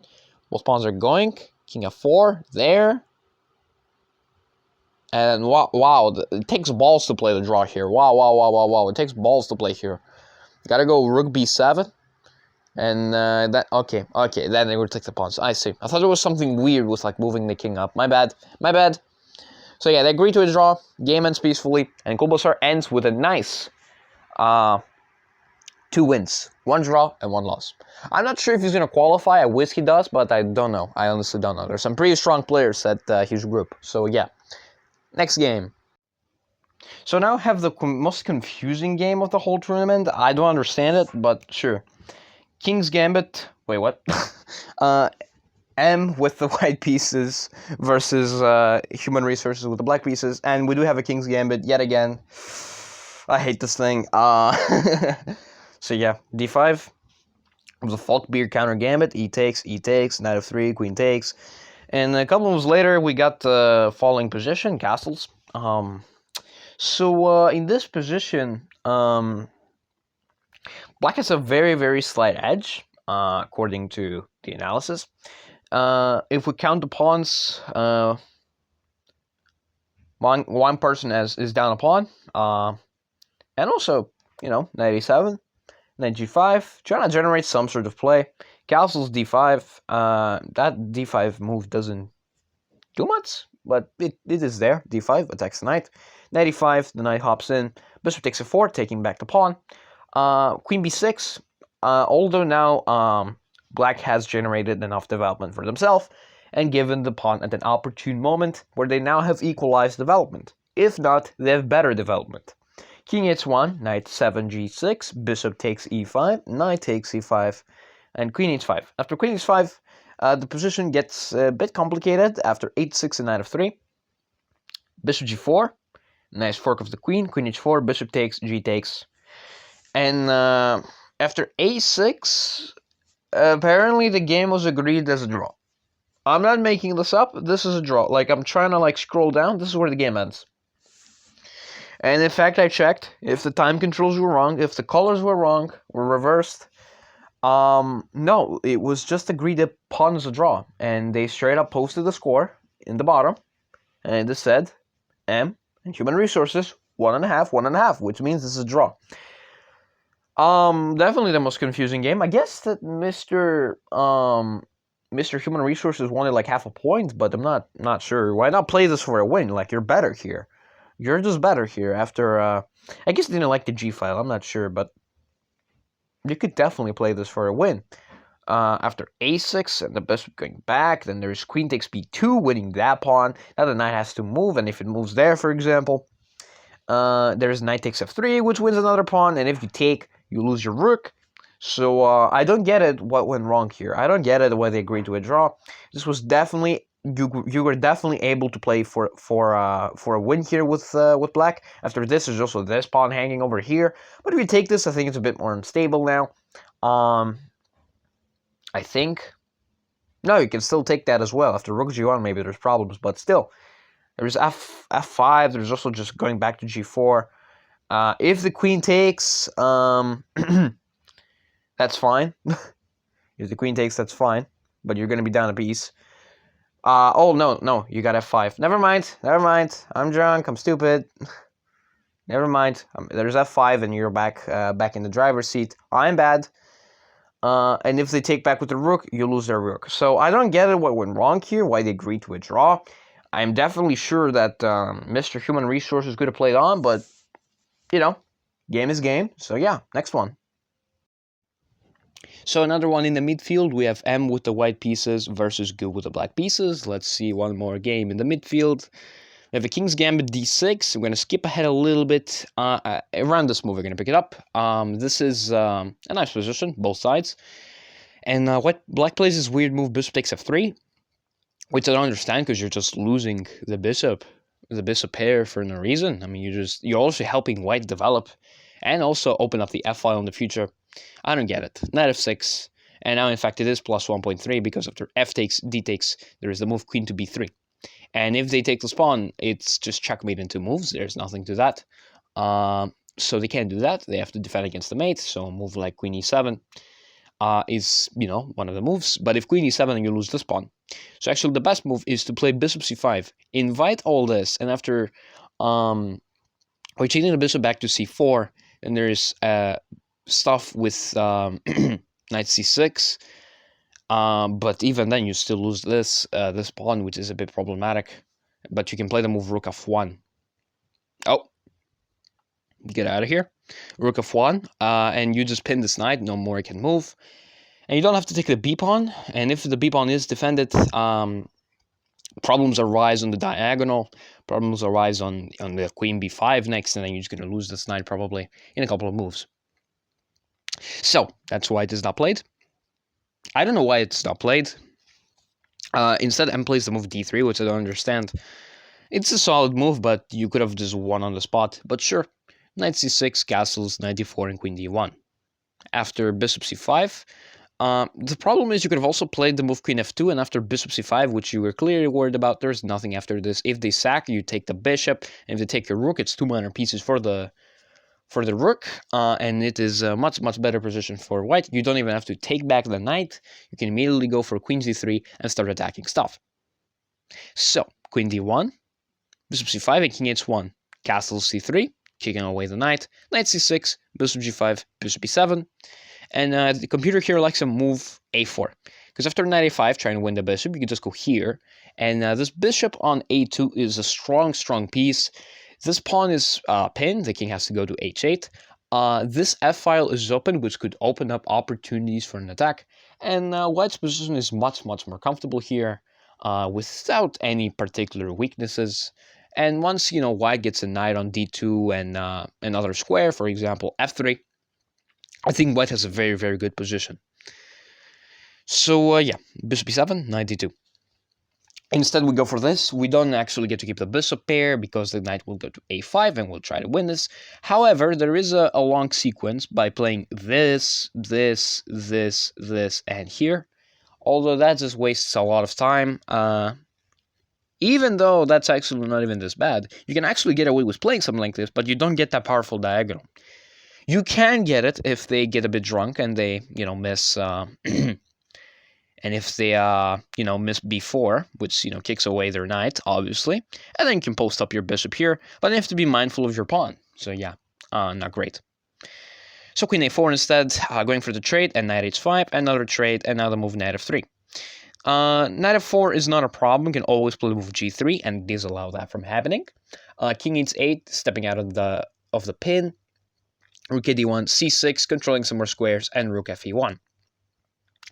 And after that, knight f4, g3, there's the move we talked about, and knight to g6, d4, and f6. Now, you could have obviously just also taken and either given them a hanging pawn structure or an isolated king's pawn and try to put pressure against this structure. So yeah, also not a bad choice to play the move f6, because if you're taken, you can also take back like this, and if another trade, well, that's just a good position for both sides. No issues for either side, although the e-pawn yet again is a weak isolated king's pawn, which could be a problem in the future.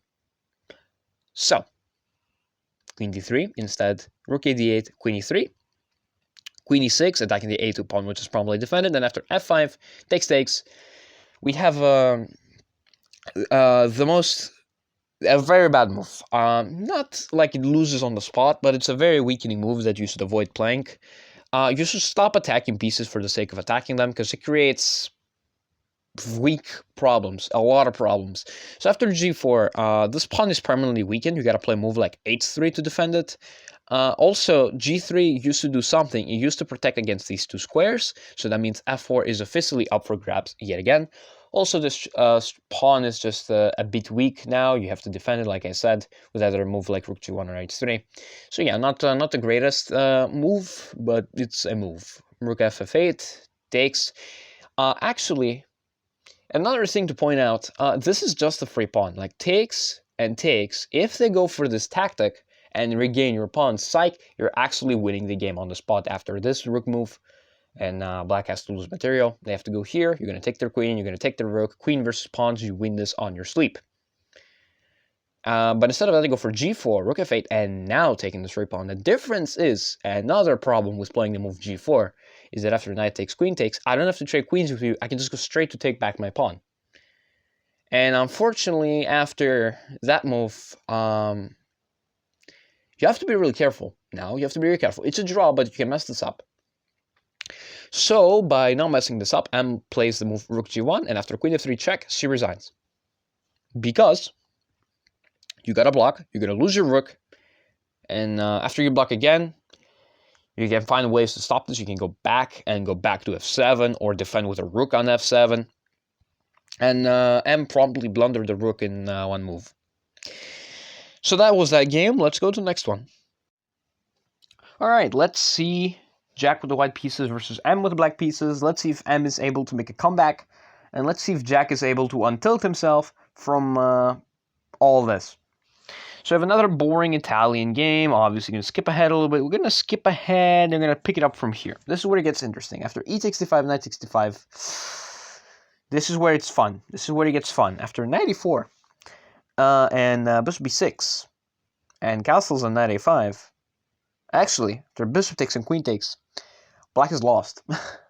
Already, we have a problem. Black is lost. M is completely lost because of the move b4. And once the move b4 is played, then the move c4 will be played. And once the queen moves away, then the move c5 is going to be played. And if you realize, this bishop is trapped. It cannot move. So that means that M will just immediately lose a bishop and be worse on move 11. That's a record. h3, bishop f5. Now you cannot play the move b4, because if you try to do the same stuff again, actually you can. If black is careful though, they don't actually have to go through all this. You can just play the move bishop takes e4. And when they take back with a pawn, then there's this trade, and black has equalized. So yeah, you can still get trapped, but you can actually escape from it. Queen e2, rook a8,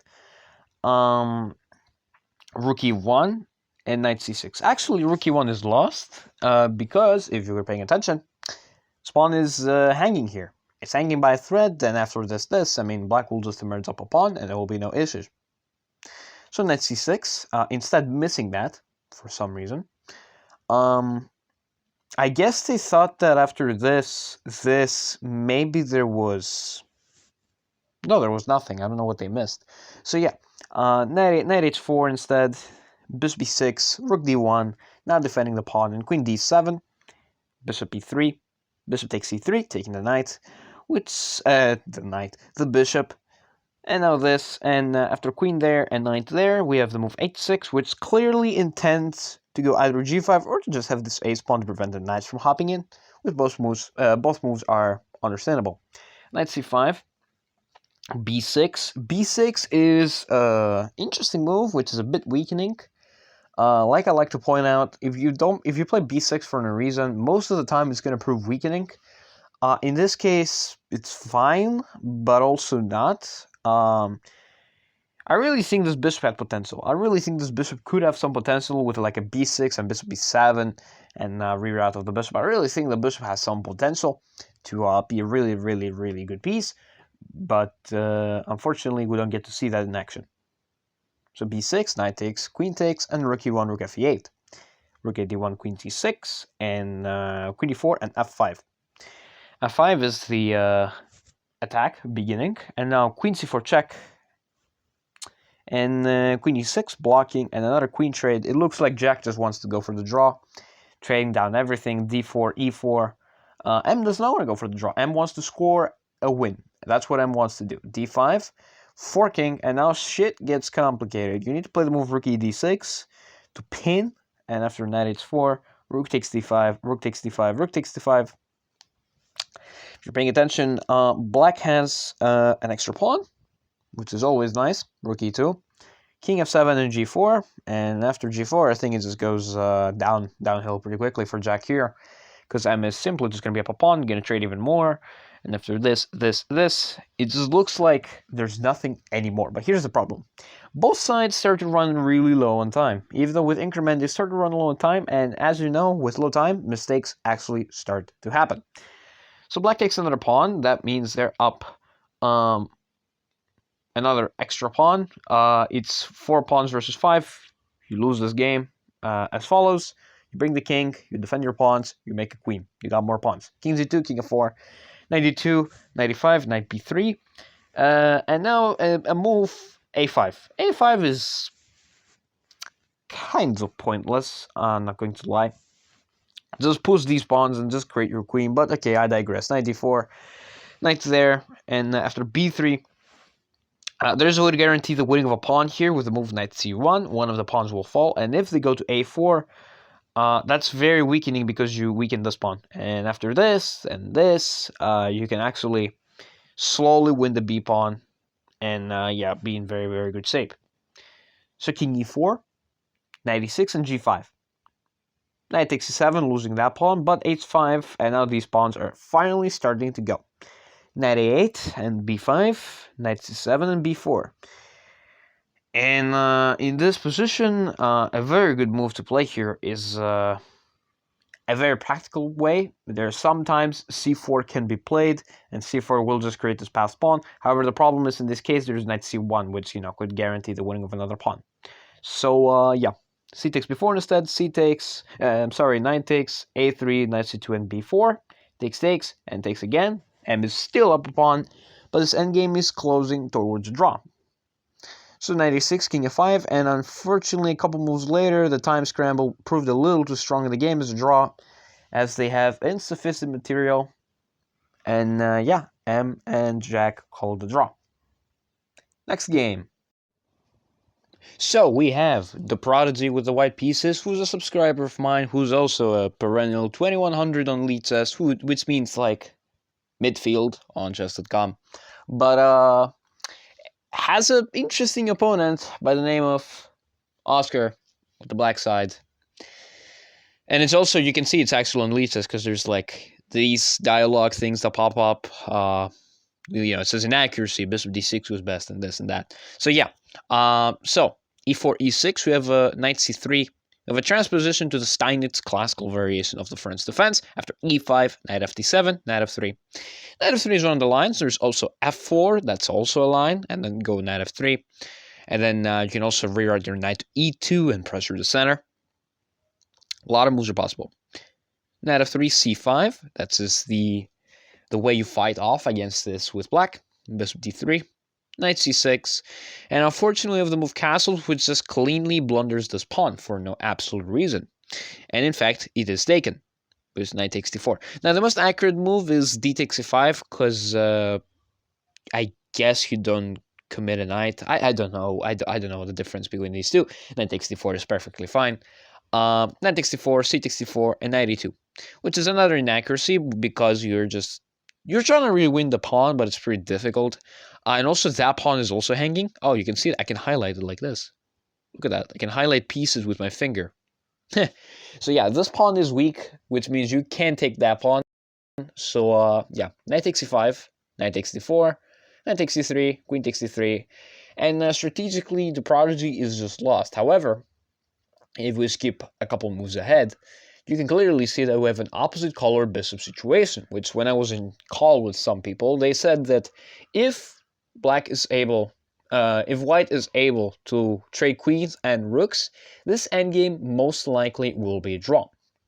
So we're going to skip ahead a couple of moves actually. We're going to go here, and queen takes, and pawn takes. You can see there's the queen trade. And after rook there, rook c3 trying to win the pawn, and b5. And after b3, you can see rook fc8, rook g3, and g6. G6 steps away from that pawn. Rook d1, c takes b3, and c takes b3, as well as bishop c6 and rook g to d3.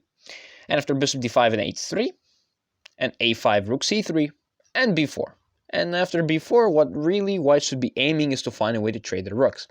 Rook takes c8 check, however, it's also one of those ways. However, the problem is they're going to be stuck playing a lot of defense, side defense with the a pawn, which is a bit annoying. Rook d2, rook c6, king h2, getting out of the way. f5 and bishop e5. Now the bishop takes a position here. King f7, g4 and h6. After g4, h6, g takes. Position is very much almost equal. Even though the prodigy is down on time by an unbelievable amount of 6 minutes. 6 minutes. This man is down on 6 minutes and is close to drawing the top dog of the tournament. Isn't that amazing? Just amazing. Bishop f4. However, bishop f4 is a step in the wrong direction. Apparently, according to the computer. He wanted to play the move h5. Excuse me. He wanted to play the move king g3. Because with king g6 and king h4, this is the side defense that white wants to go for. Something like this. Where white will be constantly playing side defense, will replace the pawns with their squares, and be very, very close to getting the draw. If not, will get the draw. So, after bishop f4 and h5, king g3, king f6, we have the same kind of sequence. The difference between this position and this position is that the pawn structure is much, much different. Here, as you can clearly see from how I'm switching the pieces, the king is there, the pawn is there, and the pawn is there. Here, the pawn is there, the pawn is there, and the king is there. And actually, after rook c3, rook e2, and bishop e4, you can't even take that pawn because you get forked in the face. And not even. Actually, it's a mate in one. So yeah, bishop g5 check. It's a very precautious situation to be here with white. King g6 and bishop e3 and a5. And now the pawns are coming down the board, which means it's not really comfortable and how it's going to end. Bishop b6 and bishop g2, which actually is a mistake. It's inaccurate, not a mistake. He wanted to play the move a4 instead of bishop to g2 because it thought that after takes, sacrificing the pawn to double up the structure like this. After c4, f4, e takes, rook d2, and f3, the pawns are really, really strong. This doesn't mean anything. Apparently, this is just stoppable. I'm not sure. After rook d6 check, king f7, rook d2, king f6, and king takes h5. Apparently, this position is much, much better for black because you'll be going here, for example. And you're going to slowly trade in the correct manner, not right now, because, you saw the eval just fly off a cliff, and you will slowly win this game. Apparently. So bishop g2, it's also a fine move. You're trying to checkmate, essentially. That's what bishop g2 does. And after rook e3, which is a blunder, according to Mr. Engine, because there is the move f3.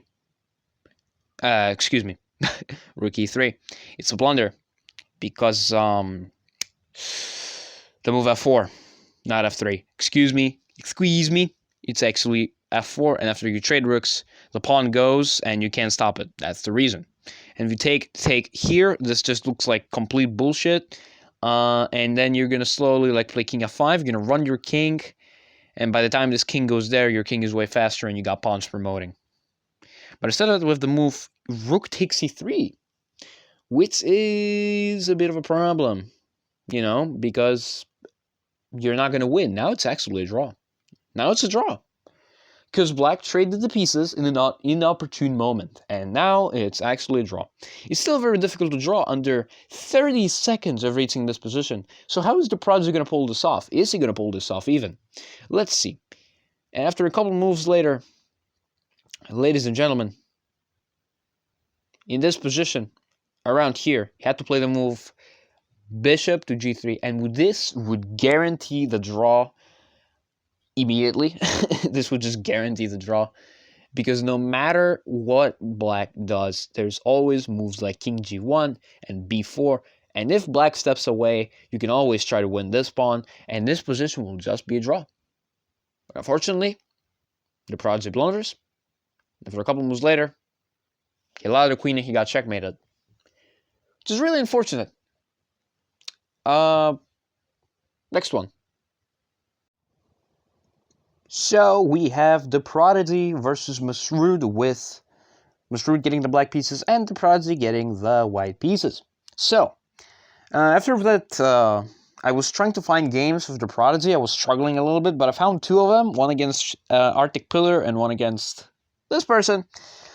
Let's see. We have an e45 Vienna, bishop c4, and we're going to pick it up from around here. I like the name Vienna hybrid variation. Like, does it even have like electricity and like naturally aspirated V8 engines, and it's called like that? I have no clue, and I don't care, frankly. So knight f3, knight a5, and bishop b3, takes, and bishop g4. Pretty normal stuff. A h4, bishop h5, knight e2, and bishop takes f3. Now we take, because now we destroy the pawn structure of white. However, it's actually not as bad, because you can use the g file for your advantage. So a6, f4, and knight d7, knight c3, queen h4, and queen to g4, getting a queen trade, getting that queen trade, and after e takes 4, and taking d here, the pawn structure for white has been restored in some capacity. It's only these double pawns, but it doesn't mean anything, not going to lie. Knight e5, and rook g1 is a blunder. Why is rook g1 a blunder? At least according to Leca's. Because that's where the game came from, because I wasn't able to find it on chess.com. It's because of the move knight to f3 check, and if you're paying attention, that loses a rook because of a fork. Which is unfortunate, but it is not, in fact, missed, and in fact, king f1, knight takes g1. And the prodigy is down, rook for knight. King takes g1, long castles. And what I'm telling you, long castles is the move that dooms this position. You might be thinking, how? How does that doom his position? You'll see. King g2, bishop b7. Knight d5, rook d7. You're trying to play essentially down in exchange. Now white gets the move b4, which initiates an attack. b3 and c4. Essentially, that's what you want. King b8 and c4. And now, rook e8, and after b5, something really shocking happens. A takes, the a file opens up, c takes. White is getting exactly what they want in a position like this. h6 and f3, it's a bit inaccurate because it's not doing what the position demands. The position demands to reroute the pieces all the way to the queen side and attack. Instead, f3 just being a bit defensive, and bishop d8, getting back to defense. Bishop b3, now the pieces are rerouted to the king side, and c6, and bishop a7 check. Ladies and gentlemen, Masroud has blundered the draw, which is unfortunate. But that's fine. King c8, bishop b6, sacrificing the knight, because if the knight is taken, oopsie daisy, your king will now drop with a checkmate in one. So you cannot take that knight. So king b8. Bishop a7 check. King c8. Bishop b6. And in this position, Masroud wondered, what if I not repeat moves, but take this bishop? And that's exactly what Masroud did. Because he blundered. Checkmate in 1. Which was found, and the Prodigy wins in a nice game, I would say. Yeah. Next one. And now I found another one of these games with the Prodigy. It's pretty difficult to find these games because he's playing on Leca, and not everyone is putting the archive in. And I searched far and wide, I found this little gem. So yeah, Arctic with the white pieces versus the Prodigy with the black pieces. So this means we have a French defense, and we have an exchange, which is, going to be pretty boring and drawish. But Arctic is spicing things up a bit with the Monte Carlo variation, which is a very, very nice line, I would say myself. Bishop e6, defending the pawn. Against this, I like to do a lot of things. One of them is knight f6. There's another one with c6 that I like to do. Well, most of the time I go knight f6, and then people go knight c3, and I go c6, and then, after knight f3, I develop my bishop, and after this, I go here, and castles and castles. This is kind of a line that I'm kind of aiming to get. So bishop e6, knight f3, knight f6, knight c3, d takes c4, and it looks like a free pawn, because it kind of is. But unfortunately, there's queen a4 check, winning it back. However, queen a4 check is actually a bit inaccurate. Why is queen a4 check inaccurate? Because I guess you're wasting time. That's the only argument I can find. And after c6 blocking and retaking this pawn, you can't actually retake this pawn. You know why you can't retake this pawn? Because there's a fork. And now you lose one of your pieces. And after knight takes b5 and taking here, if you take this pawn, then I'll go back here in a block.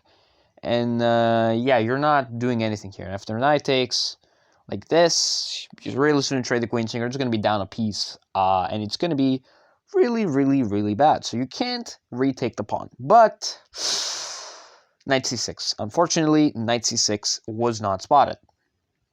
Knight c6 was the move played, and c6 was not spotted, which could set up this combination. So bishop takes c4. And yeah, unfortunately now the game is back to equality for the Prodigy. For Arctic fans, fortunate. Queen d7, bishop b5, putting pressure to the knight. Bishop b6, and castles, knight f5, bishop takes c5. And after d takes c5 and knight d5, and the move rook d1, pinning the knight. Knight takes c3, and goes for this line. So if you take, obviously you cannot, because you're gonna lose material. You gotta go rook takes c7 after that, and knight b6, and if you take here, there's b takes and rook takes c6 and knight d5. And if we count the material, you will see that black is up a piece. So this is not a great move. So b takes c3. Some structural damage, but you're fine. Queen c8. Bishop a3, rook d8. And now bishop takes, b takes. The same structural damage. And rook takes d check, and here and here. So now the game has been kind of like equalized. I would say so myself. Rook b8, h3, h6. Bishop c5, bishop d5. And it's an opposite color bishop situation yet again. Queen e4, queen g5, and the queen goes here, takes. And this pawn will drop. But if you take this pawn, then you lose your rook. So you gotta be careful. So rook a8, bishop goes back, queen g5, and another queen trade, a4, a6, and a5. Now the pawn is going. Now, and this is still a draw, but if you mess this up, it's actually going to be pretty hilarious. But you got to be careful. Got to be careful to not allow this pawn to move. So move like bishop b7 to stop the move a6. Bishop c4 is played instead, which is also the same thing as bishop b7. King h2, king f7, king g3, king e6, h4. G takes, king takes, rook h8 check. activating the rook on the h file. King g3, rook a8, king f4, king d5. And after king f5 and bishop d3 check, stuff will go wrong. It's still a very, very, very equal game. Very equal. It's still equal. It goes equal for a while. For a while. I would love to explain all of these moves, but I'll tell you you're amazing. So, yeah, after this is just an opposite color bishop endgame. Nothing to be done. You should probably agree to a draw, right? Right? It's probably agree to a draw, right? Yeah, Arctic blunders his bishop because of the move g5 check, and after g5, king f5, you gotta lose the bishop, and the rest of the game is pretty clear. But it was lucky close. It was close, bishop e4, and then, it's apparently a draw here. For some reason, this is a draw. It's very difficult. But you have to play the move g4, and after g4 and bishop d5, actually now white is the one calling the shots, because it's still a draw, but white has all the winning chances here, because of these two passed pawns are too far away, but king takes e3, and again another mistake has hit the chessboard. The second mistake has hit the chessboard, but it's not just that, it's also king d3, blundering the game right back because of king e5. And if king e5, then it's over. The bishop is forced to abandon one of the diagonals. It cannot defend both pawns. You gotta go to bishop c4. Then this pawn will go, and then the other pawn will follow. For example, if this, then this. And you gotta take this, and this one promotes. Oh, unbelievable. Unbelievable. But it's not spotted, so a third mistake has hit the chessboard. Then it's a6. And c4, again, another one. Again, it's blunders all over the board, but it's back to equality. But a7, and unfortunately, ladies and gentlemen, even though it's still a draw, with both people queening, only one person will be able to call the shots in this position, and that person is going to be none other but the prodigy, because Arctic blunders. Blunders back. And bishop e6 check, king b7, d5 check, king a7 takes the queen and checkmates Arctic in such a heartbreaking game with so many back and forth. But alas, the midfield has outclassed itself, and this was a very entertaining game. It would definitely not be entertaining for Arctic, but definitely for me that was. Next one. And after a couple of hours later and a hearty dinner that I just had, it's about time to wrap the video up. Not quite. I still have 2 more games to review that will take place in 4 hours, but we'll only cover 3 more games. The rest I won't, because they're extremely late and I'm very lazy. So for the third to last game, we have As with the black pieces versus Mr. Success with the white pieces, who is also the man behind Lava Lump Drinker. So yeah, we have a very quick one in the midfield, yet again, another bird's opening, and this one ended very, very prematurely after a couple moves, and queen b6, knight there. This pawn is simply just undefendable, and straight up, you gotta take the bishop and move on. Unfortunately, this is exactly what happened, and after queen to b1, the pawn was taken, and a couple moves later, Mr. Lava Lump Drinker straight up resigned, instead of having to play through this horrible position. So yeah, that was a quick one. Let's go to the next one. And for the last game, because I'm not covering the remaining 11 games, which are extremely late, and the video is going to be extremely long if I cover every single game, and it's not going to be out at all. So we're going to be covering the last game, which is not the last game. It's definitely not the last game. It's the 12th game before the end, but I don't care. Anyway, so we have Bray wears sweats with the white pieces versus the Obliterator with the black pieces. Last game we cover, and we'll talk yet again in the eliminations in the quarter and semi-finals as well as the finals. So we have a French defense. We're going to close on a good one. D4, D5. We have the Taras variation, one of the more popular variations nowadays. It has gotten extremely popular. There are 2 ways to play against this. There are other ways as well. There's Most of the time, you want to play the moves knight f6 and c5. These are the two main moves you need to aim for. Knight g to f3 with the open Ue Kiri's line, which is kind of what white wants to go for here. There's also the c takes d4 and playing against the isolated queen pawn, which is a thing you need to be comfortable here with black in the isolated queen pawn positions, which is hence why black went for this position. So knight g to f3, c takes d4, knight takes d4 with this line, and knight c6, bishop b5. We have pretty standard stuff. The game is a bit long, but bishop d7, knight takes, b takes. Taking with the pawn, both moves are fine. You can also take with the bishop, but taking with the pawn is a bit more practical because you can always play the move c5. Bishop d3 and c5. There is the move we just talked about, takes, takes. With the hanging pawn structure, yet again, it strikes back. Yeah, what do you know?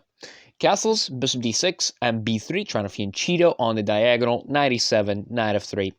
Obviously, you should probably be fianchettoing your bishop, but, you know, that's fine, knight f3.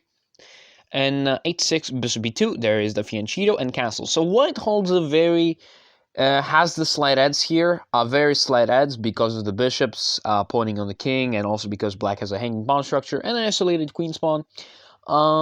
This is pretty much it, why white has the advantage, and I think white's pieces are a little bit more coordinated. Knight to h4, getting the knight in the rim, which is dim, and I do not approve of it. I guess knight h4 was f4, I guess that was the idea, but after knight h4 and knight c6, and queen h5, this was clearly the idea that Bray had in mind, to bring the queen on top of the horse, you know, bring the pieces towards the king side. So d4, instead, shutting down that diagonal, which has to be reopened with only one way. That way is c3. That's the only way to reopen that diagonal. Right now, it's not good. You have to wait for that move. Bishop c1, instead of reopening the diagonal, he reroutes the bishop to a more active square, or tries to. Knight to e5, the knight hops there to keep some more defense. h3, knight takes d3, queen c takes d3. And yeah, white also has an isolated queen's pawn. Bishop b7, knight f5, and bishop takes f5. Taking the knight, and queen takes f5. And now we have achieved some sort of stability in the position. Queen d6 and bishop f4, queen c6, rook fe1, bishop 6, the quickie moves to c1, and the quickie moves to c8. Actually, right here, white has advantage after the move b4, putting pressure against the pawn chain. That's a bit complicated to see after g6 and queen takes c5. I guess you're just winning the pawn straight up. No questions asked.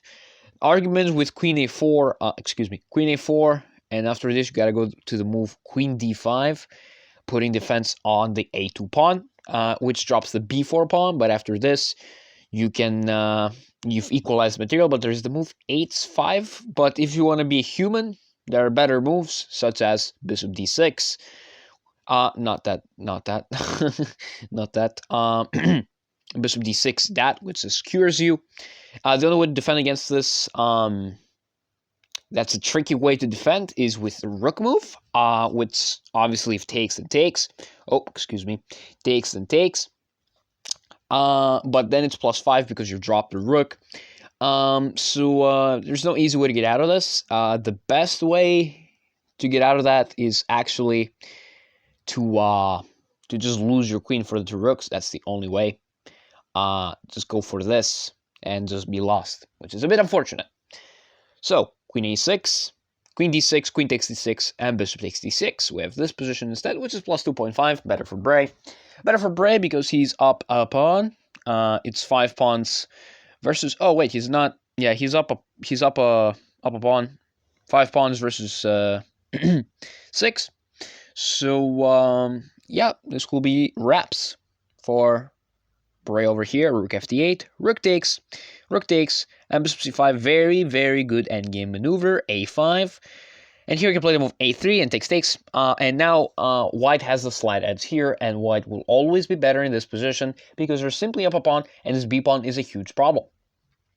Black's only target is the d3 pawn, if you can manage to get a rook to slide in to try and win it. But it's very difficult. King g7, rook e4, Try and take that pawn, rook d8 and b5. Now the pawn advances, rook d5. Now the bishop goes to a7, which renders the game back to a draw. Shockingly does after rook takes b5 and bishop takes d4. There's the move rook to b1 check. And after rook to b1 check and king h2, there is the move rook to b3, which is crazy bananas. I have no clue what this does. I would just take and just like hope for the best and try to get this pawn, but it's probably drawn because the rook is not in the correct position, and most likely this endgame will be a draw. So a bit of a throw here by Bray. It's alright. We like to throw. It's good for content. Rook d1. Bishop takes f6, king takes f6, and rook d4. There is the sequence we just showed. King e5, rook d7. After king e6, and the rest of the game proceeds as follows, with both sides trying to make progress. And we get into this position, which is a dead draw because the rook is in the wrong spot. This rook can just control the pawn. This pawn is also a problem, but there's a king there. And most of the time, with perfect play, this position will be draw. And a couple moves later, in fact, we do get the repetition. And the battle between the Obliterator and Bray ends in a draw. And for me, that's the last game I am covering because I am tired. I've been doing this for 1.5 days now, and I don't feel like continuing this. There are like 12 more games. I will have some honorable mentions that we'll be playing with Impasta, with Comrade Dolphin, with some games with Eastiest, another game with Bray, which I'm not going to be covering because I'm too lazy.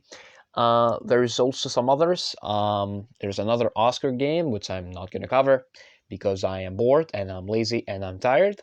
So yeah, if you watched this far, I am honestly impressed. I'm honestly impressed you managed to stay on until the end. Again, I apologize if there were too many games, but that's what happens when you have around 50 people participating in a chess tournament. This is genuinely the result. I promise there will be